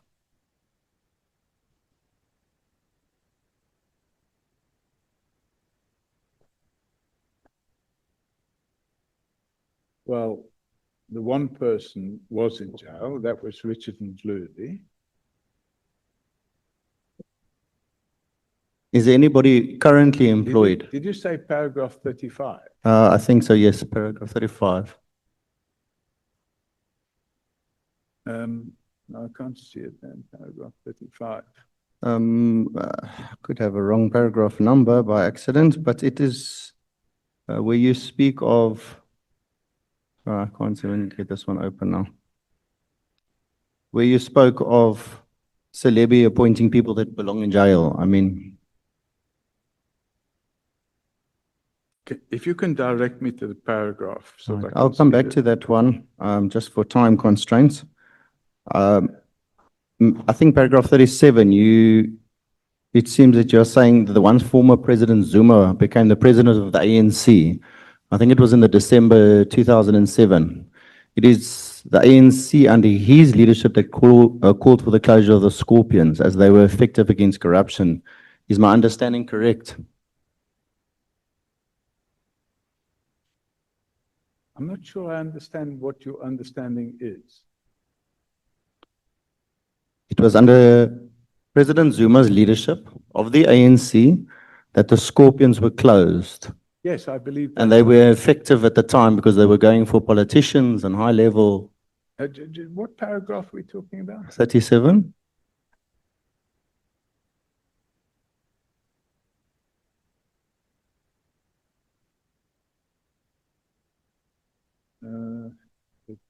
This is after Polokwane.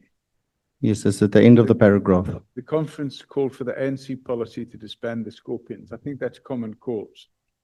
And the disbanding of, my understanding is that the disbanding of the Scorpions was intended to curtail high-profile corruption investigations. And if you look at the Glenister judgment, it's quite clear that that application was intended to either save the Scorpions or to have something that stood independent from the police. And that's what led to the changes in Section 17 of the Police Service Act and the creation of the DPCI. Thank you, Mr. Sullivan. It might be common cause for some of us, but many people don't know all these. This is why I'm asking these questions. Is it correct that within 2 years, the Scorpions were totally disbanded? That's from 2007. And this was the mark of the start of the significant corruption we see today. Is that correct? What paragraph are we on now? It's straight after that paragraph. You just said within 2 years, the Scorpions were totally disbanded. I think it was 2.5 years. Would I be correct to assume, because as you allude to the witnesses, Mr. Celebi and Mr. Mbeki, who tried to help him, former President Zuma was a catalyst to what we see today as one of the major reasons that we're sitting here. Is this in the same paragraph? Yes, that whole paragraph speaks about that. Paragraph 37, line 4. Yes. What is the question?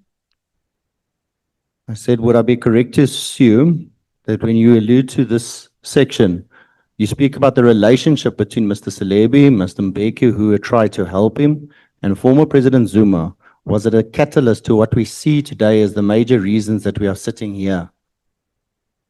I think it could be part of it, but I can't say it's all of it. I think one have to look at the defective aspects of crime intelligence and the abuse of the slush fund. Yeah, I'm just saying, was it a catalyst? I think it could have been. Thank you. In paragraph 147, Mr. Sullivan, you stated that you were tortured for 3 days.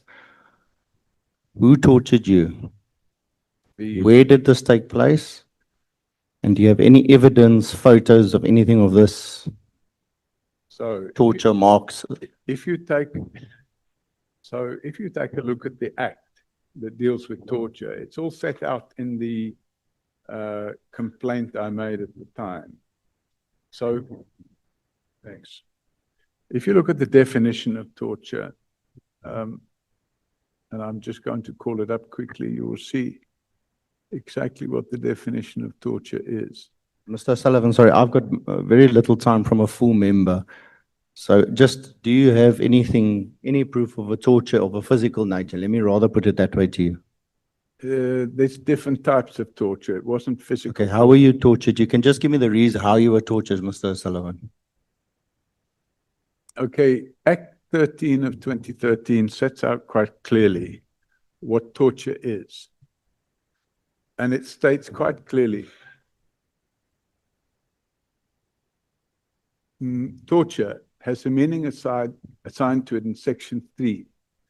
And it's defined as, the purpose of this act, torture means any act by which severe pain or suffering, whether physical or mental, is intentionally inflicted on a person for such purpose as to either obtain information, punish him or her for an act he or she or any other person has committed, or intimidate or coerce him. Thank you, Mr. Sullivan. I understand. I'm asking, how were you tortured then? If you can explain to me. Okay, so I was taken and placed in a cell with rats running around and sewage on the floor with nowhere to sit. And I was repeatedly told that I'd be in prison for the rest of my life.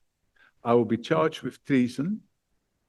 And that process went on for 3 days and nights. And I wasn't allowed to sleep. Thank you, Mr. Sullivan. And I'm asking these questions, not that I'm saying you're saying the truth, I'm not saying the truth. What I'm saying is many South Africans go there, and it's why we're sitting here. Because I think many South Africans sit in cells that are dirty, sewage on the floor. And that's exactly what we do as oversight. And we need to better on that. In the same paragraph that you spoke about this, you also spoke about your phones were tapped. Who was responsible for tapping your phone, and do you have any proof of that? Crime intelligence. And there's a sworn statement that's not included here. But there's a sworn statement by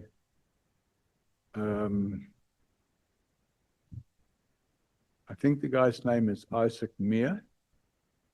And in that sworn statement, he sets out how my phone was tapped. If you could just please provide that to the committee at your earliest convenience. I'll have to find I think my time should almost be done. Just want to quickly go back quickly. Paragraph, where I said paragraph 37, 36.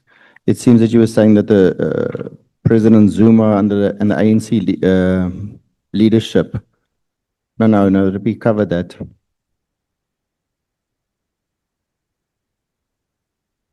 Pardon, which paragraph? I think it was paragraph 36. I asked, would I be correct to assume what you have alluded to now in the witness statement is that you, Mr. Celebi, Mr. Mbeki, who you said to try help him, and former President Zuma was the catalyst. I think we're just clarifying that that was the paragraph we were alluding to early on, but you did answer the question. Paragraph 150, you mentioned you received death threats. You wrote to General Palani to inform him. I guess you believed he was making the threats, and you copied President Ramaphosa. And you do say then that you had no doubt that President Ramaphosa will say he was under the spell of Zuma. What did you mean by this? And what did former President Zuma have over President Ramaphosa? Well, and is this your opinion? It's an opinion. Or was it something that was communicated to you? No, it's an opinion.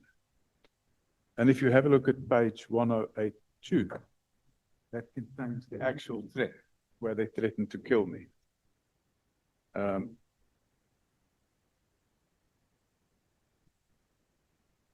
1082.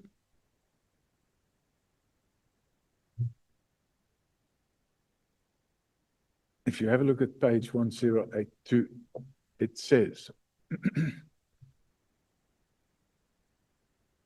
and this is the email that I sent to Pashlani on the 21st of November. And I've copied and pasted the threat in there. And it says, "Hello, Chief, this is a warning to you. We are aware that you are working for a big foreign spy, Paul Sullivan, who is funded by his masters. This man is in cahoot with Robert." Obviously, they mean Robert McBride. Lot of junior policemen, the police com, and lot of senior policemen who are paid by him with money from UK Kingdom. Unfortunately, you became part of them. You must stop now. We know where you stay and your family. Paul is a stupid old man. His days are numbered. We are on his heels. You must either choose to die with him. We are watching you, boy. We are about to finish Paul. We have everything on him from his family in the UK. He is a foreigner. Robert isn't clever. Tell him to leave this spy. I will see if you are listening. I'm Mr. not Sullivan, sorry, I going to do need warn to you again. interrupt you. I understand that that's what the letter's content is, but my question is, you see that President Ramaphosa was under former President Zuma's spell. Yes, and Was that your opinion? I'm That's saying- all I want to know. And I said, yes, that's my. Okay, you know, sorry, I've got very little time. Then you spoke about these death threats. Were there any attempts on your life at the time, at that given time? When, how did it happen? Yes, there was attempts on my life at that time. All right.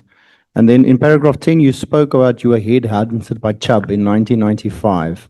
Why did they headhunt you specifically, and what skill sets did you possess at the time? Let me just find that. Thank you so much. Okay, fine, it's finished. The 15 minutes Thank you, Chairperson. have expired. The next speaker is Honorable Malem. Thanks, Chairperson. Mr. Paul O'Sullivan, you have admitted to have received money from DSO, right? Correct. And therefore, these documents that are presented before you are not in any way suggesting that they might be fraudulent. They're just confirming exactly what you have confirmed, that you have received money. Well, I've never seen the documents before, but the document would appear to me, if I recall correctly, the amount that was paid to me at the time was 100,000 rand, not 1 million rand. The question was not, have you seen the document before? The question was, what is reflected on this document is exactly what you have experienced in your account. Yeah, but not the 1 million. Why? No one has said 1 million. 1 million, the person was trying to. It says 1 million. No. There's no one who says 1 million. The document says. No, the document doesn't say 1 million. It does. If you look at the printed statement, it says 100,000. Correct. Yes, Yeah. that's what it's saying. Yes. So to try and delegitimize what looks like a legitimate document is unacceptable. I'm not trying to. Not you. I'm just saying, following up to what was the impression that was created here, that this might not be correct figures. Why were they giving you money? As I've said to you, they were refunding some of the expenses I'd incurred. There's nowhere the written refund. There's no way. The first document says a request for an advance from the DSO confidential funds. I haven't seen that document. Have they not shared the document with you here? That's all I've got, just that. I've not seen anything else. Yeah, there is a document here from Scorpions I've not seen that says they're giving you advance. I've not seen And there's two documents. The one says request for an advance from the DSO confidential funds. And then the other one says application for reward, Paul O'Sullivan. I've not seen it. Nowhere do they suggest that you are being refunded for anything. Thank you. So in a way, you are part of these people who have been benefiting from this slush fund. Chairman, that allegation was made earlier.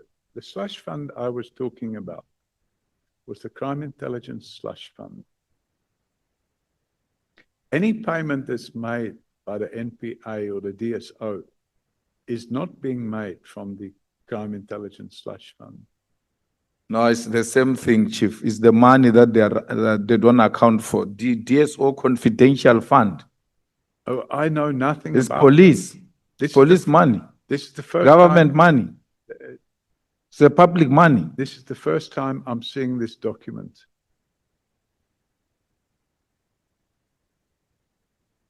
And in fact, what they did internally, I don't know about it.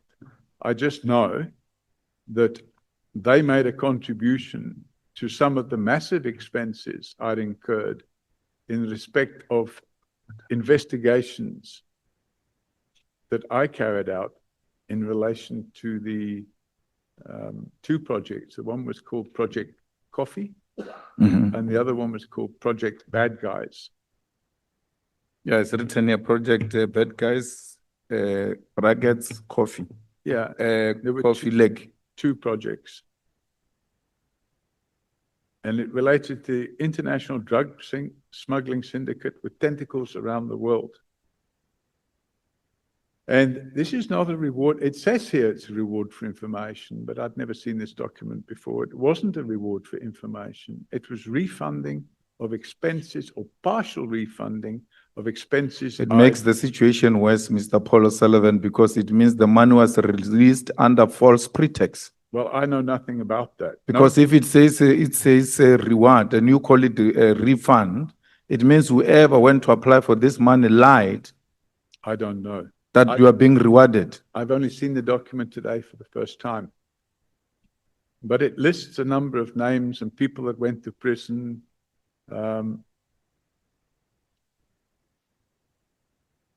So, yeah, I'm seeing it for the first time today. Okay, let's leave that one. At least we confirm that you have received the money. We're just not finding each other about why you received the money. I just want you to assist the committee in relation to your professional background. So, did you complete O level or A level? O level and 1A level. 1A level. Yeah. What that is equivalent to what in South African terms? I don't know how you equate it. I suppose it would be something like a matric. So you've got matric. They don't have a matric. No, I'm saying it doesn't matter what they call it. I think there. it would be called the equivalent of a matric. You've got an equivalent of matric. Correct. From there, which post matric or post A1 level did you go to? So University or technicon or anything of that sort? I went to a technicon, but I'm not prepared to discuss my educational background. Which one? I said I went to a technicon, but I'm not prepared to discuss my educational background. I made that clear. And No, the you're going reason- to have to discuss your educational background because you took our money. We hired you No, you at didn't. AXA. I At didn't- AXA. No. take That's our money. Okay. You only get that money if you have reached certain particular qualifications. So we want to see if you received that money legitimately. Which money? AXA, you worked for AXA, they were paying you a salary. They paid a salary. Yeah. And I gave them a good return on that money. No, it doesn't matter. Did you get any tertiary qualifications? Yeah, I did. Which is what? I'm not prepared to discuss it. But I want to check if you're qualified. You go ahead and check. No. I want to check with you if you are qualified to be head of aviation security. Well, then you should perhaps speak to And if you look at the report of the 2002, there is no even such a structure in the organogram of AXA. In the report of AXA, there is nothing called group aviation security, group heads aviation security. You are the only person who's using that concept. No one at AXA is using that concept. Even the advert, there were 2 adverts that year which were taken out. None of those adverts say group head aviation security. They say aviation security. So I think, I don't know where you're getting your information from, but I think it's defective. I'd like to refer you to a page in the annexes. Come to the page number now.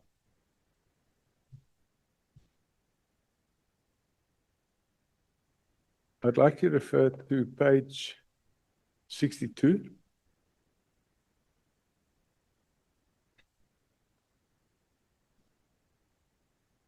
Yeah. And page 63. Yeah. And page 64. So on page 62, it's addressed to Mr. Paul O'Sullivan, Director, Executive Group Security. Page 63, it's addressed to Mr. Paul O'Sullivan, Group Executive Security. On the business news or engineering news article, which is page 64, if you look at the second paragraph or the third paragraph on the left-hand side, it says, according to AXA Group Executive Aviation Security, Paul O'Sullivan, this is substantially more than was likely to be allocated had the 2001 terrorism attacks not occurred. And it talks about 150 or 140 million rand budget to improve security. So perhaps those 3 references would indicate that there is in fact a position called Group Executive Aviation Security? No, the two heading don't speak to that. Pardon me? The two heads, the two things that you referred me to under Mr. Paul O'Sullivan, Director, Executive Group Security. That's number one. Number two, Mr. Paul O'Sullivan, Group Executive Security. Correct. There is nowhere where they call you Group Head Aviation Security. So my job title was Group Executive Aviation Security. So if you look at the page 64, on the third paragraph on the left-hand side, it says, according to AXA, Group Executive Aviation Security, Paul O'Sullivan.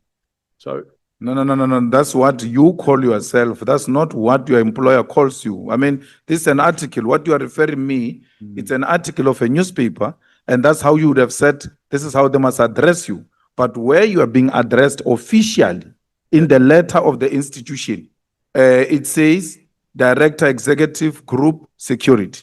Then the second one, it says Group Executive Security. Nowhere do they refer to you as Group Head Aviation Security. So those people wrote what they thought was my position.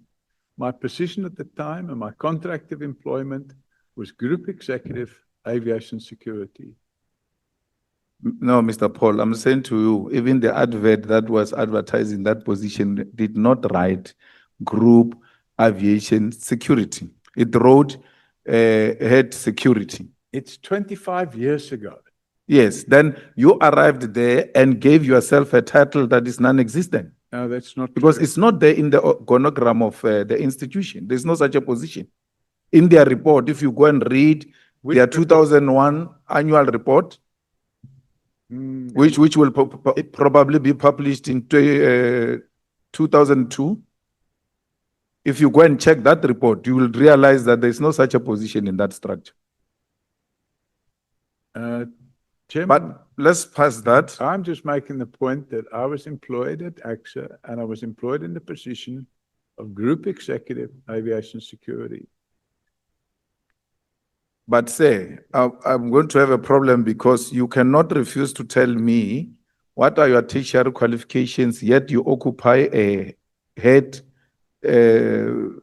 aviation security position, which it's equivalent now, as if you look at the adverts this year, they require master's degree and some 5 years experience. So I could imagine during your time, there's no way, even the one that I'm referring you to, it says it requires a degree or an equivalent. That's why I want to check your qualification to match it with the requirements so that I can make a determination that you are indeed employed through your qualifications. And am I correct in thinking, Chairman, that that's in the terms of reference of this committee to look into the qualifications of a civilian that has nothing to do with it? It has got everything to do with it. We're going back, no. We're going back more than 20 years. Okay, and my qualifications were obtained 40 years ago. So I am not going to get into a debate. I have rights, and my rights include the right to privacy. And you would know from the Constitution. And my right to privacy, I will maintain. And you can dig into my right to privacy if you want. I'm here voluntarily, and I'm not going to submit myself to providing information which I believe you're not entitled to. So you can repeatedly ask for it, and you can make all the assertions you wish, but I'm not supplying you. You know why you're making this a big issue is because you lied yesterday and told us about a technicon that is non-existent. Oh, really? Okay. It's not there. You did. You told us that you went to some Manchester engineer or something. The chair can confirm that. Okay. You said that yesterday that you went to Manchester Technicon or something.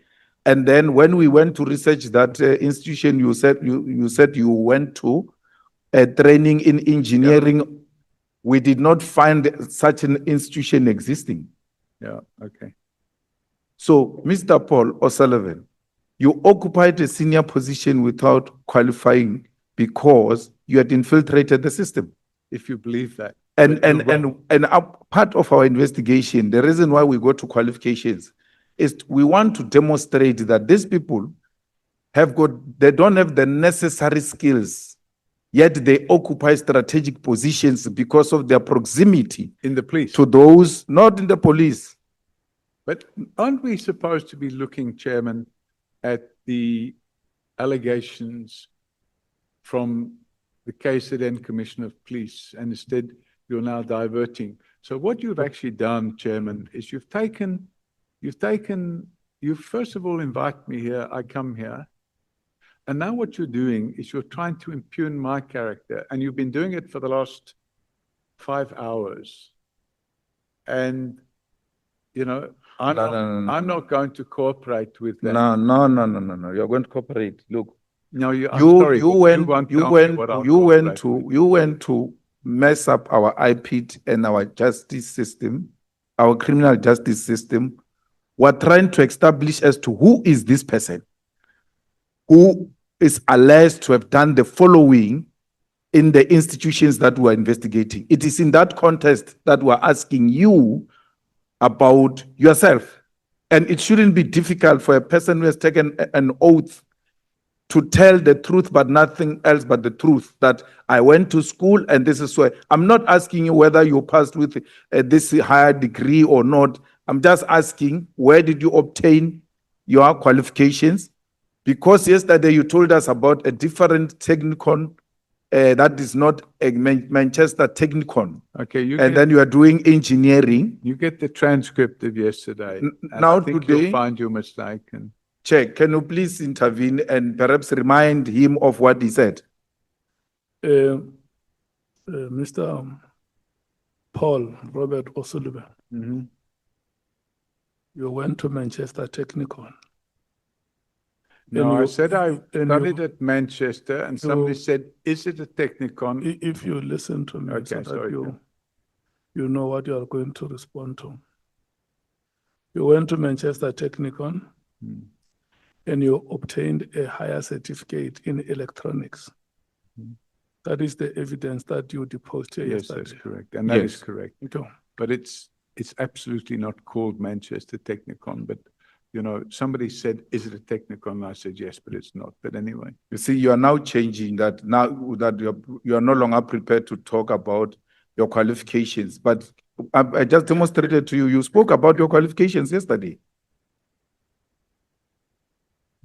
And you were not qualified to be employed as head of anything at AXA because you didn't possess the necessary qualifications. Number two, which I want to ask is, after you went to, the military intelligence, did you work anywhere else except when you left the military intelligence? did I work anywhere? What? Did you work anywhere after you left military intelligence? Yes, I did. Where? I'm not telling you Why? because it's none of your business. It's none of my business. So, okay, that's fine. You don't have an answer. And I know you don't have an answer because the question after that was going to be, where did you get the money to invest in the property investment? Because you were just from school, went to military intelligence, and then the next thing you come to South Africa for tourism, you love the place, then come back to South Africa to invest in property development, and not only in South Africa, but in different kind of countries. Where do you get that money from? Because military intelligence will not have given you such pensions. No, pension. I don't get a pension at the age of 26 or 20. That's what I'm saying. Where did you get the money Property development, and I made profit. Where did you get the money to invest in the property development? The first development I did, I borrowed the money from the bank, and I made a profit. And I reinvested that profit in another property. And I made a profit there. And I reinvested that in another property. And I made a profit there. So that's how property development works. No, I don't buy that story. Mr. Paul O'Sullivan, property investment is a very expensive investment. My suspicion is that you were given money out of the military intelligence to go and be an investor in different countries to continue saving them, in spying those countries on their behalf. But you must look like you are an investor. With respect, Chairman, I think the honourable member has been watching too much TV Why? because you're speculating. You have never worked to get money to qualify to engage in property investment. How do you know that? That's what you told me, at least. You went to work at military in intelligence, and then from there you worked in a firm. You can't tell me, because if you tell me that firm, I will be able to evaluate, to check, No. and make 1 + 1 to see if we can make such money to invest in property investment. With all due respect, my property investment activities took place probably when you were still a baby. Yeah. But the reality of the situation is, if a person is an entrepreneur and he makes money, how can you then jump into the conclusion that that person is being paid from a government fund or something of that nature? That's pure speculation, and you don't have a shred of evidence. So what you're actually doing is you are making these speculations. It's your idea, and it's wrong. No. And I'm just pointing out that you are wrong. No, my idea is that because I was a baby, and it's not my problem that I was a baby, it is my mother's problem. She gave birth to me at that time. I've got nothing to do with what I was at that time. So because you were an old man, you have to teach me how you came about to become a property investor. You can say I'm formulating it because we've put you there, and we want you to educate us as to how did you become this big property investor from just military intelligence. I won't say I was a big property developer, but I was a property developer. And when you bring money into South Africa, you convert it from pounds to rand, you get quite a significant amount more rand. And if you look at the property prices overseas and you look at the property prices here, you can buy more property here for the same amount of money you will buy much less overseas. And I decided to get involved in property development. And if you find that suspicious, it's a problem. And I believe the reason you're finding it suspicious is because you and certain other members of this committee are looking for ways of covering up the criminal conduct of crime intelligence officials and the abuse of the slush fund. And that's why we have people like Pashlani, who's on trial at the moment, getting away with the crimes that they're committing, because Parliament, or certain parts of Parliament, are not exercising their duty of care and their duty to look after the interests of the country. Mr. Paul O'Sullivan, if you know me, I'm not part of the nonsense you're talking about. Not me. I'm not part of any nonsense you're talking about. I'm not part of any slush fund or anything. I question people the same way I'm questioning you, all of them, including Lieutenant General Mkwanazi. I questioned him because I'm about the truth and nothing else but the truth. And I'm not going to be patronized or be intimidated by anyone, not me. They can try with other people, not me. Okay. So you must never ever group me with people who are involved with some people who are doing wrongdoings in the crime intelligence. If you have been following the proceedings here, you will see that I've taken the same posture with everyone. You are talking about former General Patlani. Is still coming to us. We are not done with him. When his turn comes, we'll attend to it. You are saying you are a certified fraud examiner. Who certified you? The Association of Certified Fraud Examiners. So, association where, here or in the USA? It's a US, it's based in Austin in Texas. So they give you a certificate which you perhaps attached here, which we can make reference to confirm that you are a certified fraud examiner. Well, if you look at page 73,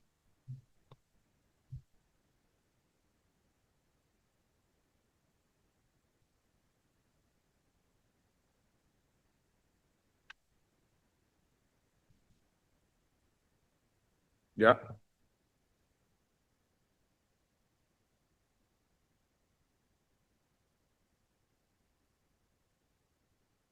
and if you look at page 67, so page 67 says Association of Certified Fraud Examiners, South Africa chapter number 91, ACFESA, Certified Fraud Examiner of the Year, 2014, was awarded to Paul O'Sullivan for his contribution to the fight against fraud and white-collar crime. And if you look at the page 73, it says again, Association of Certified Fraud Examiners, South Africa chapter, ACFE, hereby awards Paul O'Sullivan with the Certified Fraud Examiner of the Year Award 2022, with all rights and privileges under the bylaws of the ACFE SA chapter. So what requirements must one have to be admitted into doing this type of qualification? I'd have to go on the website and have a look because, but you have to take exams, you have to undergo quite a lot of training. Yeah.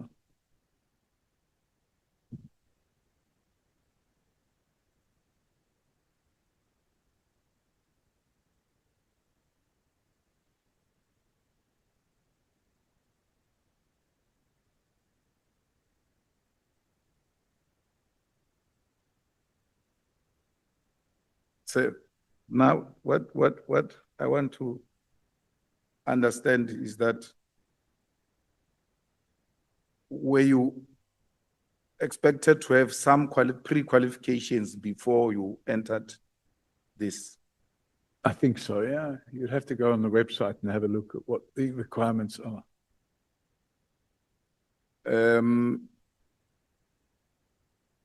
The issue of security clearance, you said to me at that time when you were head of aviation security, the issue of security clearance was not a requirement. That's correct. No, but when we look at the necessary act that was applying at the time, that was a requirement. It became a requirement in 2003. That was after you left? No, before I left. Uh-huh. It was made a requirement in 2003. And then when they found you without having the security clearance, what happened at the national key point? Then I could no longer be the national key point officer, and I could no longer be sitting on the National Aviation Security Committee. Have you ever been found guilty of a GBV? What's GBV? Gender-based violence? Yes, in 1999, I paid a 500 Rand admission of guilt fine for an alleged assault. And in retrospect, I probably shouldn't have paid the fine, but my lawyer at the time advised me that either there would be a trial or I could just pay the fine and it wouldn't be a criminal record. Unfortunately, I paid the fine. It was made a criminal record, and then it was subsequently, what do they call it? Expunged from the record. Do you still have your firearm license? Yes, I do. Is it not the requirement that when you are found guilty of such a thing, they should withdraw your firearm license? So there wasn't a trial and I wasn't found guilty. I just paid an admission of guilt fine. It's like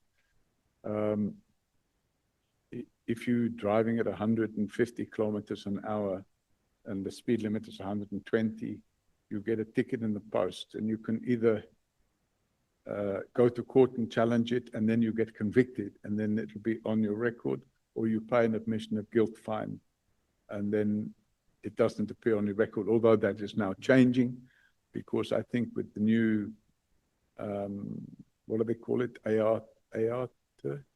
AARTO Act, even if you pay an admission of guilt fine now, it becomes part of your record. But at that time, it wasn't the case. Have you ever faced any allegations of sexual misconduct? No. There was never an allegation that you were accused of raping an underage girl? Definitely who not. was in the Randburg area, who was absolutely a close, who was a daughter of a close friend? Absolutely not. I mean, and that will mean you have not even tried to pay any bribe to those parents to. I've never had such allegations made. Nothing of any nature whatsoever. What is your relationship with McBride? Robert McBride. I have no relationship with him. Professionally? When he was at IPID, yes. What required you to work with him at IPID, which makes it difficult to work with him when he's outside IPID? Because I'm not involved with him now. When he was working at IPID, he was the executive director of IPID. Mm-hmm. And he was unlawfully suspended and he was off work for, I think, 10 or 12 months. And during that period, I opened a criminal docket against General Pashlani. And that was in February, I think February the 16th in 2016.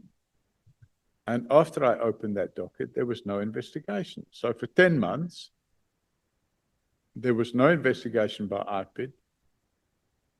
And because they refused to investigate, I continued gathering evidence myself. But after March, I refused to supply any of that evidence to IPID because they were leaking it to General Pashlani.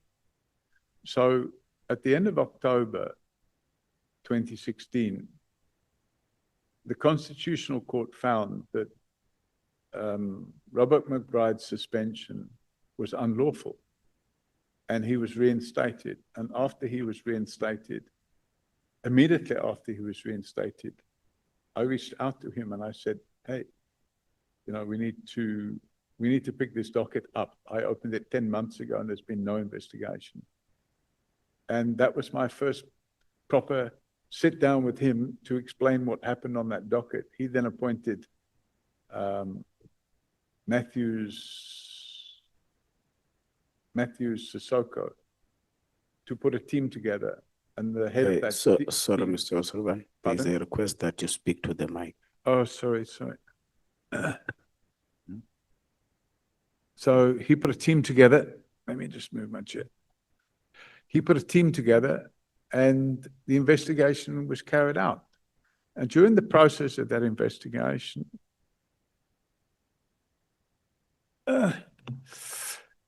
3 weeks into the investigation, there was a threat to murder myself and to murder Mandla Mashlangu, who was leading that team. And as a result of those threats to murder myself and Mandla Mashlangu, we had further meetings and it was decided that we needed to find out who these threats were coming from or where they were coming from. And they managed to trace the phone to a police official that worked at OR Tambo, but the police official claimed that he lost his phone the day before the threats were made. So it never got anywhere. And I mean, then what happened So that was in November, towards the end of November 2016. On about between 10 or 12 or 13 of December, we had a braai. It was a year-end braai. And Mandla Mashlangu was there, Robert McBride was there, Cedric Nkabindi was there. There were two other guys, I can't remember their name, from IPID. And I was there. Some of my staff were there. I think 3 or 4 or 5, maybe 6 of my staff were there. And we had a braai, and it was a year-end braai, and that day I was flying overseas. And 3 days after that braai, General Prince Mokateri, who was then the unlawfully appointed head of DPCI in Gauteng, leaked a media article through a private investigator by the name of Chad Thomas to the media. And the article alleged that a secret meeting took place instead of a braai, and that the purpose of the secret meeting was to discuss overthrowing the government, and that the persons present at the secret meeting, apart from myself and McBride and others, was the DA and AfriForum and a journalist. Of course, the whole thing was fabricated. See, I'm being very patient, but my time. But the media made a big meal of it, a massive meal of it. So I then invited General Mokateri to take not I. Robert McBride invited General Mokateri to take a polygraph test, and he agreed to take the polygraph test. And I said to Robert McBride, he should also take the polygraph test. So he did take the polygraph test. And after he took the polygraph test, which he passed, and the question was, were you at a meeting where you talked about overthrowing the government? And he passed. And the question for Mokateri would have been, is this case you opened for allegedly overthrowing the government real or not real? And he refused to take the polygraph test. So that was kind of the end of it. That's fine. And then Naim Kasim, what is your professional relationship with him? Naim Kasim, if I go back to, trying to remember the year, either 2011 or 2012, I'm trying to remember the year. Naim Kasim was a client. He came to us. He asked us to carry out an investigation in respect of certain events that had taken place with him. He owned an OK Bazaar in Brits. And he alleged that certain people had threatened him and beaten him, and he had the video evidence and stuff like that. So we sat with him, we interviewed him, and we carried out an investigation. So he was a client? He was a client, yeah. Moti will also be a client? Today. Moti is your client? No, the company, there's a, Zunaid Moti owns a group of companies called the Moti Group. And today... Now I'm talking Zunaid Moti. Yes, Zunaid Moti is not a client. It's not your client? No, but he You don't work for him? No, he owns a group of companies, and the group of companies are clients of ours. How many passports do you have? 4. Yesterday you said 3. Yeah, so because my passport was running short of pages, I got a second passport. So I have 2 South African passports, 1 Irish passport and 1 British passport. No, you did an interview, I can't remember, with you in a book where you said you've got 4 passports. Yes, I have 4 now as well. Yeah, South Africa, Ireland, Britain, and then the 4th one? South Africa. So you have 2 passports of South Africa? Yes, because when you want to go to a country, you have to have pages in your passport. If you If your pages run out, you can't enter a country because you need to have so many blank pages. Also, if you want to get a visa to go somewhere in your passport, you have to leave your passport at an embassy. No, but those are passport books. Passports means passport, as in Yes, I'm talking passport. You have the one that is full. It doesn't matter if it's full. I just wanted to know, because when I say how many passports do you have, I mean, which many countries do you belong to? three. Yeah.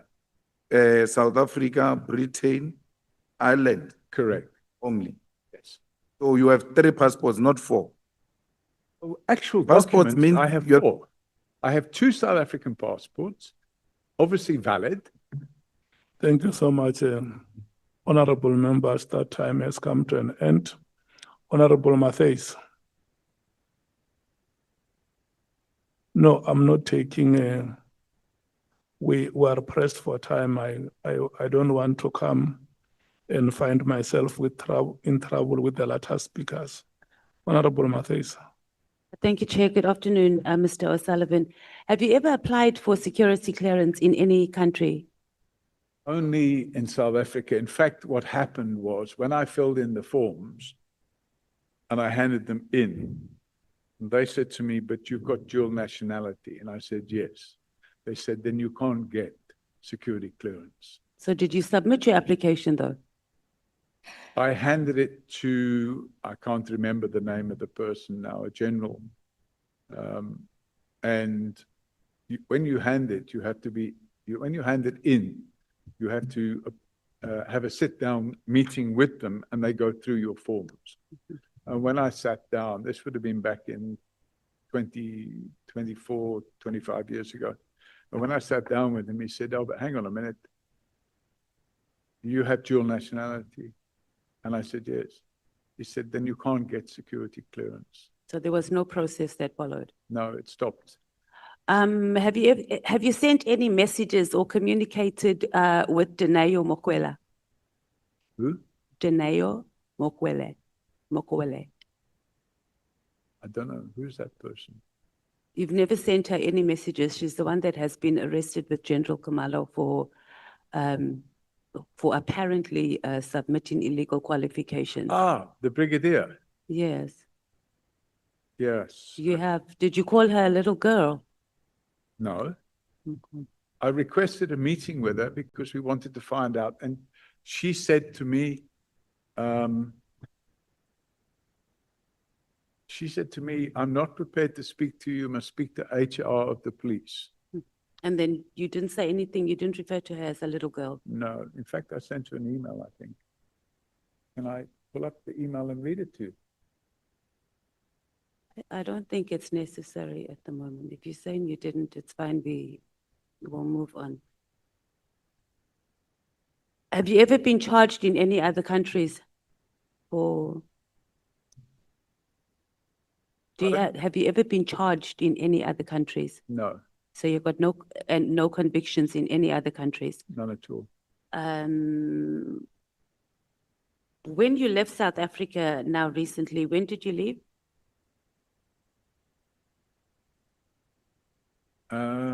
I can't remember the date, but it was last year. And then when did you return? I came in and out. So I went to, I think so I went to the UK, I came back, I went to Australia, and then to Fiji. I came back from Australia, and then I went back to the I'm UK. just kind of asking you, when did you come back? I can't remember the dates. So we can confirm with Home Affairs. Yes, you can confirm with Home Affairs. No problem. Did you provide a security clearance certificate to Parliament? Or you just wrote to us saying that your life was under threat? I don't understand. Did I? No, I'm saying, was there a security assessment done? Did you provide a security assessment from a No. credible institution? No. So it was Parliament acted and provided state resources for your security based on your email saying that you have a security your life is I in supp- danger. What I supplied to Parliament was the evidence. Oh, what was the evidence? The I don't have social media, but somebody downloaded it and provided it to me, and I sent that to, Oh, it was social media, okay. yeah, where they were threatening me, and they said that I should be shot or there should be a shootout, and whoops, there should be a shootout with me. And is that in your experience, is that should be something that, credible for a government institution based on a social media post? So Instead of doing an assessment, because my understanding is that a security assessment can be based on evidence that there may be a threat. So if you have a single message where a person's threatening you, then I think that would call for a bit more of an investigation. But we're talking about, I think, 20 or 30 from different people on So social what I'm media. saying is that you submitted evidence, right? That there are people that are threatening you on social media, but there wasn't an assessment on whether those threats were legit or not. And then Parliament came to the rescue and provided you with security using state resources without a security assessment. That would appear to be the case. Okay. Let's talk about AfriForum. When did you become a member of AfriForum? In 2016? 2016. Do they fund you? No. So, and then beyond you paying your membership fee? I pay 120 Rand a month. 120 a month. Yeah. Must be nice to be AfriForum. And then do you fund them for anything else outside of your membership fee? No, I don't. For cases you have never given them any money, donations in kind? I think I might have given them a donation. More or less, how much, do you remember? I think it was a bottle of Jameson whiskey. So they shared it amongst themselves, or it was for the director or something? I gave it to Kali Creel. Oh, okay.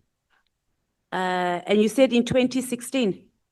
2016. And what informed your decision to become a member of AfriForum? In 2016, I got invited to a meeting with Kali Creel. And I think it was Mampela, what's her name? Mampela, I'm trying to remember, we call her Ma. She found me, she said she wanted me to have a meeting with Kali Creel. So I went to the meeting with Kali Creel. And Kali Creel told me that AfriForum wanted to set up an anti-corruption unit and to have internal investigations going. And would I be prepared to sit with them and give them advice about how to do, not how to do the investigations, but how to set up such a unit. So I sat with them. I think we had several meetings, and then I can't remember the name of the lady now, but they introduced me to a lady who became the head of anti-corruption at AfriForum. And then I consulted with them probably 2 or 3 times. Okay. And I subsequently found out that they then started that unit, and I believe they offered position to Advocate Gerinel and some of the other Mr. people. Sullivan, you're not really answering the question. The question was, what informed your decision, not how it happened and the meetings, but from what I understand, and I think we can safely summarize that it was because they wanted to set up an anti-criminal unit. It informed that, and plus the fact that they had a telephone number that you can ring. Okay. If somebody tried to do something to you. But it was around crime. Pardon me? But it was about crime, their Yes, response to yes, crime. yes. Okay, so I think we covered. So this comes, okay, let me ask you this before we go. Do you align with AfriForum's claims that there's a genocide here in South Africa? No. But you're still a member and you pay 120 Rand every month to them? Yeah, so, you know, I pay my taxes too, but I don't align with everything that I'm goes just on in asking South because Africa. this is a voluntary thing. If there's two Yeah. things that happen in this life when Look- you are born, is that you're going to die and you're going to pay taxes. Yes. Joining AfriForum is the If- choice. If I'm satisfied to pay 120 Rand a month, because in return for that, I have a toll-free number that I can call. Oh, okay. And when I'm not in the country, my wife can phone that number. Oh, okay. If there's some So with incident, someone with such means, you need to subscribe to an organization who goes around and says that your beloved country that you love so much during apartheid of 1980s, you will be a member and give them 120 Rand a month. so I believe that the Constitution gives people the right. to Yeah, yeah, and I'm choose agreeing. You have a their right. side. I agree. Okay. And I don't have to explain. No, you don't. We got it. Thank I'm you. happy for that 120 Rand a month, to have the ability to Yeah. have a toll-free number that I can call. Oh, okay. And to be frank with you, I was very happy that AfriForum, when they could see all the injustice that was going on. Okay, I'm with not asking myself, you what you're happy with Well, AfriForum. they That's came, not, they no, no, came no. to the party No, and they but assisted. yeah, I am very glad that Okay. that was not the question. All So do you see how that recommendation letter that was read out earlier, where someone recommended recommended to the Home Affairs Department back in the 80s, that you must get a work permit, and it specifically said that you are going to be of benefit to the white community. And then you said you don't remember, No, I you were didn't just say I told to don't sign it. remember. I said I never saw that letter. Okay. I saw it for the first But you time. said you were told yesterday. to write it. So do you No, see how no, that no, thing no, aligns? Sorry, Chairman, you're getting mixed up between the handwritten note. In the handwritten note, I didn't say I will be of benefit to the white community. I didn't say that also. was a I type of- said a recommendation letter. Do you see how it lines up? How it can be aligned, that how you are a benefit to a white community that goes around and tells the whole world that there's a genocide in our country. Your relationship with members of parliament, do you have any? Do you engage members of parliament? No, Have you ever engaged any members of parliament? from time to time. Which ones? Diane Kohler-Barnard. What do you engage her about? Well, I haven't engaged her for quite a while, but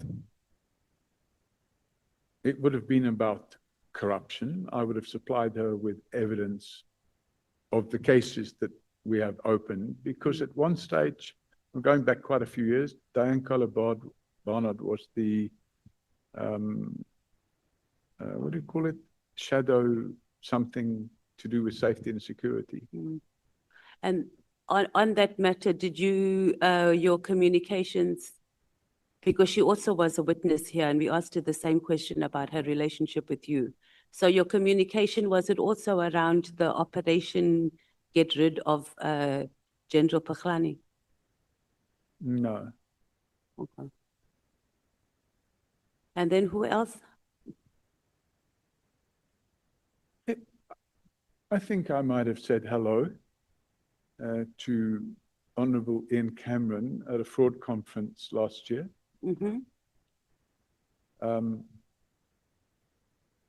We're not asking about just hellos. You also came to greet us here yesterday. So we're talking about where you have a direct line, like how you have direct lines to a lot of high-ranking officials in the police.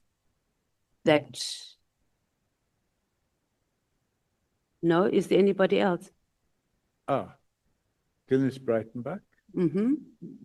How often have you guys, or how often do you communicate with her? Maybe once or twice a year. Okay. And it would be in a friendly way, you know, a phone call, how are you, you know, what.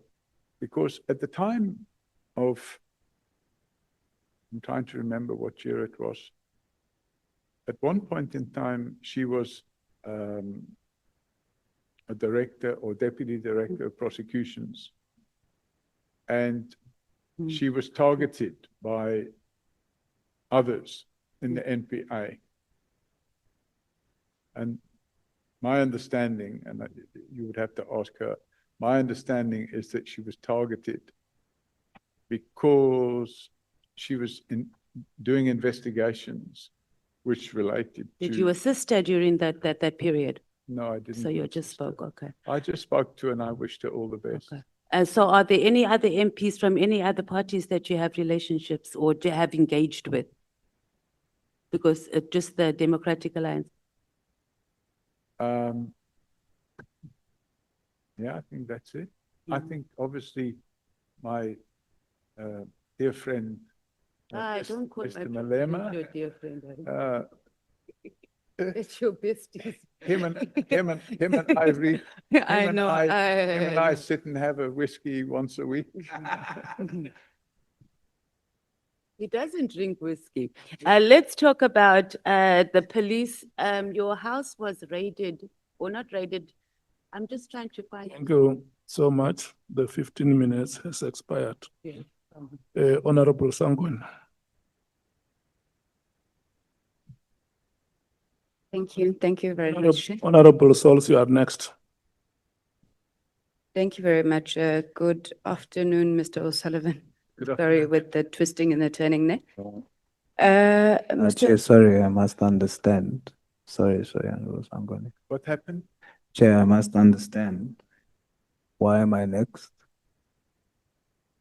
Bangazita has made an arrangement with Honorable Sangone to speak now. Thank you. Then it should just mean he follows and then I go after him. After her is you. That's not the order, Chair. I'm after IFP. And Chair didn't speak about or with me about that arrangement. I can be IFP now if you want, Honorable Sol. Sorry? I can be IFP. You know, we're one government, all of us, me, you, IFP. With respect, Honorable Songani. Chairperson, I'm an equal member here. If there's arrangements made, include me. Don't just tell me from the bench. As a result, this wasn't discussed with me. So I will follow through on the proper rotation. It's IFP, then it's me. I must be included in such arrangements. I can't be coming here and just here and I'm told. Doesn't work like that, Chair. Show me respect also.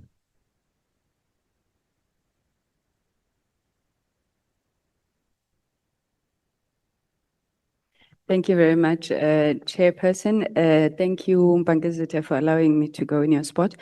Good afternoon, Mr. O'Sullivan. I'm going to start here because I mean I've heard you raising this issue with a number of the members just on the terms of reference. So the terms of reference require us to investigate any related claims regarding corruption, financial or otherwise, bribery, misuse of public resources within SAPS or any other institution, and then evaluating the extent of misconduct, unethical behavior by members of SAPS and any other relevant individuals or institution. So I need you to understand, you know, our engagement in that light. You testified here, and I think from what you've heard coming out from the members, there's obviously a lot of concern about what is perceived as your infiltration of the intelligence services. And sorry, the SAPS and intelligence services. So tell me, this process, yesterday you were asked about your appointment as a police reservist.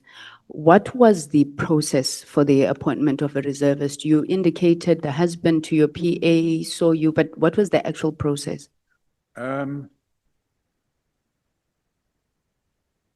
So let's just pick it up from my memory. My secretary suggested I should meet with the husband, which I did. And he told me that I would have to go and do training. I would have to fill in forms. And they would carry out the criminal record check on me. And if I passed the training, I would become a police reservist. And that's what I did. And when I became a police reservist, my initial activity as a police reservist was crime prevention, which is... May you please get closer to the microphone? Sorry. My initial work as a police for service was crime prevention. And then, not Major Edwards, but another person, I can't remember his name, and I think he was a colonel. It's a long, long time ago. He said to me, actually, there's a course coming up. You can go and do some training to become a detective. Okay, so I want to come back to that, Mr. O'Sullivan, but just tell me, do you remember what the requirements to become a police reservist were? Yes, you had to be able to give, I think, 8 hours a week. You had to have no criminal record. You had to be able to drive. Let me tell you what they are now. So, in order to be appointed as a reservist in the South African Police Service, you must be a South African citizen by birth. You must be between the ages of 25 and 40. Then there's a whole other a number of requirements which I won't go into. But then a person may not be appointed under the following circumstances. So you cannot appoint anybody who is in private investigation services and then it breaks them down. So there was no requirement to be a South African citizen when you joined the police reservists? That's correct. Okay. Now, having ascertained that then, you now say that you joined this, so at this point, I think you're probably a permanent resident. You join criminal detection, you said. So, when I first joined, I was based at what was then called Halfway House. It's now called Midrand. And we were doing crime prevention duties, which they were pairing us up with permanent members of the service. And you had to wear a uniform and you go out with them and you did crime prevention patrols. Sometimes you'd be doing first attendance at a scene of a crime or a traffic accident or something of that nature. And then I think 2 or 3 months after that happened, I was invited by a colonel, I can't remember his name. He said to me that there's a training course going, we need some reservist detectives. And the training took place in Pretoria. And you had to be able to spend 3 or 4 weeks full-time on this training. Would I be prepared to go? And I said, yes, I would like to do that. So I went. Okay, I know what you are talking about because reservists have 2 categories. One is functional policing, which is a general policing function that you're talking about, and you only wear uniform there only after you've completed specific training.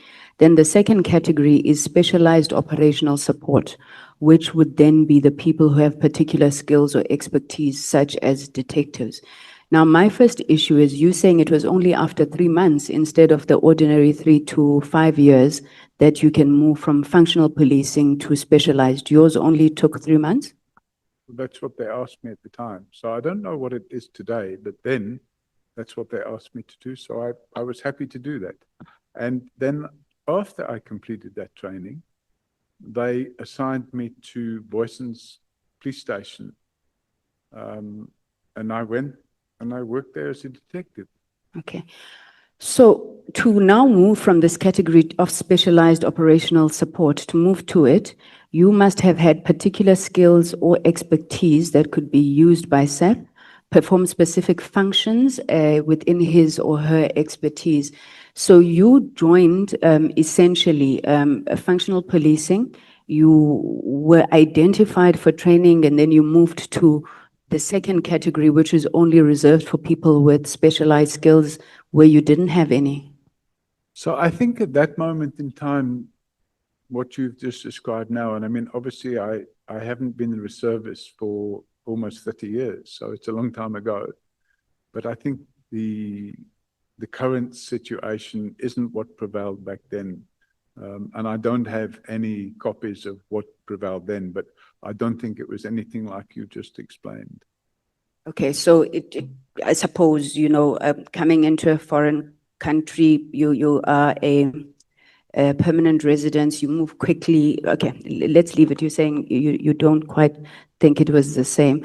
But in your opinion then, Mr. O'Sullivan, don't you see anything strange with a former foreign intelligence operative coming in and, whether the rules were tightened or not, but coming into the country, then over the next couple of years, becomes so deeply embedded in our law enforcement and even intelligence structures of essentially what is another country? I mean, you were a foreign intelligence operative, like we've gathered. Is this normal to you?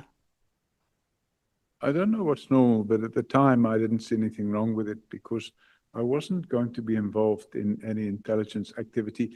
And by the way, at the time, I was a long time out of doing any work of anything to do with military or intelligence. I was a long time out of it, probably 10 years or more. So I ceased to be involved in any intelligence activity 10 years before I joined the police service. But I mean, the training stays with you, right? Well, I suppose some of it, but as I pointed out before, I was involved in counter operations, so I wasn't involved in spying and stuff like that. So, Okay, I'll come to that. Now, during the training, you mentioned that President Ramaphosa was one of the 1,500 reservists you trained. Who else did you train? I'm sure you may remember some of them. And how did it come about that you got to train President Ramaphosa? So at the time, President Ramaphosa wasn't the president. He was a businessman. And how he came to be on the course, my understanding, and maybe you need to ask him, but how I understand he became on the course, he was a chairman or director of a company called, if I think, maybe JCI, something like that. So I had bought some properties from JCI, by the way. They were selling stands at a development in Dainfern. And I bought some properties there. This stands were being sold cheaply because it was just started, but as it grew, the value of the properties went up. And I think I bought three stands there. And then what happened, although that had nothing to do with Cyril Ramaphosa, these courses would take place, and I was not involved in the decision as to who should be on the courses. I would just arrive there, and we've got a new course starting, and I would see the students that would be sitting there. So I had no knowledge. Sorry to interrupt. My understanding is that, I'm trying to remember his name now, Mayor Khan, at the time was the CEO of South African Breweries. And Mayor Khan apparently had a meeting with Cyril Ramaphosa, Mr. Ramaphosa, and suggested to him it would be good to demonstrate the need to have more police reservists because crime problems in Johannesburg were becoming a bit hectic. And my understanding is that he decided, oh, this is a good idea. At the time, he was living in Fairlands or in Northcliffe, somewhere there. And he took a decision that he wanted to become a police reservist. Now, after he completed his training, he would have then been assigned to Fairlands Police Station. So I would have not been involved in whatever work he did after that. But I was only responsible for those aspects of his training that sit in here. I was not involved in his firearm training or his marching. Thank you, Mr. Sullivan. What led to Ms. Sarah Jane Trent terminating her employee in your company? I think she'd been there about 7 years, and she indicated that she wanted to move on. If you've got a small business, you can reach a point where there's no further room to grow. And she indicated that she wanted to move on. Okay. Are you still on good speaking terms with her? Yeah.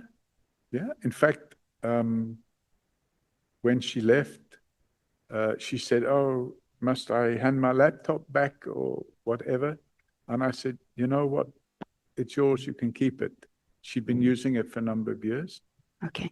I'm going to try and move quite quickly before I run out of time. I'm going back to the permanent residency. You said to Honorable Malema, you had money to purchase property because of the rand-dollar exchange rate.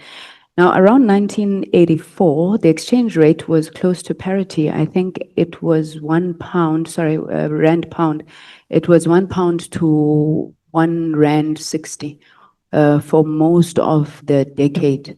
Do you still stand by the fact that you raised your money through, those fluctuations in exchange rate? Yes, in fact, at the time, Chairman, we had a thing going in the country which was intended to induce investors to come into the country, and they called it the financial rand. So I can't remember what the ratio was, but they practically doubled your money.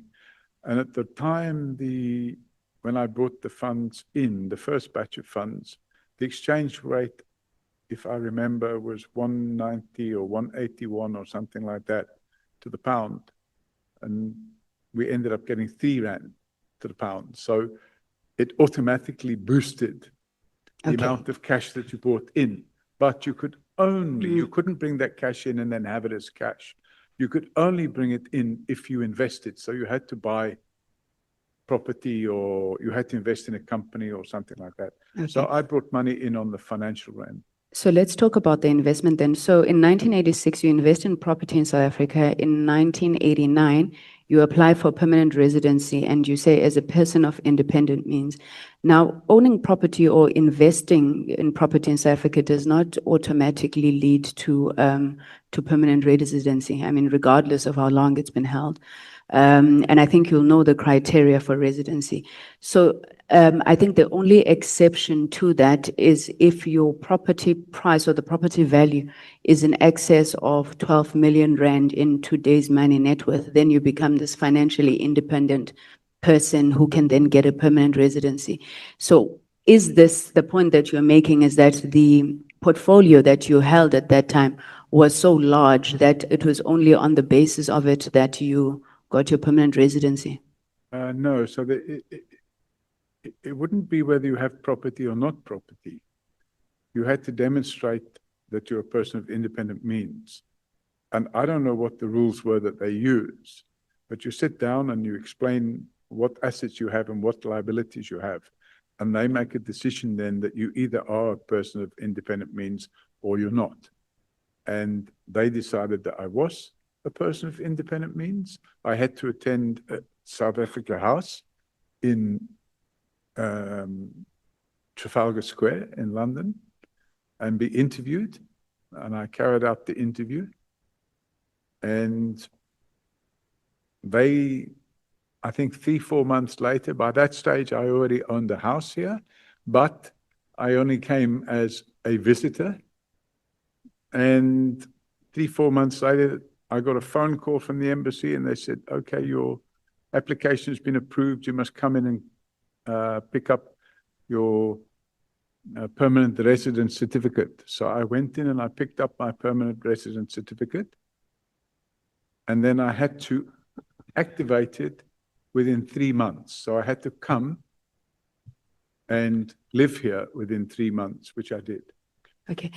I suppose the point that I'm getting to, Mr. O'Sullivan, is that a lot of things either changed for you or you managed to do a lot of things that ordinary people don't get to do, So you were either extremely wealthy for your permanent residence could have been processed that quickly. You moved quickly through the reservist program. Yeah, but I'm just saying there's something there. You were asked yesterday about your knowledge of the situation in South Africa, and I'm linking this to what you were talking about, your work in counter-espionage. So you insisted that you worked largely with the Irish Republic Army, counter-espionage as it relates to the IRA. Am I correct? I didn't work with the IRA. I mean, you did counter-espionage work in relation to the IRA. The counter-terrorism activity. Okay. IRA is the Irish Republic Army, am I right? Correct. Okay. Now, you're of Irish origin, you lived in the UK, and you did work with the IRA. I would assume, For the record, I didn't work with the IRA. what is the English term? Oh, I think I'm losing the word. You were working against the IRA, you were investigating, spying. I'm sorry, I don't know the right word to use. So the purpose was to make sure, it was to combat the terrorist activities. Of the IRA. Yes, in the early 70s, things were happening. They were setting off bombs here and there. That's where I'm coming. That's where I'm coming, Mr. O'Sullivan. So the IRA is long thought to be the armed wing of Sinn Féin. And I'm sure as you were countering the work of the IRA, you would know that. Sinn Féin and the African National Congress have got a very, very long relationship dating back to, even before the early 80s, but definitely while you were busy with the IRA. You also, your roots to Ireland, you've spoken about, you had Ireland, Netherlands being some of the most vocal anti-apartheid movements at that time. Now, with you working to counter the IRA, you have never come across the history of South Africa, the African National Congress, and the struggle that was being undertaken in this country. So I think this was, Chairman, this was put to me yesterday, and I explained that I was very young then, and I was low down on the pecking order. I wasn't involved. But Mr. O'Sullivan, your work is to know what the IRA is doing, which speaks to all of their tentacles, their Sinn Féins, and It was operational work. It wasn't intelligence work. It was counter-terrorism. It was operational work. So you don't need to understand anything about them in the course of doing that. If I was at this level, and there were other levels, it would be the people up here somewhere, the senior people, that would have been involved in all that. I had no knowledge. I didn't even know what the ANC was in those days. Okay, I find that strange to believe, but it's okay. Not that I'm saying everybody should know about the mighty African National Congress. Well, of course I know now, but then I had no idea, none whatsoever. So you'd never come across, whether it's in Ireland, Netherlands, UK, anti-apartheid movements and what they were. You had young people, President Mbeki, they were marching in the streets of London. You never heard of such a thing. I heard about the anti-apartheid movement, so I was aware of that, but I didn't understand the relationship between the ANC and the IRA. I had no knowledge. But anti-apartheid movement in South Africa, did you understand that relationship? I remember there was, trying to remember the song now. I used to like it. Johanna. Let's move before you start singing, Mr. O'Sullivan. I remember that song, and I used to like it. And to be frank with you, my activities had nothing to do with Africa. But to be frank with you, I actually didn't like what I saw going on. Now, and I can tell this little story if you want, but Please you don't. may not want. No, I don't. I'm running out of time because the point that I was driving is you said you didn't know anything that was happening. Yeah, at that time. But later, 10 years later, when I came here for holiday, I started meeting people and I got friends. And I remember having one friend. He's since passed away. He was a lot older than me. And I hired a car and I invited this person to go with me on a trip to Kruger Park. Mr. O'Sullivan. And when we got to, well, I promise I'd like to hear the story, but I've got my answer. I need to move. When we got to Kruger Park, I had to make him sit in the back seat because he was black. Okay. And if he was to sit in the front seat with me, I would be told that, there's something not right here. Okay. Mr. O'Sullivan, you've just confirmed that you don't have security clearance. And when you were talking today, you said it's not the function of someone with no security clearance to be managing informants, speaking about General Mkwanas. So how is it your function to be managing informants when you don't have security clearance? I'm not a police officer. So that means that you can do as you please because you're not bound by having a security clearance? But I don't manage informants.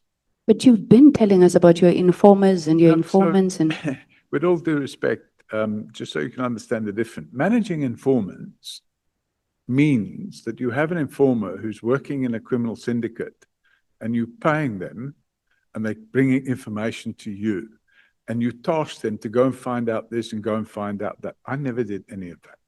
We have not sure we because have your peop- evidence speaks to we- people you pay for hotels, for travel, for this. we It's had- essentially the same thing. We had people that would contact us and give us information.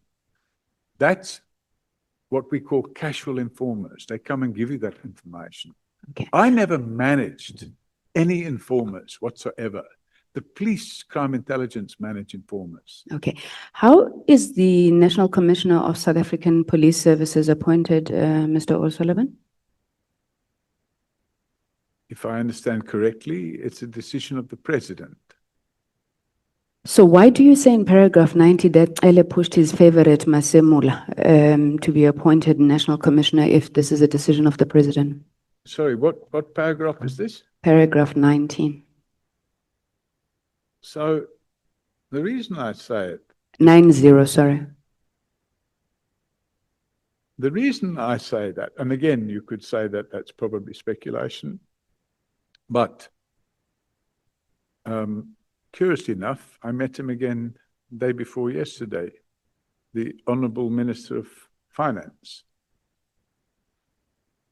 And in 2022, I sat on a plane with him from Durban to Johannesburg, and we had a long discussion because at that moment in time, there was no permanent commissioner of police. I think it was January or February 2022. And I had a long discussion with him, well, an hour on the plane. And he pointed out to me that they had a short list and these are the people and what. Sorry, this is the Minister of Finance. Correct. Can you give us a name? He wears a hat. He was Godongwana. Pardon? Minister Godongwana. Yes. He was on the plane day before yesterday when I flew to Cape Town. And I said, hey, you know, we greeted each other. But the reality of the situation is, I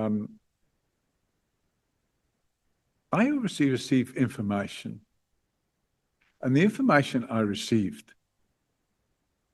was that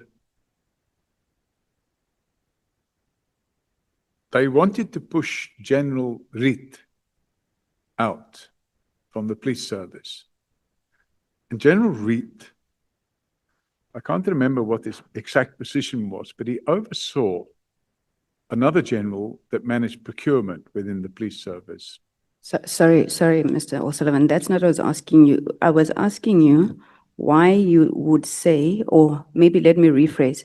So Minister Ele has got no authority to appoint a national commissioner, which sends me to my next question. What role did you play in the appointment of the national commissioner? Because in media interviews, you seemed to be very vocal about the process. What role did you play? I was approached by who? Bajani Chowki. So I have to tell the truth because I've sworn to tell the truth. And I don't think I could say anything different to that. I was approached by Bajani Chowki, who at the time was special advisor to President Ramaphosa. And he informed me that they were looking at appointing a permanent appointee. This was now after Kekle Sitoli had been relieved of his duty. And they asked for informal advice. So I asked, well, if you give me the names of the people, which they did, I said, we'll carry out a lifestyle audit of these people, which we did. Sorry, who's we? Forensics for Justice. Okay. So we carried out a lifestyle audit, and I then sent a report to Bajani I think there were 8 names on the list. Pardon? Sorry, I think there were 8 names on the list. And one of the names was Masemola. And one of the names was Mkunazi. There were several other names as well. I mean, if you wait, I can call up the report and we can discuss it. But my recommendation was that there were 6 names on the list that would have been unsuitable for appointment because of their lifestyle. What would have made Mr. Chauke come to you? What value? Okay, let's move. How is the National Police Commissioner removed, Mr. O'Sullivan? There's 2 ways. I think the president can remove him, or the president can convene a formal inquiry to determine fitness to hold office. So an individual like you cannot remove a National Police Commissioner according to the Constitution. So when you said to General Pahlane, I will now turn my attention to having you ejected from your position, what do you mean and how were you going to do that? I meant by that the criminal charges would result in him being removed from his position. So do you make it a norm to go around intimidating people and even to the extent of attempting to extort people like General Pahlane, people like General Masemola, the list goes on, the attorneys for Krecha, the Amapungane journalist, why do you do that? I mean, I've got text and text of messages that you sent here to General Pahlane. He came before us and he gave evidence that you have been threatening him. Amongst the things you said, if you do not take action against Munu now, I'm turning my attention back to you. You fix Munu and Kresha, I will lose interest in you. If you don't, I'll be all over you like a bag-fitting suit. Hey, Pahlane, if you think this is a dream, you better wake up. At some point, you, who did you call? It was Mr. Duplessis. I think Mr. Duplessis, you said, hi, scum, where is it now? But I think you get the general sense. And I mean, we've got the evidence also from Mr. Ngabinde. What is happening here, Mr. O'Sullivan? Well, I suppose one could say that conduct might not be as professional as it could be. But when you're dealing with corruption and criminals, and there was no doubt in my mind by that stage that I was, that's the way it would work. And I've got somebody, for example, trying to kill me. And I'm using as an example, you talk Radovan Kretsch's attorneys. Obviously, they weren't trying to kill me, but their client was. In fact, I think there were 6 or 7 multiple attempts where he tried to have me murdered. And I've got sworn statements to that effect. And the attorneys were protecting him. And the attorneys were making false allegations against me. Sorry, Mr. O'Sullivan, but you see, to General Pahlane, you say you will do as I please, as I want, otherwise I will turn my attention to you. Is that not extortion? No, I don't think that's what I said. I think I said what you need to do is take action. So what was happening at that time? No, you said you fix Munu and Kresha and I will lose interest in you. If you don't, I will be all over you like a bag-fitting suit. So did you not then go out and manufacture all these allegations against Pahlane so that you could be the bag-fitting suit? No, I didn't. And you don't think this was extortion either? No. Okay. Because I'm gonna run out of time, I want to move to this final one. It was one of your emails also to General Pahlane.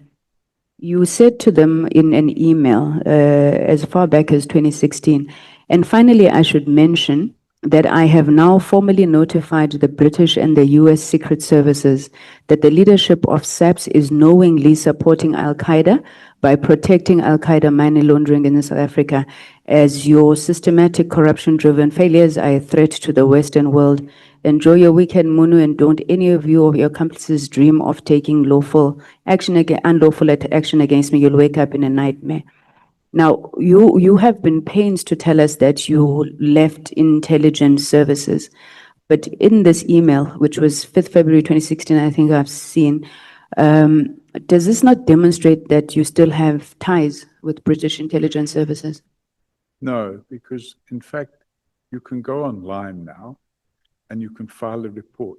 You can go online and file a report, for example, with British. And by the way, a docket was opened against me for that. And I had to give an explanation as to who I notified. And I provided that explanation. And it was done online. So you can go online and you can send information like that. Okay. And then your relationship with the US Secret Service? It's an online portal. Okay. So what then did you expect these foreign intelligence services to do with that information once you'd filed it online? Well, in fact, I didn't expect them to do anything. What I expected General Pashlani to do was to take action against General Munu. That's what I expected to happen. Do you find it proper, Mr. O'Sullivan, that you come into this country, you seek permanent residency, I'm not sure if ultimately citizenship, then instead of going, for example, to the South African State Security Agency when you have problems with the higher echelons of our police service, you think that the right thing to do is to report to foreign intelligence services? So the report to those two intelligence services was in respect of the Al-Qaeda link. Did you report it to the South African State Security Agency? The South African State Security Agency at that time was captured. According to you? I think according to everybody. Okay. My last question in these 3 minutes that I've got, you said, Mr. O'Sullivan, to Honorable Ola, you would not... Sorry, to who? Honorable Ola, sorry, the gentleman behind me. Sorry, thank you. You said to him that you would not recognize a grabber if you saw it. Would you recognize dismantled pieces of a grabber if you saw it? No. Okay. I've never seen a grabber in my life. So I hear about them, but I've never seen one. all right. So, I mean, there's allegations that are being made, and to some extent, I think some of them come from General Mkhwana's, that on or around the 31st of January 2017, you attempted to secure, formally it's called a cell phone interception agent in the UK. You planned to have it disassembled in Liberia, and it would enter South Africa through various ports of entry in pieces, thereafter reassembled. Did you ever attempt to purchase a grabber, dismantle it in the UK and bring it into the country unlawfully? Never in my life. Okay. Sorry, Chairman, are you saying that General Mkwasi gave that evidence? Because it's in piece and bits everywhere, including from the city of Johannesburg, where it is alleged that General Sibiya purchased a grabber, and this grabber would have come from you facilitating it through illegal smuggling in a dismantled fashion. Okay, I think maybe I could stop there. No, I've got one question in the minute. In one of your paragraphs, you said, paragraph 57, you contend that there is a third force. Sorry, I'm paraphrasing, but it's on paragraph 37. There's this third force that's working with all of these forces and their reach extends to the National Assembly. What did you mean by that? okay, so what we have a situation where, and I think it's common cause now, that there are certain, when I say this, the National Assembly, I'm talking about Parliament.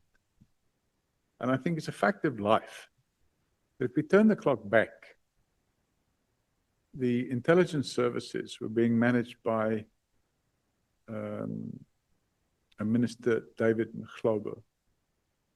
And while David Mkhlobo was the Minister of Intelligence, he was running a parallel intelligence organization. Through Parliament? But he's a member of Parliament, so his conduct reaches into Parliament. Can you give us any evidence of that? I mean, you're literally saying you're casting aspersions on the National Assembly. So if there's a third force operating within the National Assembly, we'd like to know. Okay, so I do believe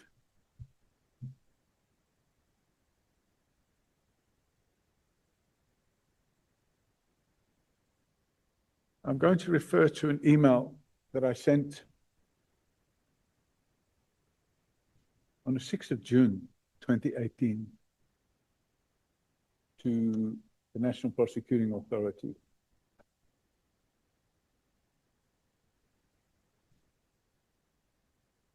And because of my lack of trust for the intelligence service in this country, which I consider to be captured, and because of my lack of trust for the police service at that time, which I considered to be captured, I didn't know who to send it to.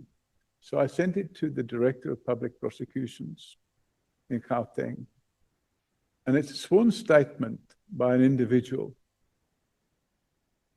And he sets out in detail, and by the way, I didn't invite him to come and tell me this. He approached me. He sets out in detail, and he provides evidence with bank statements. And he lists the names of all the people that they were carrying out this unlawful surveillance on. Thank you so much. In the National Assembly. Sorry. Thank you, Mr. O'Sullivan. Thank you so much. Who is the next speaker?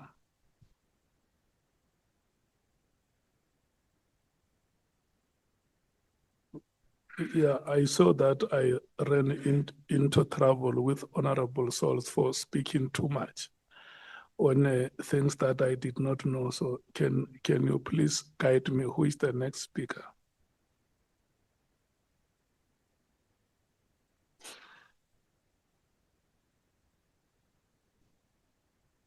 It's me, Chair. I'm ready if. Okay. Because I don't know what your arrangement is. I just fell into things I did not understand because Honorable Sangoni just came to me and said, no, we're okay. And then my assumption was that... Chair, can I come in? Sorry, can I come in, Chair? Honorable Mwango and I, for all intents and purposes, we could have swapped spots. We didn't consult Honorable Souls, and for that we apologize. I think at the back of our minds, we thought that we would be swapping, so Honorable Souls will still have. The person you must apologize to is me. And you too, benevolent, wise, all-seeing Chair, we apologize. Thank Because I fell a victim. Honorable Souls. Sorry, Chair, can I ask for... Let me apologize to you for calling your name without understanding that you were not the next speaker in line. I want to profusely apologize for that. I was under impression that the arrangement included you. Thank you so much. Sorry, Chair, can I just ask for a short break? I need to use the washroom, and I also need to stretch my legs a bit. Short, maybe 5 minutes. Yeah, we were going to break after this speaker. So we will break now until past. Thank you, Chair. Is it fine with you? Yes, thank you, Chair. Until past. Is it 4:30, 5:30? Yeah, 4:30.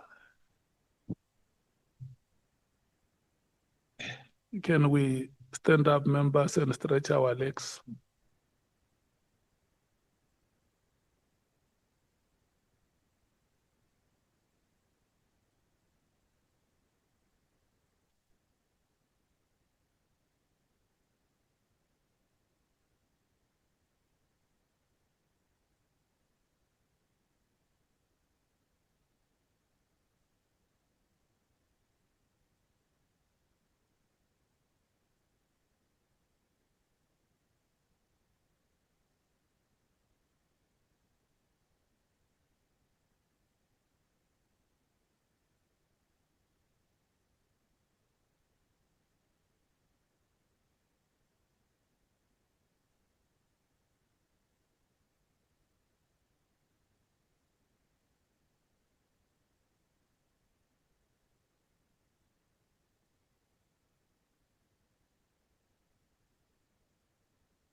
Honorable Adams and Mr. Paul O'Sullivan, no, you can stand there. Do you know each other?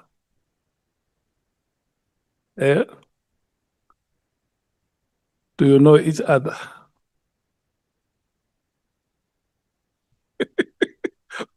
Okay. Or you are only meeting now. And I see you are exchanging numbers.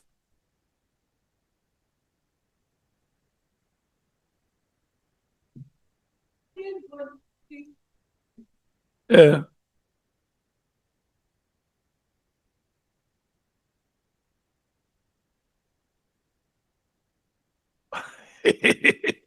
Okay, no, thank you. Bangazita.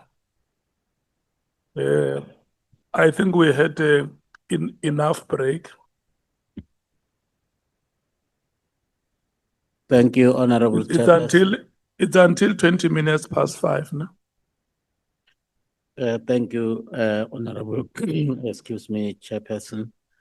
Good afternoon, Honorable Mr. McBride, not McBride, O'Sullivan. It's Mr. Paul Robert O'Sullivan. At least we did not hear me.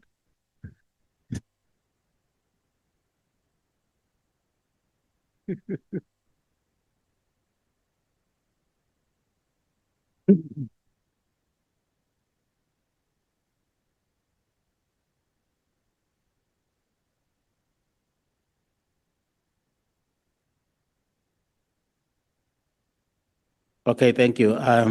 Good afternoon, Mr. O'Sullivan.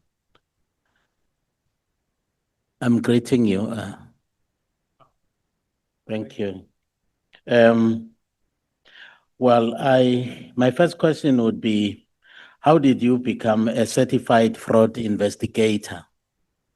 Is there a particular qualification that is required for one to become a certified investigator, fraud investigator? So the correct terminology, Chair, is certified fraud examiner. And I think in my affidavit, I made a typo. I said certified fraud investigator. Or did I? Let me have a look. No, it says certified fraud examiner. So you have to go through quite a bit of training. You have to demonstrate, apart from the courses that you go on, that you have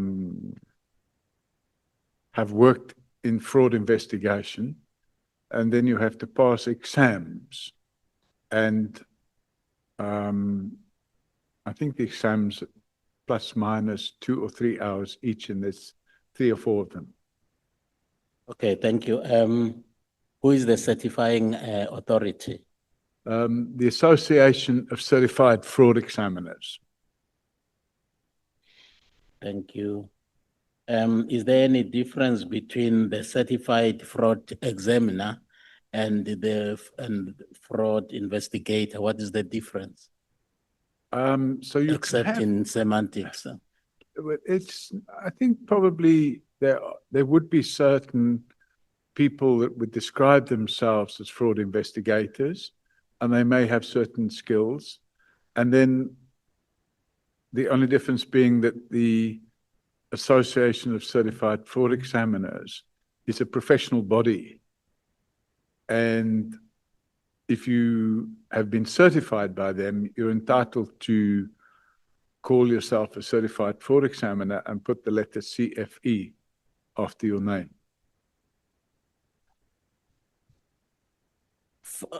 In paragraph 9,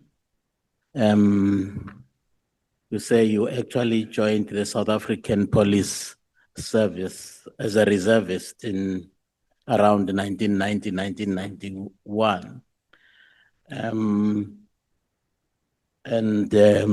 You, at one time, you actually received an award as the best performing police officer of the year in Johannesburg. That's correct. So what was outstanding about your performance as a police reservist? So there'd been a number of cases in the Boysens area. So Johannesburg was split into all the police stations in the Johannesburg area. And obviously at that stage, all of the investigations that I was involved in the police were in the Boysens area. And there'd been a number of investigations which we've been quite successful at, where after giving evidence in court, the magistrates sent through commendations about the quality of the evidence that was given in court. And then I received personal commendations from the station commander of the detective branch, which at that stage was Colonel Badenhorst. And I got a phone call one day in 1994, and I'm told, you have been nominated as the Policeman of the Year for Johannesburg. So then I received the cup, and there was a newspaper article, and I looked everywhere for it, but I couldn't find it. But there was a cup, and I kept it for a year and then handed it back. Thank you. As a police reservist, was there any specific role assigned to you as a reservist that you were actually specifically, expected to perform? What was your role specifically? Was it a general crime prevention, or there was a specific role that you played as a police reservist? So in the first period, it was crime prevention, as you suggested. And then after I was posted at Boysens Police Station, I was in the detective branch. And then I would accompany another detective. So detectives, it may be different now, but 25 years ago, detectives didn't go on duty on their own. They went in pairs. So I used to go, I used to get paired with another detective, and we would go and work shifts. And sometimes we do what we call hot cases. That's where an incident takes place, and you get leads and you run with the incident until you can crack the case. And so they call it the first 24 hours. I think some people refer to it as the first 48 hours, but some cases are cracked if you work on them quickly. And what I used to do was say, hey, whether it was intuition, I suppose it was in my DNA to follow certain cases and crack those cases. And the people that I worked with were quite impressed. And we used to do that and crack those cases. Yeah. Well, thank you. Are you aware that at the time of your joining the South African police, the South African police was actually very notorious for its brutality to suppress popular uprising by oppressed people, Black people in this country? You should have been aware at the time when you joined. What really motivated you to join as a reservist at that particular moment in time? Chair, if I can say, today is the 12th of February.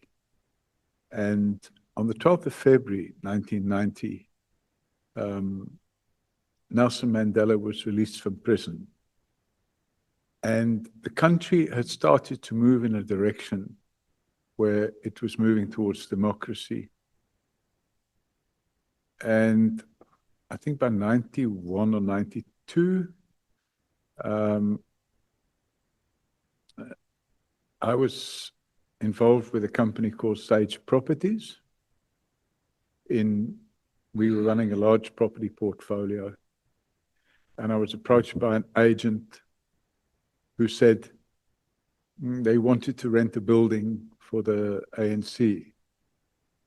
And they identified a building at 16 Frederick Street. So a lease was drawn up and the building was let to the ANC at 16 Frederick Street from Sage Properties. And a short while after that, an oil company called Shell, they decided to donate a building called Shell House to the ANC. So they would no longer have to pay rent. And it was agreed that they could move out of 16 Frederick Street. And there was I motivated to the board of Sage Properties that there should be no penalty for, terminating the lease early. So that happened. And at the same time, I met the then legal manager of the ANC. At that stage, there'd been no democratic elections. But I met the legal manager of the ANC and we became friends. And his name was Matthew Sporza, and we're still friends. And around the same time, around the same time, I took a decision to help in the police by reducing crime in Johannesburg, but obviously not in a way that would have been, well, there was no constitution then, but not in a way that would have been unconstitutional in terms of some of the things that had previously been going on between the police and the majority of the community. Well, in fact, concomitant with that, the release of Honorable President Mandela in 1990, but violence actually, especially at that time, especially black on black violence was at its peak. It was mind-blowing. During the time when you actually signed up as a police reservist. So someone might actually want to understand, because there was overwhelming evidence that the role of the police during that time was not very helpful. So much so that actually other people said that there was a third force which was fanning those flames of violence. Would it be far-fetched if people were to say, perhaps you could have been part of that? Viewed as part of that force? Yeah, no, it would absolutely be far-fetched. In fact, I remember an incident that took place in Rosettenville in 1993. There was an organization, a right-wing organization known as the AWB, or the AWB. The leader of that organization was a person by the name of Eugene de Blanche. And in Main Street in Rosettenville, or just off the Main Street in Rosettenville, there was a house that had been illegally converted into a shebeen. And it was a Saturday night, and I happened to be on duty together with another detective. And we got a call on the radio that the AWB had pitched up at this house and surrounded it. And they were all dressed in military uniform or military style uniform. And they were carrying flags with like a swastika type of thing on it. And what they wanted to do was to burn down the house, but it was full of people inside. And myself and the colleague that was with me, we took the initiative to go there immediately. And despite being outnumbered, all of these people were armed. We placed ourselves in front of the door of the house. Cellular phones weren't available then, but we called on the radio for backup. And lots more police came, and we suggested that they break the windows at the back and let the people out through the back door, and that's what happened. And 6 weeks later, or 7 weeks later, these same people, we recognized them. We saw them breaking into what was then called the World Trade Center in Kempton Park and brandishing firearms, and they drove what appeared to be an armored vehicle through the doors. And at that time, the negotiations were going on, what was known as NEDLAC.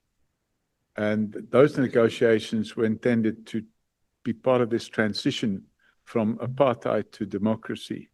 And those negotiations were going on, and these AWP people, they tried to interrupt those negotiations. So I actually did participate in preventing that activity because they formed a unit in the police then called Peace Accord. Peace, not police. Peace Accord, but it was a police unit. And they wanted volunteers that were prepared to go and be part of this Peace Accord unit and liaise with the ANC. And the person we were liaising with was Tokyo Sequali, Mr. Sequali, and obtain information about that they had about people involved in right-wing activities. And as a result of that, I participated, of course, not in the planning stage because I was still quite young in those days, but I participated in raids that were carried out overnight on a number of properties where the people were arrested. And I remember going into the houses and seeing cupboards full of canned food and stuff like that. So I think it would be very far-fetched to say that I was part of a third force, when in fact I was trying to contribute towards the cessation of this anti-democracy activity. Okay, thank you, Mr. O'Sullivan. Did you have any particular experience in the aviation security prior to your appointment as the group executive at AXA? Yes, Chairman, because when I was working in the border police, because I understood the aviation business, which I did, I mentioned yesterday that I had my own aircraft. I also had shares in an airline, a freight carrying airline. And that airline was called Africa International Airways. It no longer exists. We had a couple of DC-9s, and we used to move freight up and down in Africa. And most of that freight would have been foodstuffs and that sort of thing. So I had a particular interest while I was working at the Border Police in aviation security. And I undertook training with ICAO. And the training was in aviation security management. So I became a certified aviation security manager. So I had that experience and that knowledge. And I also had taken the initiative to bring about a lot of changes at the airport, in particular Johannesburg Airport, which there was rife with crime. And those changes were quite successful. Well, thank you. Mr. Sullivan, we have a constraint of time here. I take particular note that in 1995, you were elected chairperson of the CPF in Johannesburg, which one regards as a strategic economic hub of South Africa. And in year 2000, you became part of a multinational team in border policing at Johannesburg International Airport. Yet another strategic national key point, which is critically important for economic development for a young democracy then. Now, some people might actually argue that that was too quick for you to actually climb the ladder, as it were, of promotions and getting into strategic, structures of this country. And some people might actually view that with a lot of suspicion because it resembles a typical modus operandi of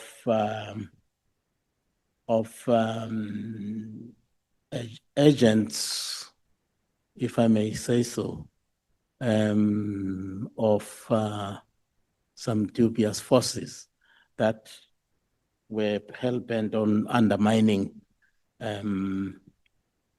the future of this democracy. How would you actually respond to such? Thank you, Chair. The role as the chairman of the Community Policing Forum in Johannesburg came about because I was a general manager of a property company which owned several hundred million rands worth of property in Johannesburg, CBD. And the difficulty we had with the spiraling levels of crime in the city center was that if those levels of crime did not come down, the value of the property portfolio would be reduced substantially. So I think that particular community police forum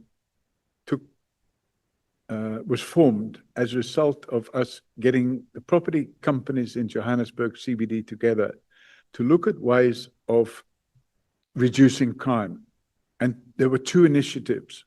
And the one initiative was called the City Improvement District, which was sponsored by Anglo-American Properties.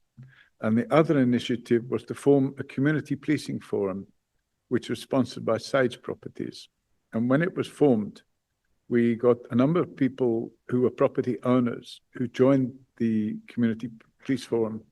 And then there was a discussion and an election took place, and it was an informal election. And they asked me to be the chairman of the community policing forum. But that was a civilian role. It wasn't anything to do with being a policeman. And the purpose of it was to create what I suppose you call relationships between the community and the police, with a view to carrying out closer ties between the police and the community to ensure that crime would be reduced. And that's what led to the installation of the commencement of Johannesburg City Watch and the installation of closed circuit TVs in the streets. So that was more of a crime prevention role. And the work at the airports came about purely by accident I was approached by Superintendent Paul Mills, who was in charge of the border police at the airport. And he approached me, and I'd never met him before in my life.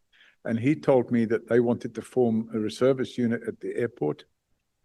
And he knew that I'd been training reservists, and they specifically wanted to have reservists that had language skills.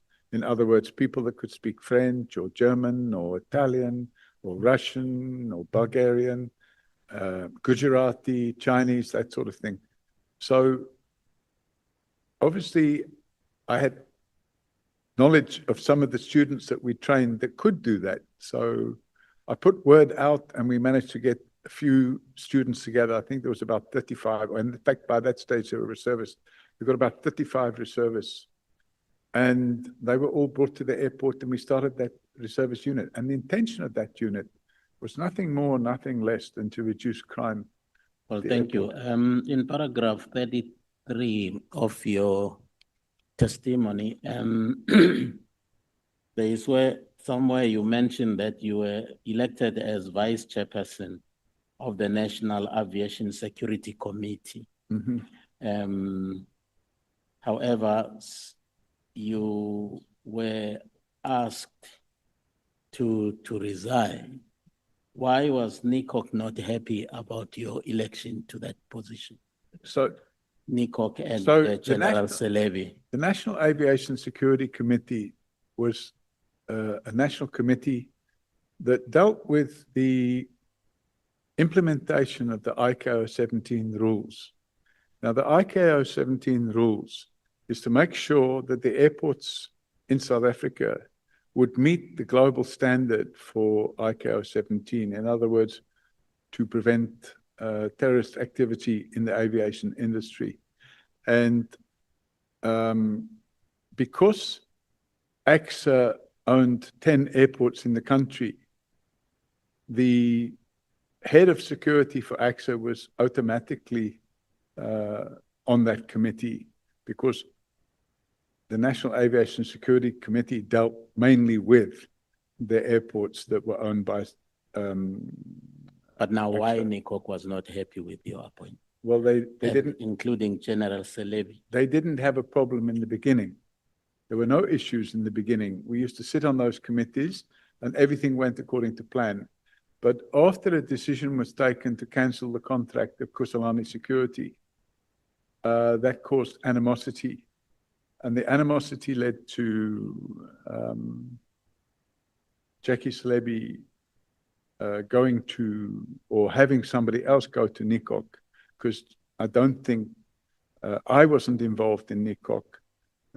NICOC had a member sitting on the National Aviation Security Committee, but I didn't sit on NICOC.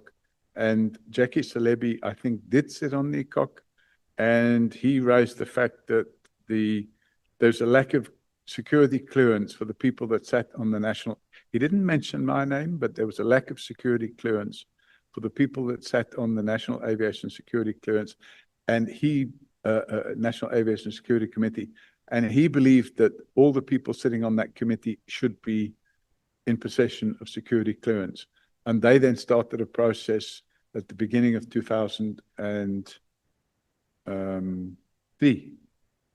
And that process meant that I couldn't get security clearance, and therefore NICOC had already passed this rule, if you like to call it that. It was a unilateral decision, and now I could no longer sit on that committee. Was it not that they had discovered that you were a potential security risk because of, one, you did not have that top secret security clearance, and secondly, that you actually were in possession of, multiple citizenship? No, unfortunately, at that stage, there was no requirement for members of the National Aviation Security Committee to be in possession of security clearance. It was something that was retrospectively brought in, or well, it was brought in afterwards, after the cancellation of the Kusalani contract. And it was initiated by Jackie Salebi, asking for the people that sat on that committee to be in possession of security clearance. Nobody had ever spoken to me about security clearance for the first, let's say, 18 months that I was working at AXA. It just popped up out of the blue. How do you, oh, let me put it this way. Can you elaborate on how you came to know about the General Salebi, President Mbeki plan to arrest Mr. Zuma? So Which you are actually alluding to on paragraph 37 of your. I came to know about it through the spy tapes. So if you go back in time, and I think I explained it, but I'll explain it again.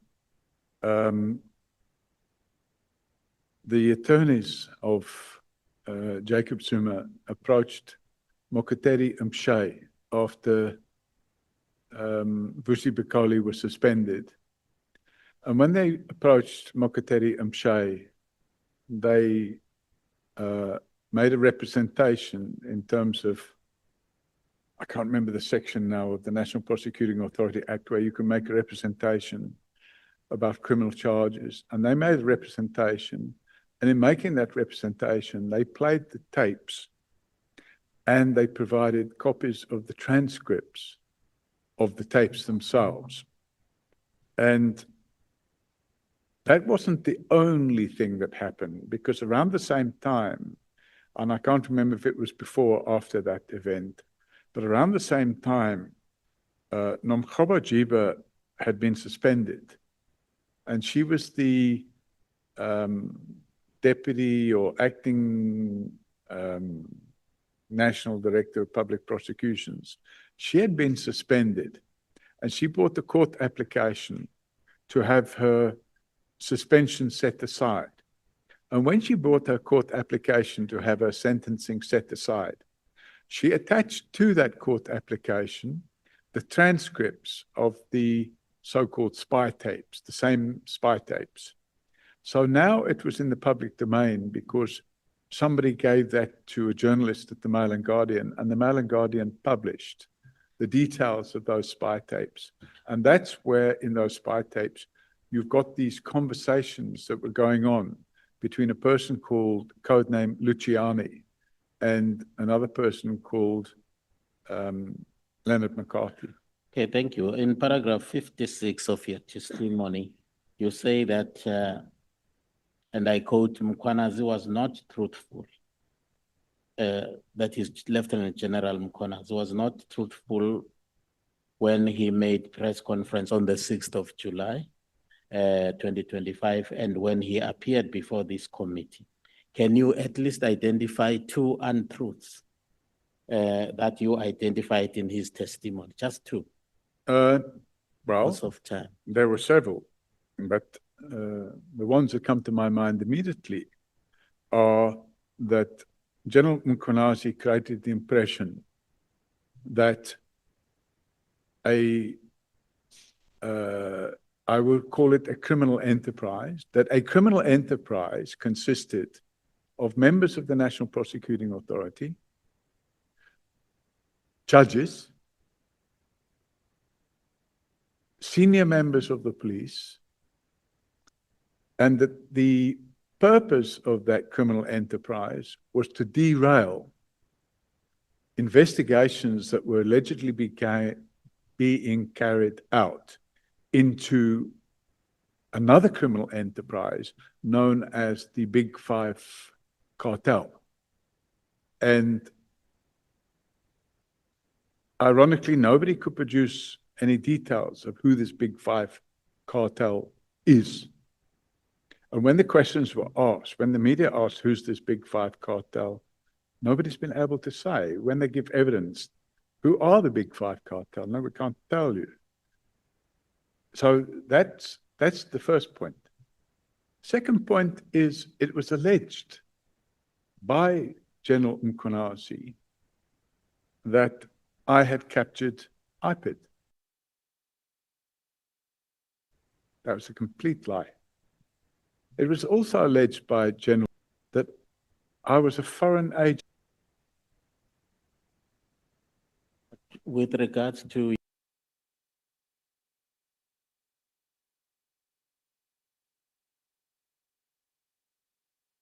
your having captured IPID, Kwanazi's averment was corroborated by Mr. Nkabinde, Well, of course it who would be. actually appeared before this committee. Of course it would be, because General Mkonazi and Cedric Nkabinde, you can take the evidence of Humbalani Kuba, and I can just take you there very briefly, because what it does, in fact, is it completely dispels this idea that, and I don't want to eat into your time, so I'm looking for it quickly, but there is a affidavit by Humbalani Kuba that was provided to the, here it is. It's a page Q1090. It's a very short affidavit. And I would like to suggest that we have a quick look at it, because this is the affidavit. By the way, I pulled this from the website of the Sondo Commission. This is the affidavit that Humbalani Kuba placed to the Sondo Commission. I'm sorry, I did read that. Okay, well, the relevant portion, if you turn to page 1092, paragraph 9, he says, on or around February 2018, I was informed by General Nemo Tansela that there is someone who would want to meet me privately in Sandton. I refused to meet with such person in Sandton and insisted that the person should meet me in Pretoria. I then went to a location within Pretoria to meet General Nemo Tansela, accompanied by Mr. Matt Lekeng and Mr. Gibson. However, the two investigators remained in the car. During the meeting, General Nemo Tansela introduced me to General Mkonazi. I know General Mkonazi from the investigation of the rendition case, which I dealt with in the past, and have respect for him. General Mkonazi told me he had a 204 statement from Mr. Nkabinde. So I'm just saying this links General Mkonazi with Mr. Nkabinde. I've read that. So that explains the corroboration that took place 9 years later at this committee. Well, in paragraph 62, you are actually alleging that there was, in inverted commas, rampant criminal activity within PKTT. And you're basing that on 4 SON statements, which were supplied to you by an anonymous supplier. In fact, and you also characterize those gifts, the exchanges of gifts that actually took place there as gratification given to those police officers. It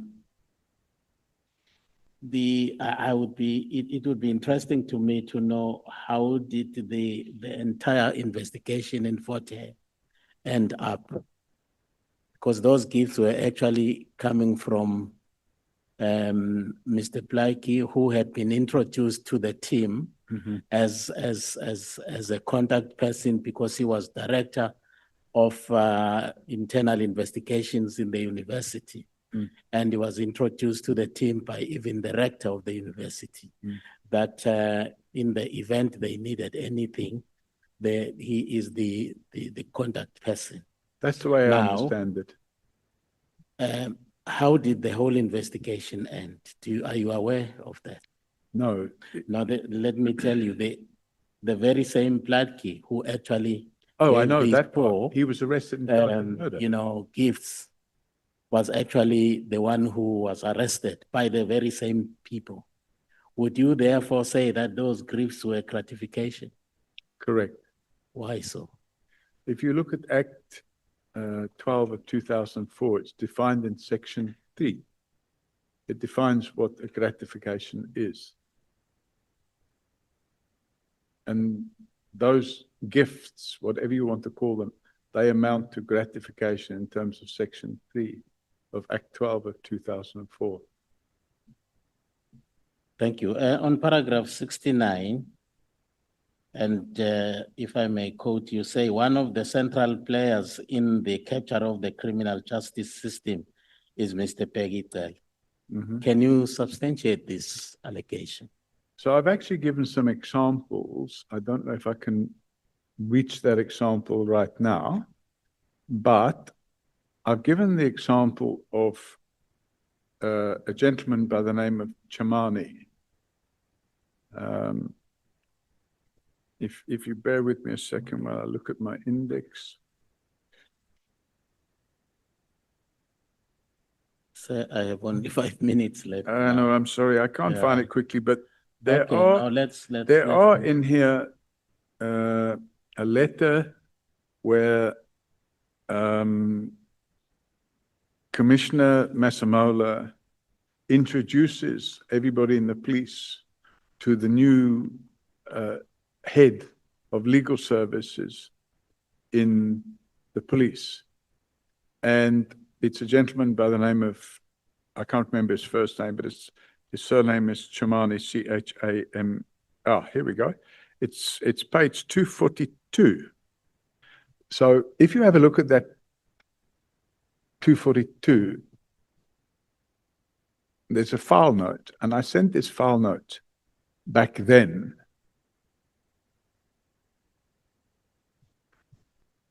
Okay, can we move on, please? Because I honestly do not have time.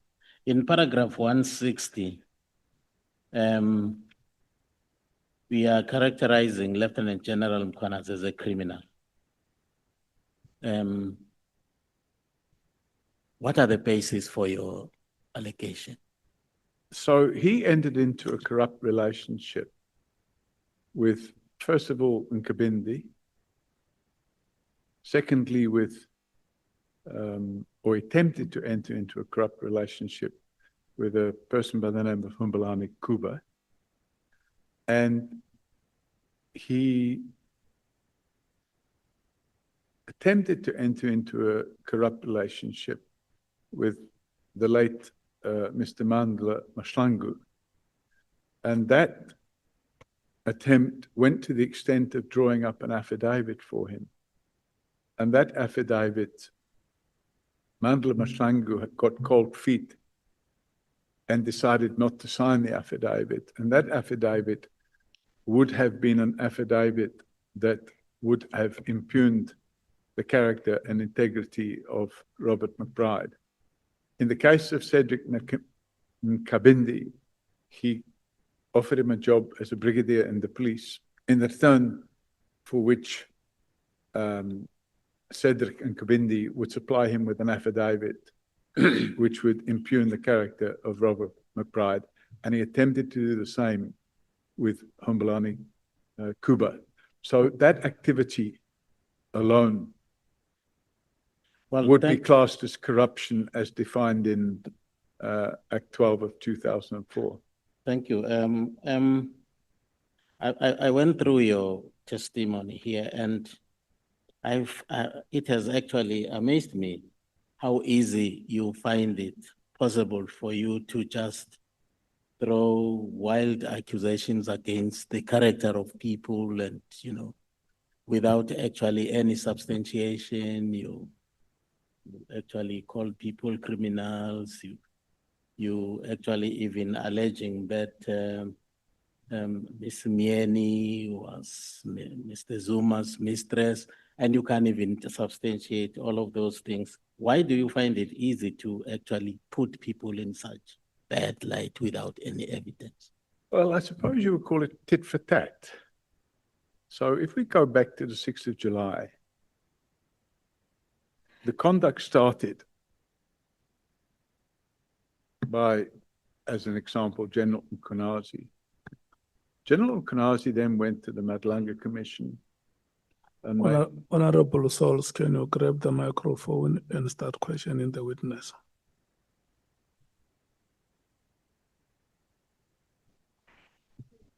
Thank you, Chair. So I'll be going until Chairperson, you and I must always agree first. Until what time am I going? O'clock. What time? O'clock. At The, 6? the next o'clock is 6, yeah. You know, that's not 40 minutes. Yes, it's 40 minutes from now. Mr. O'Sullivan, good evening to you. Good evening.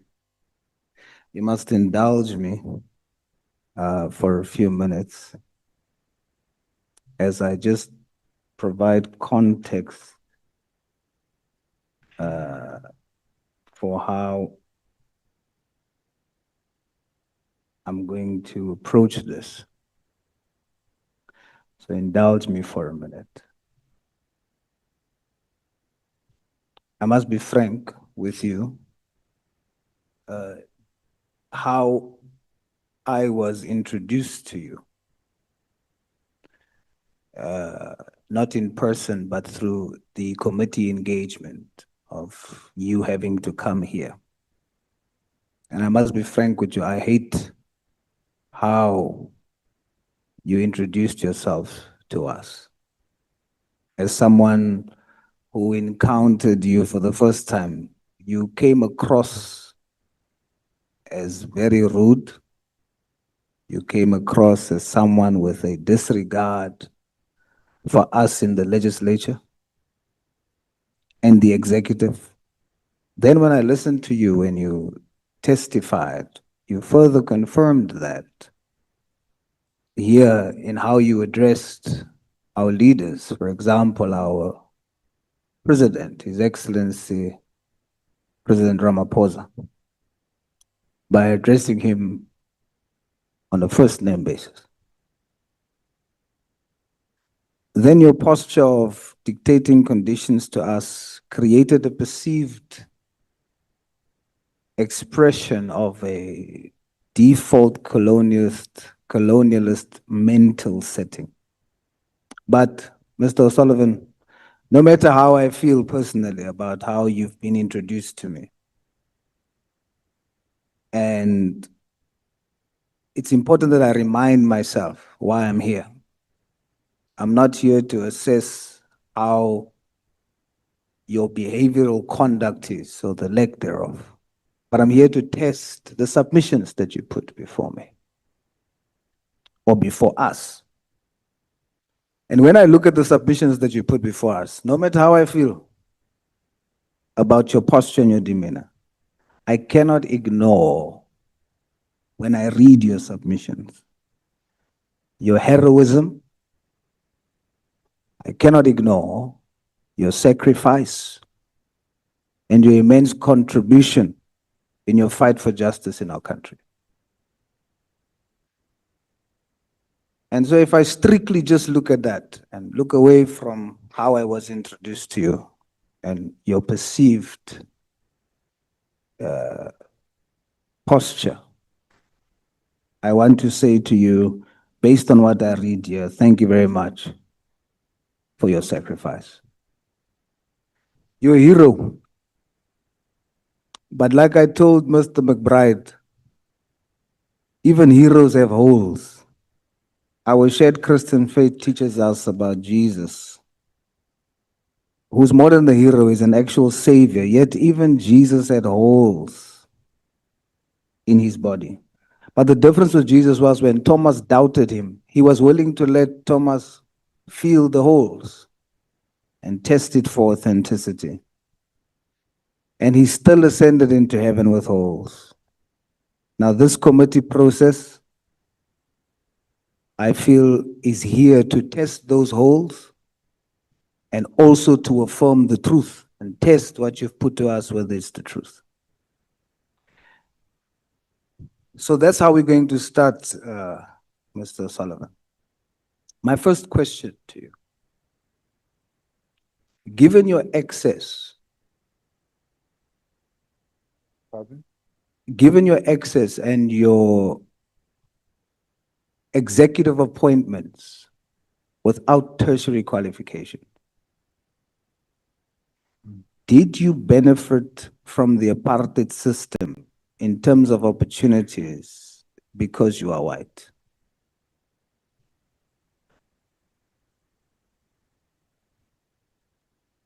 So my approach to that is that I didn't. Sorry?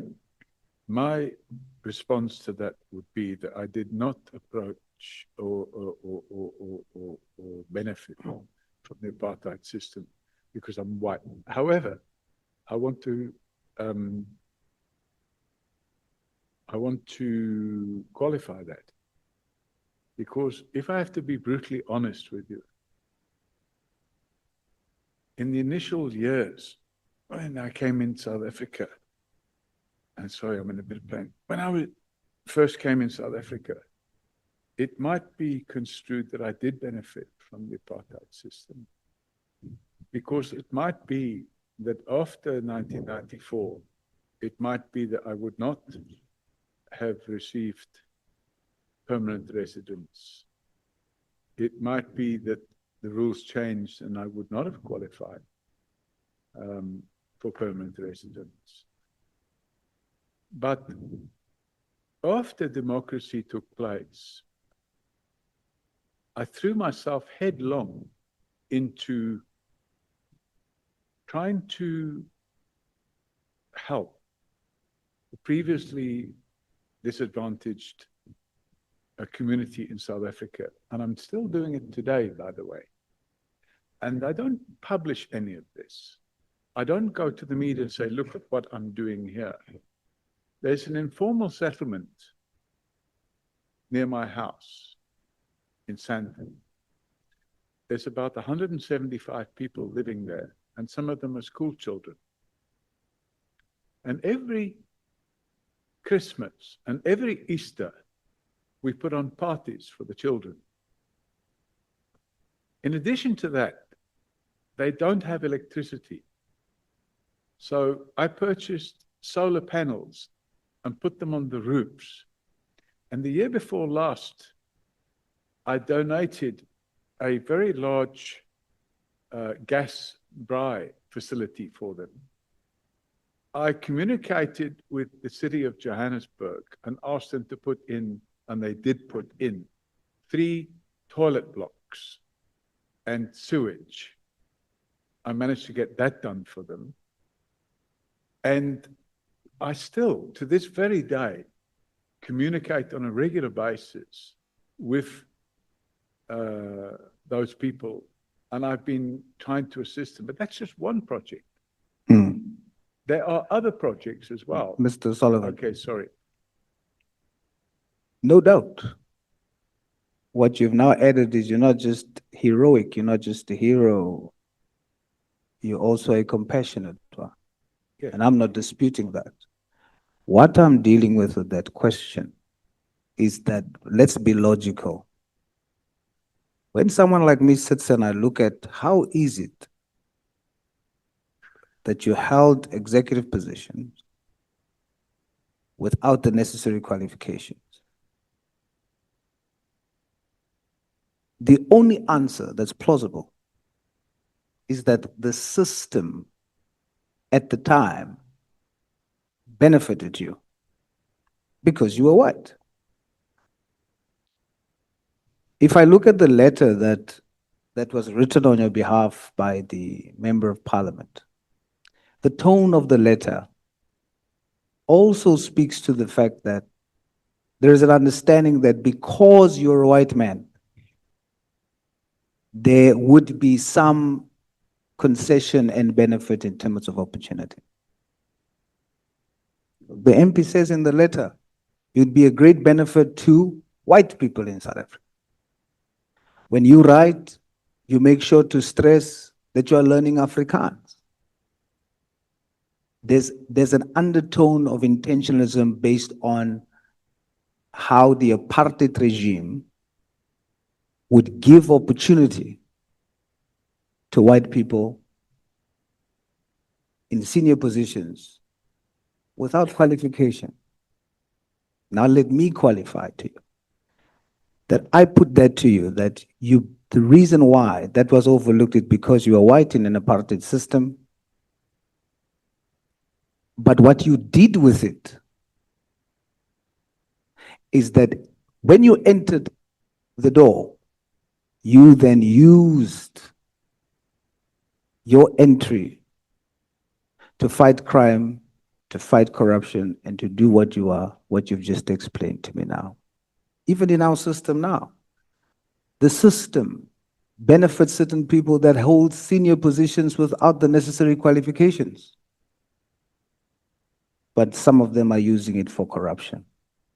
So it is from that angle that I come from to say that the apartheid regime has benefited you. Now, before we delve into your evidence, yesterday you testified that in the spirit of transparency, you testified yesterday that a Mr. Mia spoke to Mr. Nare and said that the general will get them out. He's in the pockets of, you mentioned the name, I forgot the name.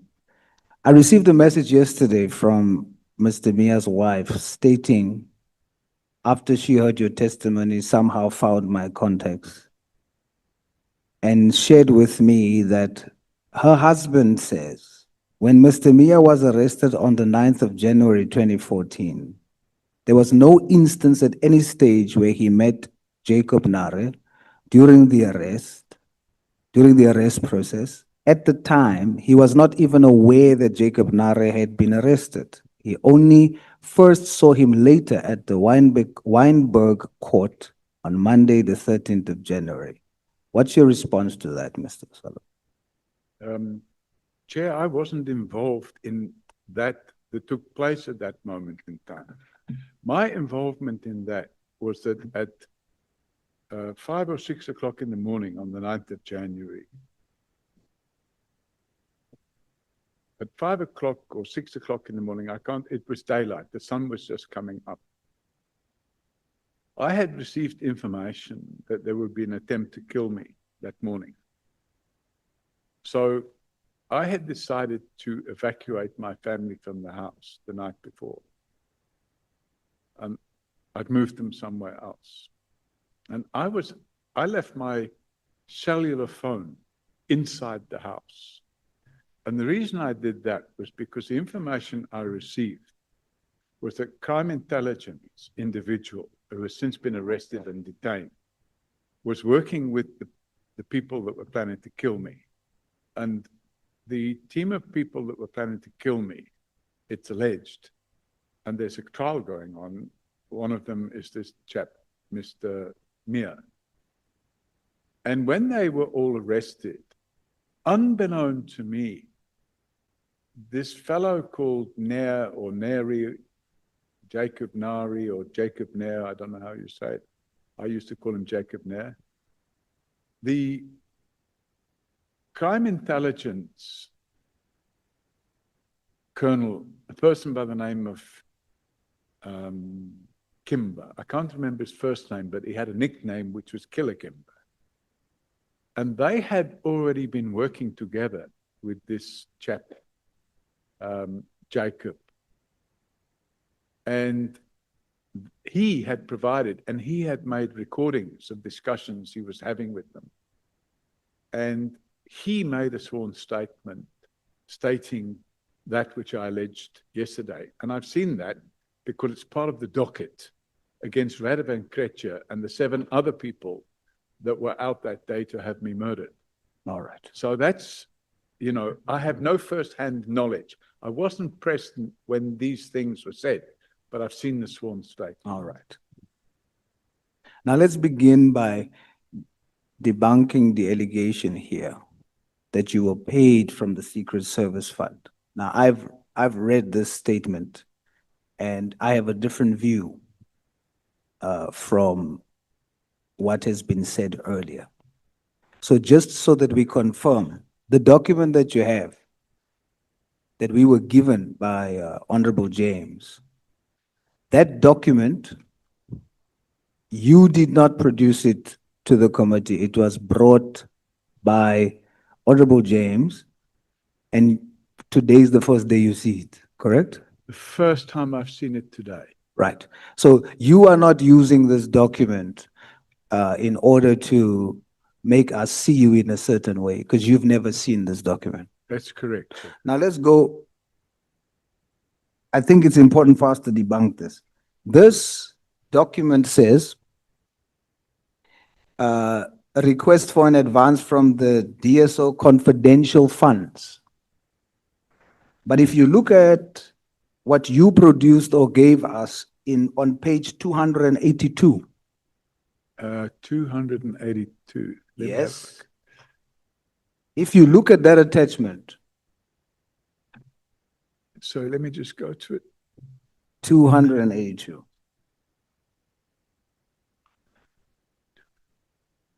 Okay. If you look at that attachment, this money for the transfer, for the procurement of a multi-center payment that was made from the secret fund, it is listed there as secret services account. Correct.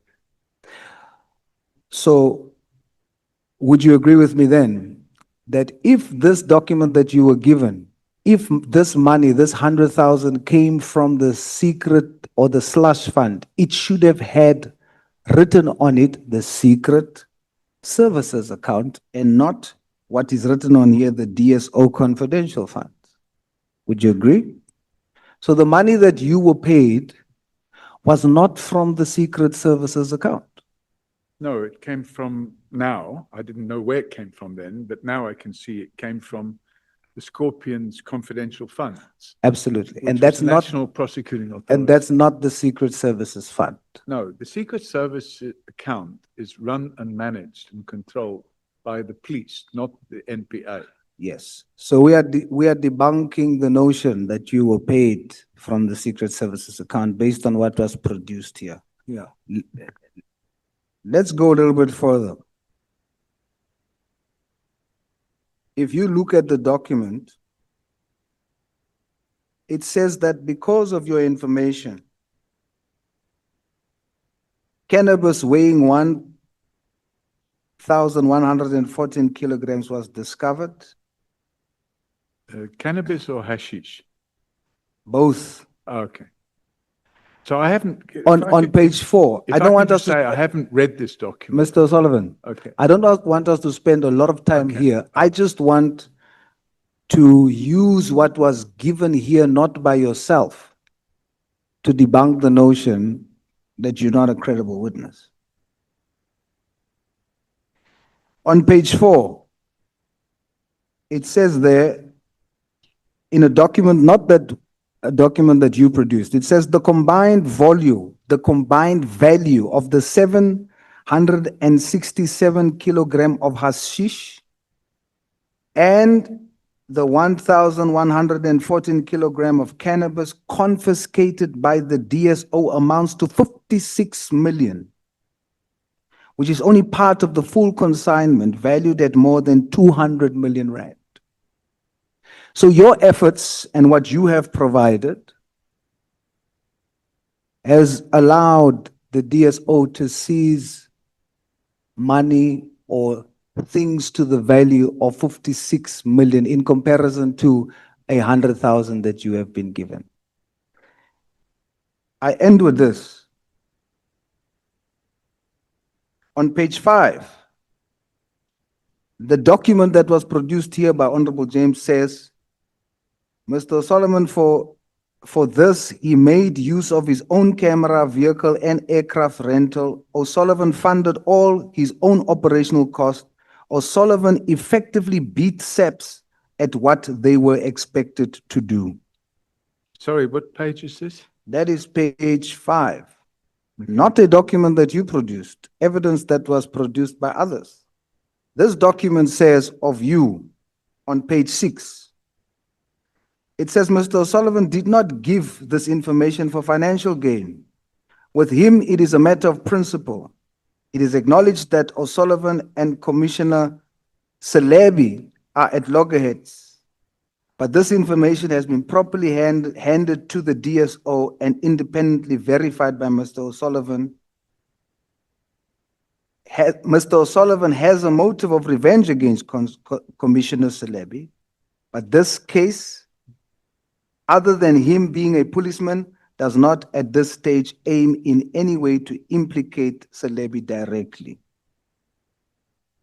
It is recommended that Mr. O'Sullivan be paid an amount of 100,000 as a reward in lieu of his time, effort, money, successful recovery of a large consignment of drugs, and the prosecution of the syndicate. So not only was that consignment retrieved, but there was also 4 arrests made. Leslie Ellen Curtis was arrested and given 10 years imprisonment. Chris Alblas, 10 years imprisonment. Petro McKee's 30 months imprisonment. A document not that you've produced, but that was given here by Honorable James, shows you to have contributed largely to the fight against crime. I was just trying to use that to debunk the notion that you misled the committee in saying that you didn't receive the funds from the slush fund. Now that there is some pointing to you as a credible witness, I want you to help me now quickly, and I want you to be very concise, Mr. O'Sullivan.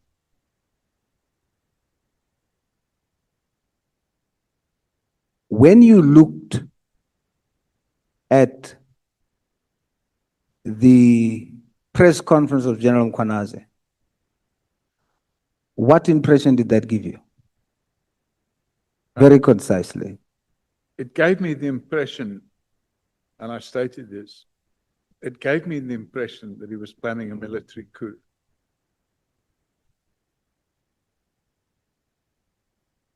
So as an expert of forensics and fraud and your experience in the military and police, what was your major concern for the country and the safety and security of this country when you saw that? Well, Chair, I'm trying to give a quick answer, but I have to qualify it because at the time when he gave that media conference, I knew of his history because he had been involved in this incident that took place at IPID. So I knew that he wasn't this knight in shining armor that he was portraying himself to be. And when I read between the lines, and I don't know if it's true, but I believe it's true, I'm the only person that paid somebody to have that whole press conference transcribed. And the transcription is included in my annex sheets. And that transcription makes it clear that that whole media conference was intended to create the impression that there was a faction war. When I say war, a faction fight between what I would class as the Mkhwanazi team on the one side, and that team would have included General Masemola and General Khumalo, and the other team on the other side was, according to General Masemola, according to General Mkhwanazi, included General Sabia, the head of IDAC. I don't remember the names, but he said certain judges and prosecutors who were in the pocket of a big 5 cartel. And I formed the opinion that this was a whole distraction. And the distraction, by the way, if you look at the transcript, it's clear that the main gripe he has was that people in crime intelligence had been arrested and charged with corruption on what he considered to be HR issues. And I saw this whole media conference as being a red herring to distract everybody's attention away from the ongoing theft of public funds from the crime intelligence slush fund. And in order to do that, we create chaos. What is the purpose of having the whole of the senior management? If you're going to have a media conference, why do you need the whole of the senior management of the KZN police? Why do you need to have 8 people, 4 on each side of you, or 6 on each side of you, dressed in combat uniform, wearing face masks? The whole thing was stage managed. And the only purpose, in my opinion, of that conference was to destabilize further the already unstable criminal justice system. On page 217, you don't need to go there. I hope that you can remember just because of time. There are affidavits from a few officers about the Fort Hare affidavits. These are members in the PKTT. That's correct. Why did you submit that evidence? What are you trying to tell us? Because these were sent to me. And it was sent in 2024, I see. It was not sent. So the motivation for sending it was not after the press conference. It was before the press conference. Correct. What is the contents of those affidavits? The contents of the affidavits, as I explained earlier, Chairman, are that a person who was actually the main suspect in that particular leg of the investigation was bribing the members of the PKTT. He was supplying, I can't remember who got what, but 10,000 to one guy, 2,500 to another, 5,000 to another, and a bag of new clothes to another. And if a suspect is going to be providing gratification to people that are supposed to be investigating these crimes, it ends up being a distraction. It creates a loyalty between the person paying the gratification. Because with gratification, there's always what we call a quid pro quo, which means I scratched your back, now you must scratch mine. Are you testifying to this committee that affidavits was given to you by members of the PKTT, some members in the PKTT, admitting that they have been receiving bribes? No, Chairman. The affidavits were given to me by a member of the PKTT who knew about these bribes and didn't want to be a party of it, and he sent them to us. But essentially the contents points to the fact that some PKTT members are receiving bribes. That's correct, Chairman. You then, 2025, there was another affidavit by someone named Nenji. Briefly, just concisely tell us about that affidavit on page 310. Once again, this affidavit is dated February 2025. So your motivation here, once again, could not be because of the press conference of General Mkhwanazi. You had this affidavit before the press conference and before the committee was formed. Take us through it quickly. Chairman, it's quite a long affidavit. But am I allowed to just give you a synopsis of it? If you can do it very briefly, Mr. Solomon, I'd appreciate it. The synopsis of it is, this fellow called Nangi, or Nanji, I don't know how to say it. And I've never met the person. I've spoken to his attorney, and his attorney wouldn't discuss the case with me. We received that document anonymously, once again. You can go on our website. You're able to upload documents anonymously. And we have a toll-free line that enables people to provide information anonymously. Now, the affidavit of this fellow Nangi or Nanji is, according to him, because it's an affidavit, according to him, he's innocent of all the charges that have been alleged against him. However, we keep an open mind on that because it may well be that he was involved in the crimes that he's accused of, which is allegedly kidnapping and demanding a ransom for the return of the person that's been kidnapped. And according to his affidavit, he was kidnapped and brought to different locations, not booked in terms of the police regulations. The police regulations require that if a person is arrested, they must be booked in to a police station and into the SOP 14 register immediately. You can't wait 3 or 4 days. So he was taken from A to B and C to D, and the people involved in his kidnapping were private security industry people, together with police officers from crime intelligence. And the last leg of this gentleman, well, I use the term gentleman loosely. The last leg of this gentleman's journey, according to his affidavit, was he found himself at what he describes as a black site, which was a farm somewhere in KZN.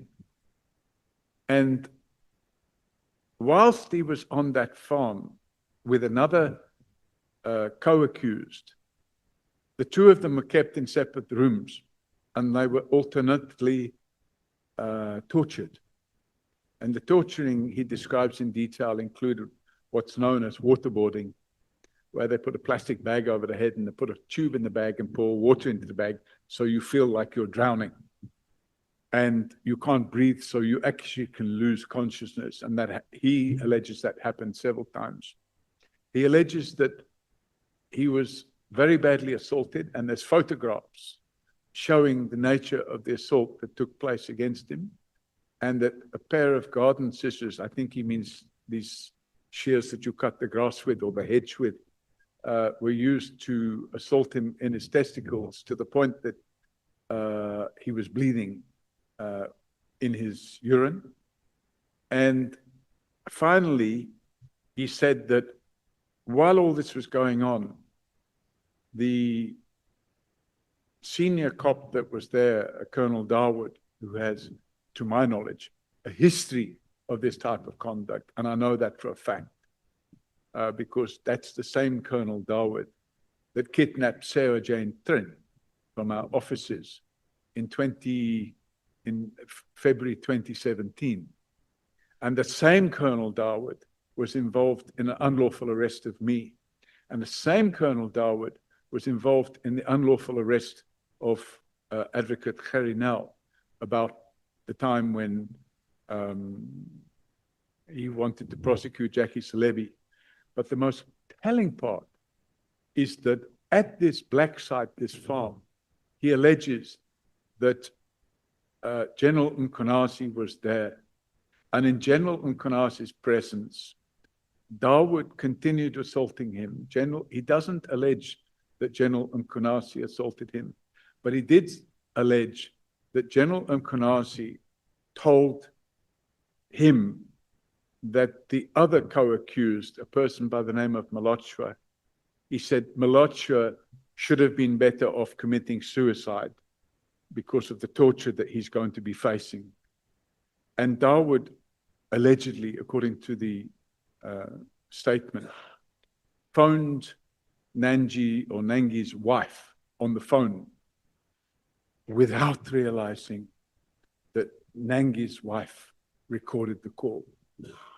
And in that call, which was made by Darwood in the presence of General Mkhonasi, he told Nangi's wife that if you can't tell us where this kidnapped victim is and do it quickly, we're going to cut your husband up into pieces and send him back to you in a cardboard box. And the transcript is included in the documentation. We now have 5 minutes left, and I want to break it up in this way. 2 minutes. Tell us about extrajudicial killings from the PKTT and the property purchases that you mentioned here, that we spoke about earlier on 282. Okay, so if I deal with the alleged extrajudicial killings, and I say alleged because we got approached, and it's in the statement, so I can look, but I prefer to just do it from what I can remember. In the week following the 6th of July press conference, we received a call on our hotline, which is 0800 118 118. And the person that phoned that number left a message. And one of my staff phoned him back. And he said he would only be prepared to speak to me because he had some very compelling information that he wanted to share. So I had a phone call with him, and I recorded the phone call in case it was something very important, and it turned out it was. The person alleged that he was a member of, he called it PKTT, but I don't think it is PKTT. He said he's a member of this team. And the allegations he made was that they go around, they directed what they do, and they paid, and they're not police officials, but they're actually private civilians. And that they were recruited by a fellow who calls himself Baba Ndlovu in KZN, and they were taken to a training center where they spent several months doing training. And when they completed the training, they were then told, okay, you're going to be paid 20,000 Rand a month. And the 20,000 Rand a month, you'll be paid in cash. Now, then they were told, now you must come and do some work because you've been trained for this work. And the work they were told they had to do was to help with crime prevention. And according to the statement of this chap, because we took a sworn statement from him. You've got 2 minutes. Okay, sorry. He alleges that They killed innocent people. yeah, and that they would sometimes kill them thinking they called it street cleaning, and that they would only find out afterwards that the people were innocent.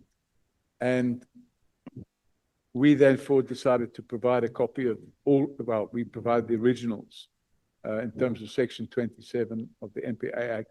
We provided same to IDAC, and we also provided same to the KZN All right. IPID.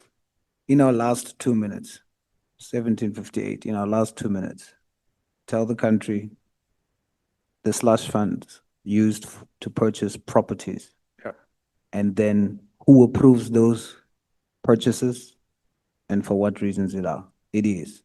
And then you've got literally 1 minute, Mr. O'Sullivan. Let's Okay. go. So the value of the properties, I can guess, because there's a figures there, but I can't look for it. It's approximately 120 million or 130 million Rand. We got this information. And when we got the information, I carried out some research, and obviously we had the ability to do so. We used a site called Way Back When, and we managed to download the property advertisements for the properties in question. And with those property advertisements, we were able to then, with the documentation that we've been supplied, we then pulled the title deeds of the properties from the deeds office, and we were able to see that the properties had actually been purchased for a price higher than the advertised selling price of the properties. And then I was able to get the documentation showing how they would be paid for, and it was signed off by General Leshaba, General Kamalo, and General Masemola. And then we were able to establish, because we had the title deeds, we were now able to establish that the properties had now been registered in a private company, a PTY Limited, and we found that the directors of that private company were 2 employees of crime intelligence. And this is the final 30 seconds. During the period in question, South Africa was going through a very depressed, and still going through a very depressed property market. I was questioned earlier about why I decided to disinvest from property in South Africa, not my own house, obviously, but other properties. And I decided to disinvest. I sold a property in February 2025 that I paid 14 million for. Actually, I 12 million plus stamp transfer duty and the cost of getting it rezoned. So it cost me 14 million Rand. I sold it in February last year for 7.5 or 7.7 million Rand. Honorable Vessels, may you please have your microphone on? Your time starts now. Thank you very much, Chairperson, and good evening to Mr. Sullivan. Good evening. I don't have a lot of time, and there's actually such a lot to delve into. There's a lot of issues that I don't think we've even touched on. Allegations that have been made against you, but also allegations that you are making. But let me start where Honorable Sangoni took us to paragraph 90 of your statement, which refers to the appointment of General Masimolo as the National Commissioner. And she asked you about your involvement, and you spoke, you testified that you were asked to provide information to assist by Mr. Choke on behalf of the President. But you were the keynote speaker at the BizNews, let's call it BNC, London conference in 2024, is that correct? Well, I can't remember, but I remember doing a presentation at the BizNews conference. At that conference, you also spoke, as you do in your statement, and earlier today there was reference to that, about since George Fivers, the commissioners, you just better articulated it during your presentation then, because you said that since Commissioner Fivers, no national commissioner has completed their term. That's actually a very good point, which you don't make in your statement now, but let's leave that. During that presentation, you then say that Mr. Choke came to you and asked you to vet the shortlisted candidates for the National Commissioner on behalf of the President, because the President can't utilize intelligence services in South Africa. Do you remember that? I can't remember the wording I used, but I think I might have said something like, my assumption was that the President didn't trust the intelligence services. And I think that came out of the fact that for the period before 2018, things were in a bit of a mess. And it was, when I perhaps used the term vet wrongly, because we're not in a position to vet. Yeah, because that's important. What yeah. we actually were requested to do was to make sure that none of the potential candidates would be problematic in terms of corruption and so on and so forth. You go further in that keynote address and you say that you looked at if they are competent, Yes. if they have the necessary skills, and then if they have any exposure to financial problems, corruption, and so forth. Yeah. Now that is vetting, but you now say that you actually just looked at lifestyle.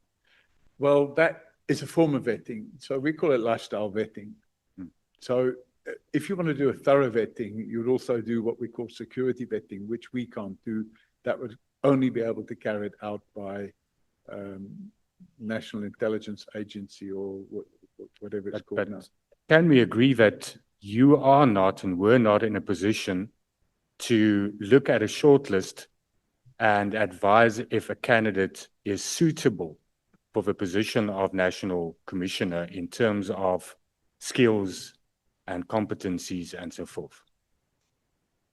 Yeah, so we didn't advise in the report, and I have the report, we didn't advise whether they had the competencies or not. What we said was the key competencies that should be required of a National Commissioner of Police would include the following areas. And I think that would have included, if I go back to 2022, it was March 2022. That's correct. And I have this date. I have it here. Okay, let's move on to the part that you did refer to now as well, the lifestyle audits. You then refer in that speech to General Masimolo, and you then say that he's not suitable, according to you, because he has revolving door credit, has a lot of exposure. My question is, how are you in a position to do credit checks on a person? How do you have that access? So all certified fraud examiners have the access. So if you are carrying out a fraud investigation, you have the access to the systems that enables you to be able to do a lifestyle audit on somebody. Now, it's not a thorough lifestyle audit, but enables you to see whether a person has credit. And in fact, you can walk into any bank and apply to open a bank account. They'll carry out credit checks on you. So those procedures are available to people that have lawful access, and you have to sign and pay to do that. And that's why we have that ability. Okay, I understand that. Let me ask you this, because I do believe that you've played a very important role in South Africa in the past in exposing corruption, especially with regards to the late Commissioner Jackie Selebi, and so forth. And I think the Honourable Souls also referred to certain cases where you assisted quite a lot. My question to you, though, is, do you believe that the ends justify the means in all cases? It's hard to say. If you have a corrupt commissioner of police, or if you have a corrupt divisional commissioner of crime intelligence, I think you should go to all lengths that you can lawfully to try and stop that. Okay. Let me make a jump back to the BizNews speech. In that speech, you also you refer to the current national commissioner, and you say with regards to his financial exposure, but you then go further and you say that he also is implicated in corrupt activities where he signed off for vehicles that were overpriced, inter alia. The question is, you now mention that if you have a corrupt police commissioner, you must go to all means to expose that. All lawful means. All lawful means. Have you ever laid criminal charges against General Masimolo? Correct. Have you? Yes. For this? Yes. You have an investigation firm that we established, and you yield revenue from that firm. Correct. But you also, and that we also heard from other witnesses, such as what's his name, Robert McBride, that told us that you are resourceful to provide information and intelligence to IPIT in his time and in his tenure. I asked him the question, he didn't actually answer. What I want to ask you is, in exchange for the information that you give law enforcement authorities, do you ever ask for information in return? Never. Because a lot of the investigations that you do in the private sector do require access to certain means that I don't think, even as a certified fraud examiner, you can have. I 100% agree with you. And the type of access you're talking about, we don't go anywhere near it. And that would be obtaining copies of people's bank statements, obtaining copies of people's cell phone records. And when people approach us and ask if we can do that, we send them packing. But there are people out there that can do that. And that comes about through a process called corruption. They bribe police officials to get that information. And those, I was a victim of it myself because Radovan Kretcher bribed the station commander at Bedford View Police Station to get information on me. And he did a 205 application and obtained copies of my cellular phone records. I sued Vodacom because Vodacom supplied my cell phone records to Radovan Kretcher. So you've never obtained? Never. And Never. Never. And we would never do it because for the simple reason, once you step over that line, you can't step back again. You're now committing a criminal offense if you read the legislation.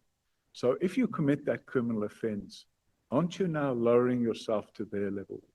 And my approach is, we will fight hard, but we will fight fair. We will never break the law knowingly to do what we have to do to bring about the end.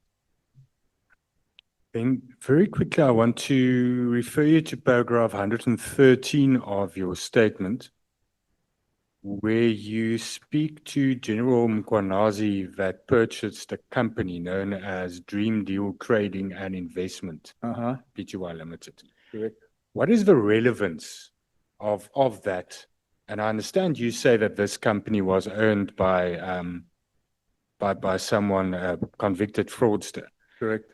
But regardless thereof, what is the relevance of General Mkwanazi purchasing that company to the other allegations that you make against General Mkwanazi? The relevance is only that if I'm a divisional commissioner of police or a provincial commissioner of police, and I decide I want to do some private business, I should ensure that my probity, my way in doing business is above board. And if I'm going to do business, I should do two things. First of all, I should notify my employer, which is actually in the police regulations. You're not allowed to be in private business without approval from. But do you know if he obtained approval or not? So we don't. So what I did, when I got this information, I decided to include it because he should have applied. And that's why I asked the question, whether Mkwanazi applied for and obtained permission for SAPS, for this private business, and what is the business of the company? But if I want to be able to demonstrate my own probity, I would be able to say, well, actually, I wouldn't do business. If I'm going to buy a company from somebody, shouldn't I, if I'm a lieutenant general in the police, make sure that I'm not buying a company from a person that's been convicted of fraud? And the failure to do that indicates that you're prepared to take risks of that nature.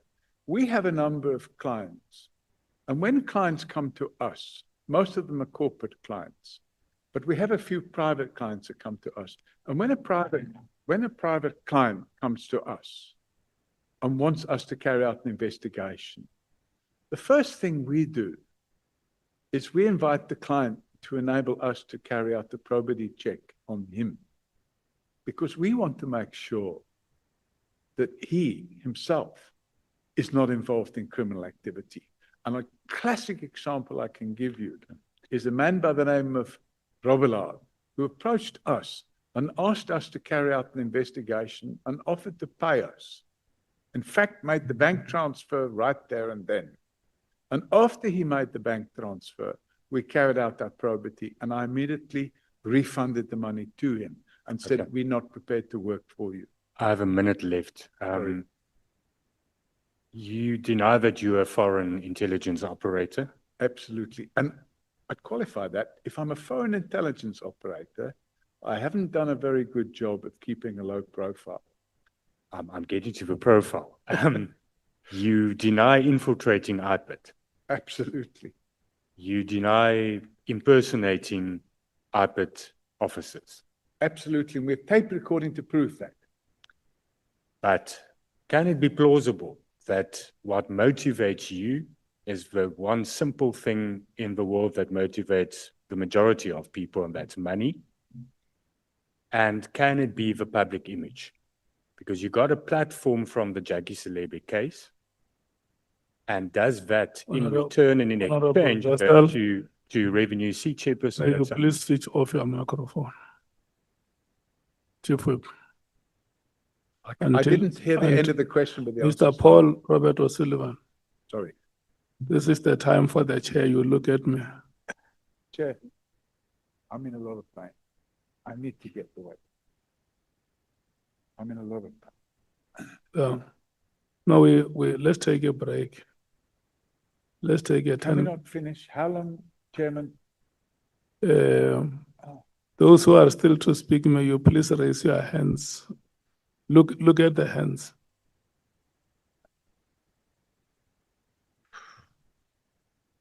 Yeah. Oh, it's killing me. Look, this is the time that elders used to tell those tales. I'm just in a lot of pain. So if we can please move on. I don't want to take a Yeah. break. I want to move on and get finished. Do you want a break or? No, I want to move on, Chairman. I want to get finished. No, I sympathize with you. I know it has been a very. In fact, we have been warned before. We had a witness at your age, Miss Mary DeHaas. This time she was pleading with me to say, Chair, can you allow me to go and see my relatives?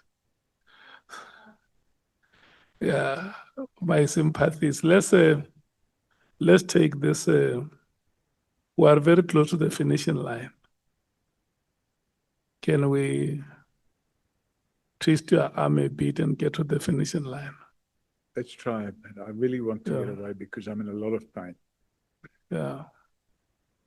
Yeah, I'm going to beg you to have the courage of John Aquari. John Aquari ran an Olympic race with a dislocated knee.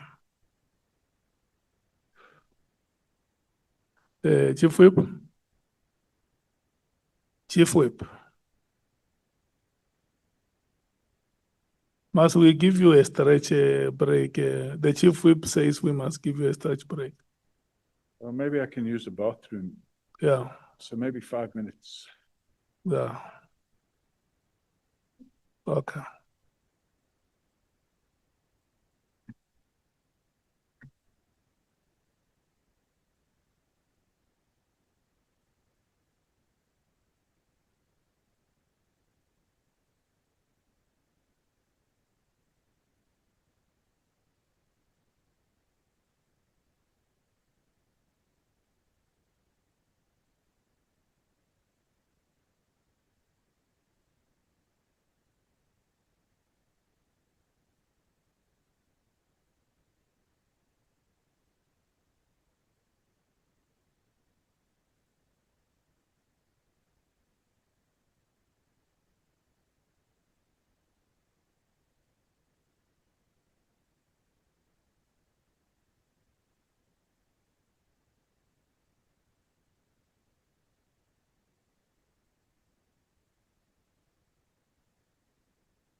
Okay. Thank you so much, Chief Whip. No, thank you very much, Chair. Okay, and we brought until 4 minutes past 7. Okay, thank you very much. And I'm here until he says I'm with you up until 4 minutes after 7. I hope it's not too long. No, thank you very much, Mr. O'Sullivan. I think the first question I just want to ask you about is that in your knowledge, do you are spies permitted to disclose their identity? Okay, no, I'm saying in your knowledge, having done the work that we've done over decades, does a person who is a spy permitted to disclose that I am a spy? I think that would defeat the object.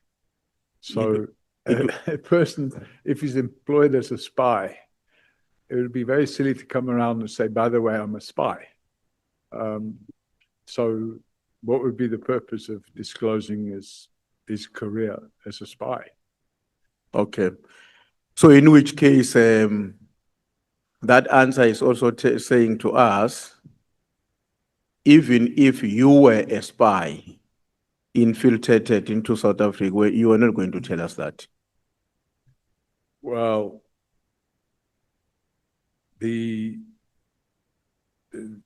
if what you're saying is true, then you would be right.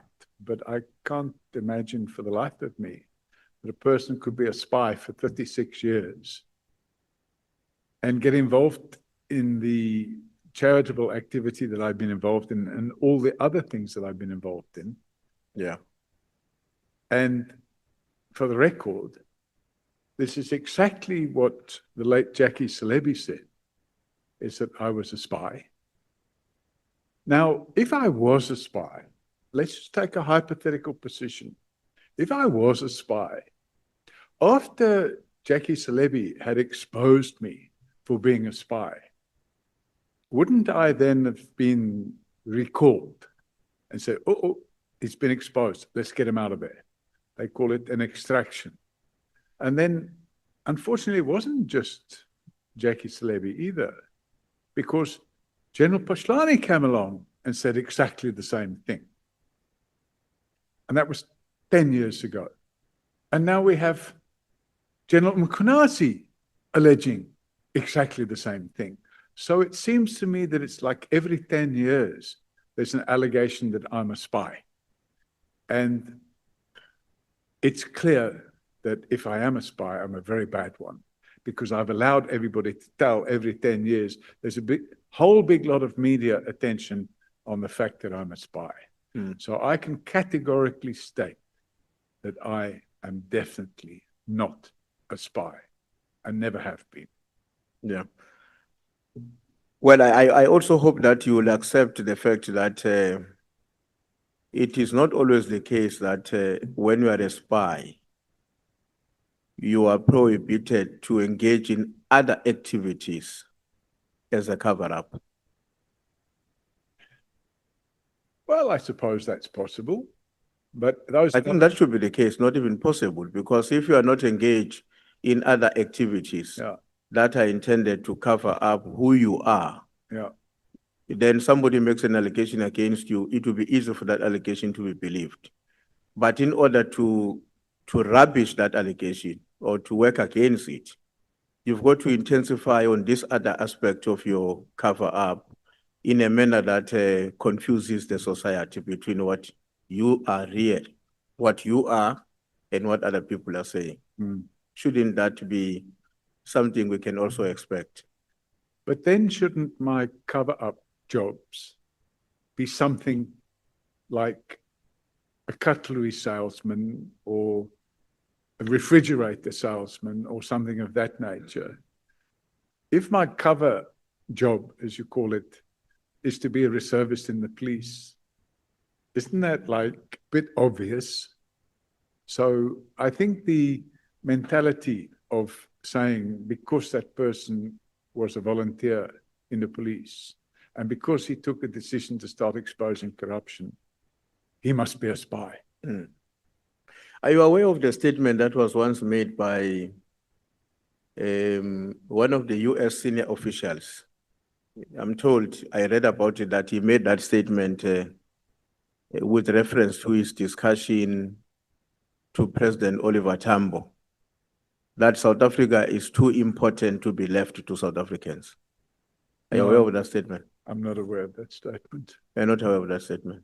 But I think it's good enough to be left to South Africans. Is that so? Yeah, I don't think it should be a country where people on the outside should be interfering. I've been a South African now for a very long time, and I'm a proud South African. And I'm happy to serve my country. I'm happy to do what I do, even if it causes controversy, because at the end of the day, it results in a better life for all South Africans. Yeah. Earlier on, I mean, yesterday I said I'm going to make a follow-up on this question about your decision to come to South Africa at the time at which you did, in the early 80s or mid 80s, so to say. And the fact that you were making that decision already as somebody that is a military intelligence operative or a member of a military intelligence of the UK. From the records that, and I think the answers you provided to us, I see you shaking your head. Are you disagreeing with that now? Yeah, I'm absolutely disagreeing. At that time, I wasn't involved with the military in any way, shape, or form.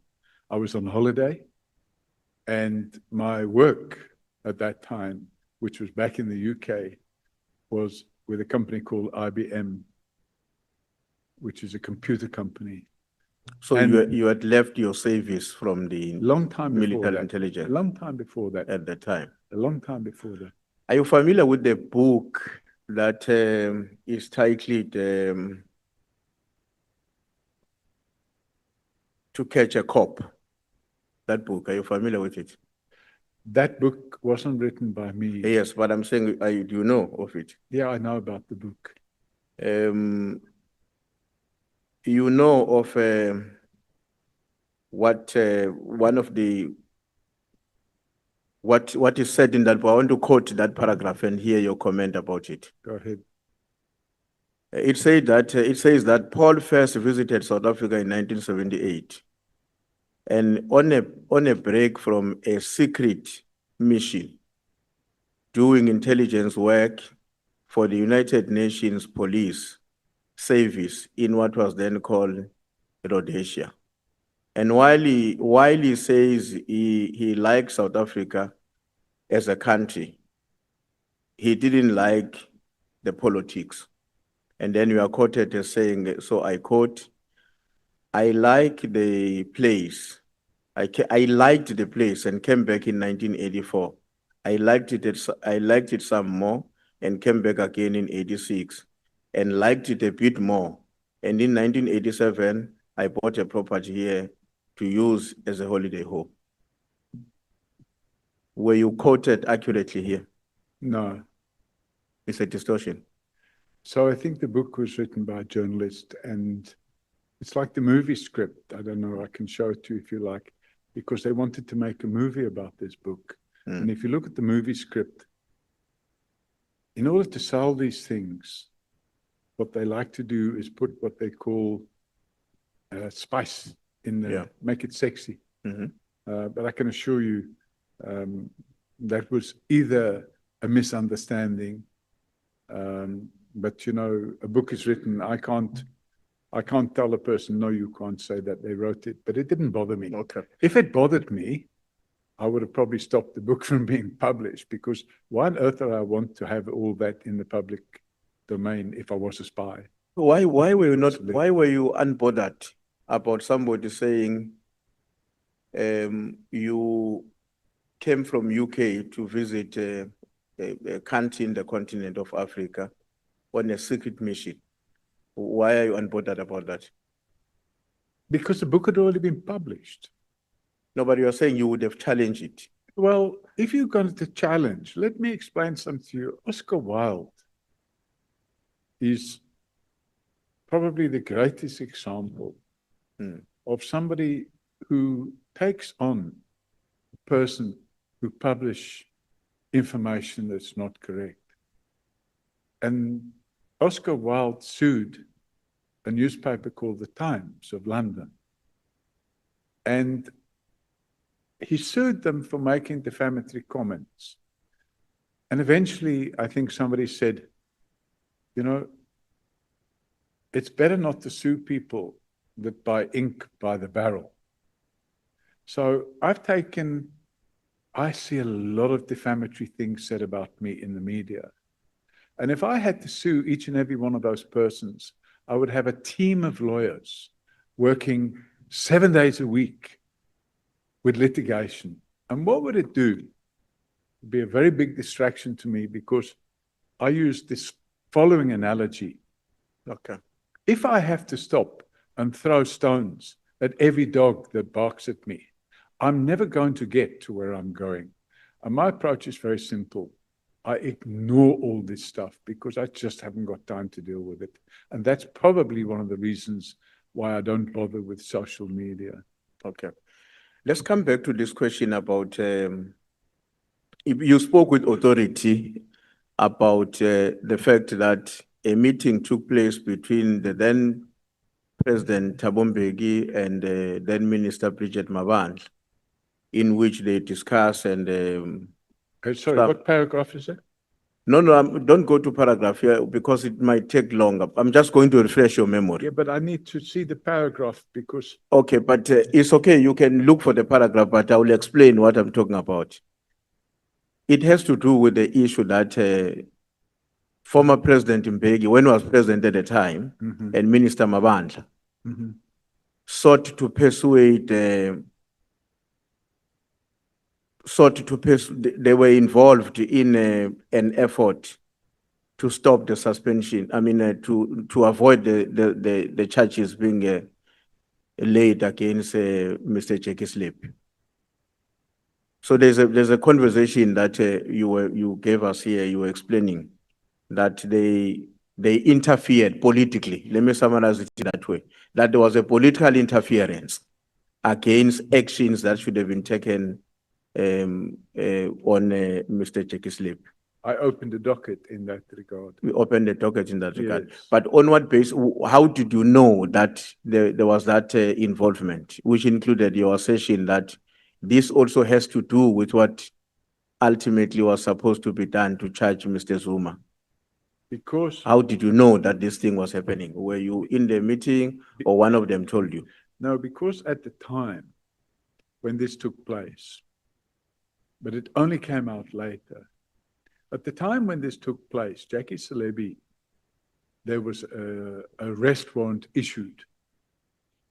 And it only came out later when a meeting took place with the president, Thabo Mbeki, and he was informed. And this is fact, it's common course, it was all over the media at the time. And what they said was that a meeting took place to inform the president as a courtesy that the intention was to arrest Jackie Celebi and to carry out the search of his home and his office. And it's my understanding, and it happened like a long time ago. It's my understanding that that meeting took place on either a Saturday or Sunday afternoon, or it took place on a Friday afternoon. But a day later, Vusi Pikoli was suspended. And after he was suspended, a gentleman by the name of Mokoteri Mshay was appointed as acting NDPP. And after he was appointed as acting NDPP, there was a big concern by Jackie Celebi that Mokoteri Mshay might not carry out the instruction that was being given to him not to execute the arrest warrant and arrest Jackie Celebi. So Jackie Celebi arranged with Richard Ndluli, who at that time was the head of crime intelligence in Gauteng, to tap the phones of Leonard McCarthy, because Leonard McCarthy was the head of the Scorpions at the time. And if they could hear him saying, we're going to arrest him on such and such a date and so on and so forth, that never happened. But what they got, they believed, was dynamite. And in 2010, Richard Ndluli was arrested by DPCI. And he was arrested for the alleged murder, kidnap and murder of a gentleman called Opa somebody, I can't remember the surname. And this person had been the husband of a woman that Richard Ndluli was allegedly having an affair with. So after Richard Ndluli was arrested, he was suspended. And when he was suspended, or whilst he was suspended, I'm going to request that. but it's very important because this is the logic that. But I wanted to, with respect, I wanted you to lead us into how I got to know this is credible, I can believe. That's what I'm trying to explain to you. And there's no 1 minute version, because you have to take all this chain of events. And those telephone tapping of Leonard McCarthy's phone resulted in a whole lot of tapes being made. And the tapes were all transcribed. Now, they cherry-picked those tapes. They took those tapes that they wanted to use. And in the case of Richard Ndluli, he submitted those tapes to the new president at the time, which was Jacob Zuma. And he said, look, Mr. President, I was looking after your back and there's the proof of it. Now, the bottom line is they couldn't keep security around those tapes, so they ended up all over the place, which included in the Mail and Guardian. And they ended up being used by Nomkhobo Jiba in her disciplinary inquiry. And those tapes clearly showed that there was a conspiracy to get Jackie Celebi off the hook, and in return for getting him off the hook, he would then arrest Jacob Zuma, and they wanted it done urgently. It had to happen before the Polokwane conference. And if they could arrest him before the Polokwane conference, then it would neutralize the intention of Jacob Zuma to become elected as the new ANC president. Okay, I'm fine now with what you provided. Are you in the position to share with the committee? Will there be a way in which you can provide that evidence to the committee that the conversation took place and this is the evidence of that conversation? Well, we're talking, I opened the docket and you go, I'll have to dig that docket up. Okay. That docket was like 15 years ago.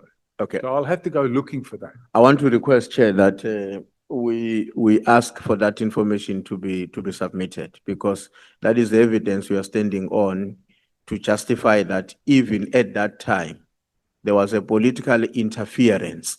Correct. Through the head of state to intervene in the prosecution process. So I think it will be important that we be favored with that information so that we are not only depending on the. Can I suggest on the newspaper headlines? Can I suggest, Chairman, because this happened a long time ago, can I suggest that wouldn't it be better if they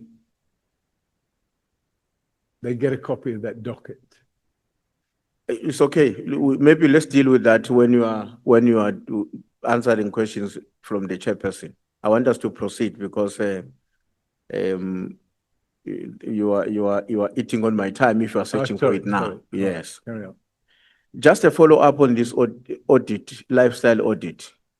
My understanding is that before the police, which are law enforcement agencies, get into personal information of citizens, they require some approval by the court of law to justify that they are going to go through to Mtuli's finances and whatever else to determine whatever information they are looking for.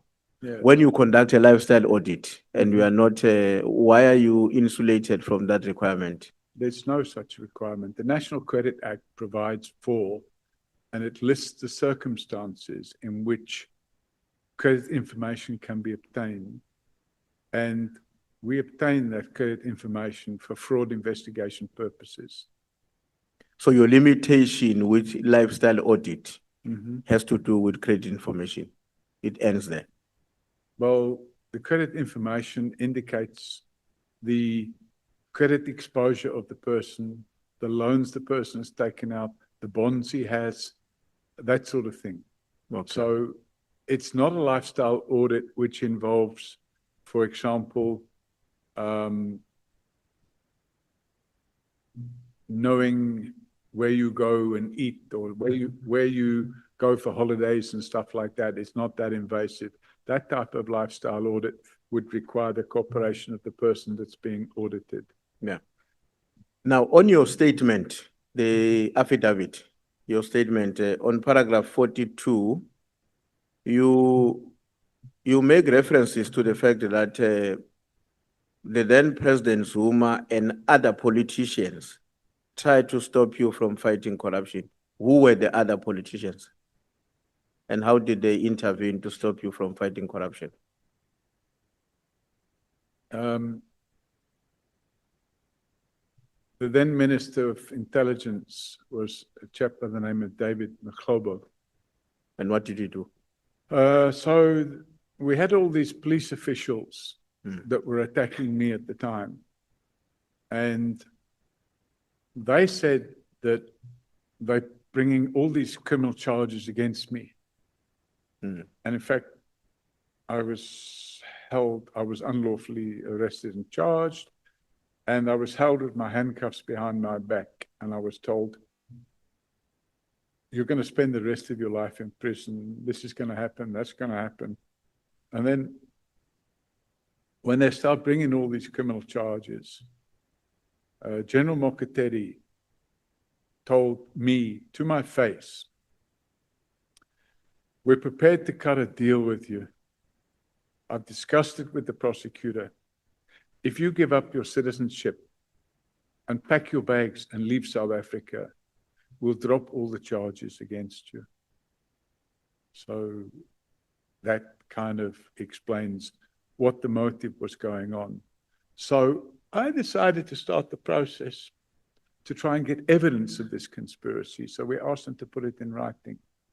But before it was put in writing, they didn't put it in writing. But before that, I said, okay, well, let's have a meeting then. You have a meeting with my attorney. And my attorney went to a meeting, and my attorney was told in no uncertain terms that the Minister of Intelligence wanted this to happen, and it had to happen very quickly, that I must be out of the country. So, and it wasn't just the Minister of Intelligence either. It was the Minister of Police. The Minister of Police was also involved. Who was it, you remember? Is it, I may make a mistake and then I'll be accused of naming the wrong person. So the Minister of Police at the time at which Minister David Matlow was the Minister of State Yes, in Security, so it's the 2017. minister at that time. Yes, but I'll Okay. be correct in saying Clerco. Okay. Well, I may not Yeah, remember I as can't well, remember. but I get your point. Yeah. There is this issue about the computer, what you are calling is a metadata computer used on the report prepared by Mkwanas. I don't know whether you were referring to a particular report or the statement he delivered on the 6th of July last year. But you are making the point there on paragraph 47 that this was done from head office computer. What are you driving? What do you want us to understand about that? Okay, so when the original media conference took place, the impression was given that this was an initiative of General Mkhwanazi. And if this was an initiative of General Mkhwanazi, that would imply that he'd done it without permission from another person. So the information we got from an informer was that From an informer? An informer. Okay. The information we got from an informer was that, in fact, General Mkhwanazi, together with General Masemola, met on the evening of the 3rd of July in Pretoria at the Police Training College. And when they met at the Police Training College in the evening, they spent the whole night putting together this, what do you call it, PowerPoint presentation that was then shown to the media on the afternoon of the 6th of July or midday on the 6th of July. Now, after that presentation had been finished, a couple of the journalists asked for a copy. Actually, I think more than a couple, quite a few of them wanted a copy of the presentation because they wanted to use aspects of it. And obviously this played into the hands of General Mkhwanazi because he wanted a lot of public attention around this 6th of July media conference. So without thinking, he instructed his spokesman to, send it to them, give it to them. And then I didn't see that media conference, but I got a phone call about 40 minutes afterwards from a journalist who said, "Are you aware of what's happened here? Will you prepare to comment?" I said, "I don't know what's happened. I can't comment. How can I comment?" He said, "I'll send you a copy of the presentation." So he emailed it to me. So I gave it to one of my staff and I asked her to produce a metadata report on the document in question. And that metadata report detailed the computer on which the presentation was converted from PowerPoint to PDF. Okay. And then I'm fine. I wanted to understand how was that acquired and confirmed, but I think we've dealt with that issue. Now, I want us to talk about what we were told by Mr. Nkabinde. No, don't worry. It's just it's the aircraft. It's the plane. What is it? It's the plane. You are not it in came in danger. very loud through my ear. No, don't worry. You are still okay. Scared the life out of me. Yeah. So, Mr. Nkabinde told us about a meeting in which a few people participated on that Pahlana task team, including yourself. But on your side, if I heard you very well, what you have indicated to us is a bribe. Correct. But what seemed to be common between what Mr. Nkabinde said and what you are telling us are the participants, even in the bribe. I don't agree, because he said Who was not there? He said that there were members of the DA and AfriForum there, and there was nobody there. There was nobody there from the DA or AfriForum. I'm sorry, Chairman. I am really, really, really battling now. Chairman. Soviet. I'm in a lot of pain. I've really been as good as I can, but I don't think I can go on any longer because I am in a tremendous amount of pain.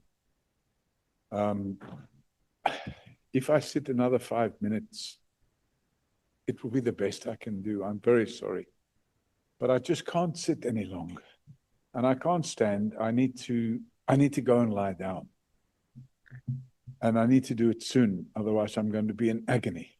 Well, in fact, I'm already in agony. And it's not that I'm trying to avoid answering questions, Chairman. I came here at 10 o'clock this morning. I've sat here, I've answered all the questions I can, but I just can't continue sitting any longer. And it's a medical issue. I just can't continue sitting. Honorable members, can I have indication if you want to say something? Honorable Malema, Honorable Chief Whip. The chair, the rotation can't work. We have to adjourn. If he says he feels pain, you can't do anything about it. There's nothing to be calling political parties 1-1. When he says, I'm in a situation now, there's nothing we can do. It will be unreasonable to want to insist on continuing when a witness tells you if in the next 5 minutes you're proceeding, I'm going to be in trouble. I'm in trouble already, I'm afraid. I'm starting to feel my legs going numb. I've showed you a picture of what my spine looks like, and it's been reconstructed, and I'm sorry, but I just don't think I can continue any longer because I'm really feeling excruciating pain. Chief Whip. No, Chair, I wanted to suggest that, I mean, in a similar way as Honorable Malema, I think if it's impossible to proceed, it's impossible. But I want to propose that we therefore leave the matter to you and the legal team because we are not done with the witness. And the plan was for yesterday and today, but we couldn't finish. And I think, and I hope he will leave here with an understanding that we are not done and we should therefore be getting another opportunity to conclude our work. That's all I'm pleading for. Otherwise, I'm sympathetic to his conditions and that we may have to consider adjournment now. Thanks. Chairman, if it's going to be another few minutes, I'd rather get it over and done with because my plan is to fly. I have still got business overseas, which I've interrupted to come here. And I need to be back overseas to deal with that business. So if I know it's only going to be another 5 or 10 minutes, what did somebody say? Okay, let me check with you. Well, I think you are presenting a valid case, like members have said. And you would know that we have been very, very reasonable with you from the point we started engagements. Let me check. You had earlier said that you are coming back to South Africa at the end of this month, isn't it? Yes, Chairman, but that would now be later because I've lost some time on the things that I was busy with. Yeah. Are you probably going to come back sometimes before the end of March? Yes, I would definitely plan Okay. to do so. Chief Whip, him says he can be here before the end of March. Can I just ask a question, Chairman? If we can finish it now, how long are we talking about?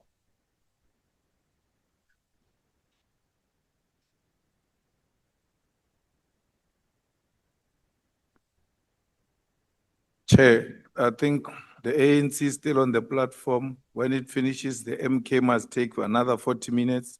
And then the DA must has take another 40 minutes. 40 minutes. Then the legal team must take its own time. And we might have follow-ups on what the legal team says. So there's no 4 minutes here. Yeah, I'm not hearing any one of you cheering up, say, come on, Paul, come on, Paul. Eh? Pardon me? Sorry, I can't hear you. The 24th. I don't know. I'd have to look and see. We can call you first on the 24th. You should be out after 2 hours. It means I have to fly down again. Well, from Joburg, yes.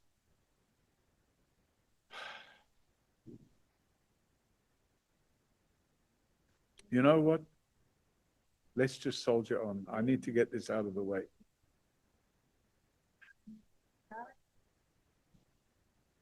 I need to get this finished, Chairman. It's disrupting my life.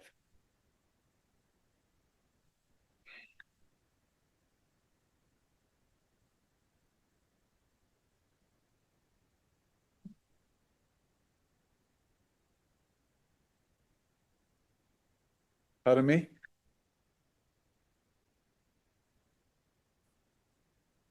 No, no, no. Look, honorable members, I don't think that even if we were going to sit here and try to reason each other, we can mitigate the circumstances that the witness is presenting to us. We have to come to the end of the proceedings, and then we will discuss. There will be discussions between the witness and the legal team to see how we can allocate other time to come and conclude these proceedings. Honorable Skosan. Thank you, Chair. I'm not sure whether I heard our witness well when he says, you know, this thing is disrupting his life. He wants to finish it off. Now, my proposal would be, if that's possible, if there's medication, maybe we break for lunch, for dinner, and then we come back, we finish. Otherwise, if he has to fly back here, it means it's no longer the citizen here. It looks like he has already, it's now somewhere in Europe, but we have to finish it. Whether it's today or if he's prepared to come back. But for 2 hours, I think he can take it. I don't know. So we're now talking about finishing at 9 p.m. Is that what we're saying, Chairman? Yes, that is essentially what is being said. Not even 9. We need an hour with the 2 honorable members. We need roughly 30 minutes with our legal team. And there may be members who may want to clarify certain. You are a witness of interest. And it has not been said by these members. It was said by yourself. Remember yesterday, you said, I want to be given enough time. Yeah, but I thought we'd be finished by now. With all due respect, I think if we can finish by 9, I'm going to suffer the pain and let's get it over and done with. But if it's going to be past 9, Chairman, I can't carry on.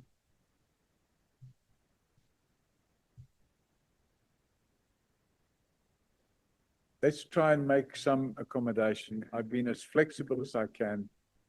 I have come here. I have done out of my way. I would have been happy to start earlier this morning. If we can get this out of the way in the next 2 hours, I would say let's do it. But if that means somebody can't have 40 minutes, they must only have 30 minutes. Can't you just make an accommodation so that we can finish this, Chairman? Yeah. Look, my challenge is that if you present to us that you are in pain, none of us is a doctor here or has expertise in medicine. I've been in pain all my life for the last few years. So at the moment, it's just very bad pain. But if I know that we can be finished at 9 and I can be gone, I'm going to soldier on and do the best I can to get out of here. And I see if there are members who will want to ask clarity-seeking questions. Chair, the difficulty with your question now is that questions of clarities, we don't blend them. They arise in the course of the engagement. I was not done with the witness. It may very well be that when I conclude, some of my colleagues at the end of the proceedings would want to do follow-ups. So I don't think it can work to plan it in that way. That let's know from ahead of time whether there will be further clarification. And the last point I want to say, Chair, is that when we have a witness before us it is also in the best interest of our proceedings that we are somehow guaranteed about the capacity of the witness to remain with us and to respond to questions effectively. And I don't think that if we proceed now, that guarantee is going to be with us. That's my greatest fear about what the witness is now suggesting. Because it may then imply that, I mean, you can't change your story over a minute. I can stay for 5 minutes, I can stay for 2 hours. There's something fundamental wrong with that line of thinking. Thanks. Yeah, no, honorable members, I have already had a sense of what decision you want. That under the circumstances, Mr. Paul Robert O'Sullivan, unfortunately, we may not be able to proceed. The 2 hours may not be enough for us to deal with our business exhaustively. So we have engaged with you very successfully. Can I make a suggestion, And Chairman? we are going to have those engagements again to look for a suitable date. Would it be possible to be back at, say, 5 o'clock in the morning? Tomorrow, Tomorrow morning, 5 o'clock, I can come and sit here and do 2 hours.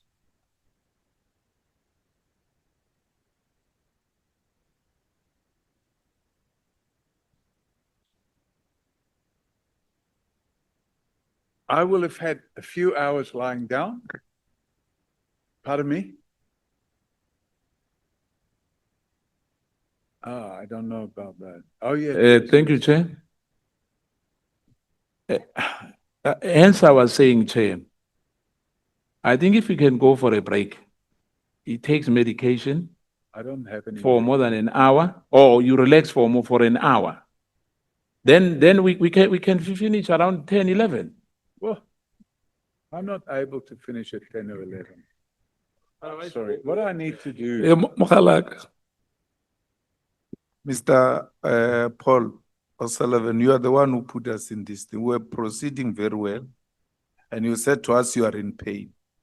And you are not saying to us alone that you are in pain. You are speaking to the country and to an extent the continent and the world that you are in pain. After you told us that you are in pain, and then we still insist that we must proceed, we are going to appear like horrible people who are inconsiderate. So a witness before us must be fit and proper. You just told us now you are not fit and proper because you've got a difficulty. So it can't be you who now says, okay, I can take 2 hours, I can take 5 minutes. After you said to us, I'm in pain now. I'm quoting you verbatim. You said, I'm in pain now. Once you say you're in pain now, we must stop now. There's nothing we can do because we are going to look. The next thing, something bigger happens to you there. It's going to be our responsibility. So we must not look irresponsible. We want to conclude with this thing, and we hope that you and the legal team, they will find a way and a date which is going to be shorter, not even long, not the whole day, 2-3 hours, then we are done. You are off this matter and you concentrate on other things. But it will be unfair for you to ask us to proceed after you said to us you are in pain, meaning you are not fit and proper to appear before us. Thanks, Chair. yeah, that is it's a very good summary, you see. When the chief whip came here to the presidium, he was whispering the same to me to say, what if? And I don't think that we should take lightly what the witness has said, and Honorable Malema has said it oppositely. Yeah, let me, Chair, through you, second Honorable Malema on that, because, and the Chief Whip, if he has said that to you, perhaps it would be proper, because I was out, when this matter was discussed, but I understand, if he is in pain, and if anything happens here, we'll be in trouble. I think that let's be accommodative for him, and let's see. I'm not sure about the date, but let's have the date. Because this ad hoc committee must finish its work, and there's timelines. The speaker, has gave us an extension in the past, and I think as well, this must come to an end. It can't go on forever, Chair. Thank you. Yeah, so, Advocate. Honorable Chair, honorable members, I propose that we adjourn and we fix a date like we would in a court so that you can direct, the witness to appear on the 24th of February when we have two witnesses lined up, two other witnesses who would be a few hours each. Yeah. No, honorable members, we have established a very good relationship with the witness. In the 2 days that he has been with us here, the relationship has been cemented. And I'm confident that the engagements that we had with you, we will continue with them and find a suitable date that is to each one of us comfort. And then we will come back and conclude the business, Mr. Paulo Sullivan. We must apologize for any inconvenience that could have been caused on any part of the parties involved. It's a situation that is beyond our competence here. And we can't risk anything. Your life is very important to you and your family and the constituencies that you serve. So we must attach a very high premium on your life. So we want to thank you so much. Number one, that we thank you because when there were uncertainties as to whether you were going to come here, you kept on engaging us. And let me say it here that you are the one who wrote more letters to us than we wrote to you. If you remember the number of emails every morning when I arrived here, Bonani was sharing with me your emails that you sent with suggestions of what you thought could be done. And at the end of the day, we were able to find each other and reach an agreement that you will come back and appear in person before the committee. And I must also thank the members for their patience. I can tell you, it has not been easy, but at the end of the day, we got it right. So in the same spirit and inspired by the historical developments of this day, 36 years ago, 11 February, I can safely say that we are going to hold each other by the hand and walk forward to the day you will be coming back here. Any 1 minute remark you want to make? Sorry, Chair. Do you have any remark that you can make in 1 minute? What must I say? Would you like to make a remark? Anything you'd like to say in closing? No. I think I just want to go and lie down because I'm in a lot of pain. Unfortunately, it is what it is. I've supplied, or I've shown you a copy of how my spine looks. It's not good. And this is the price I pay for being a crime fighter, because I was shot and that bullet damaged my spine, and I'm now suffering badly because of it. So I would like to just arrange a date where I can make sure I can come back and finish this off. Yeah. Thank you. Thank you so much. Honorable members, we have come to the end of today's proceedings. You can rise and leave the chambers.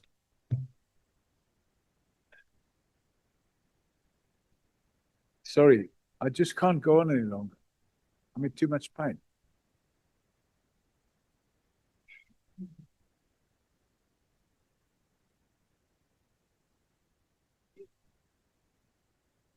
Hmm?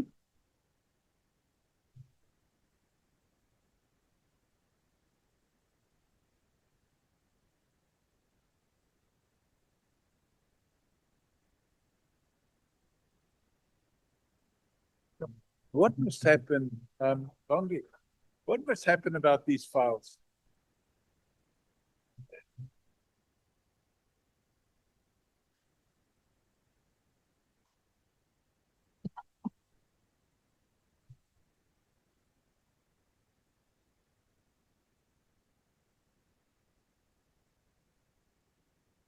Oh, well.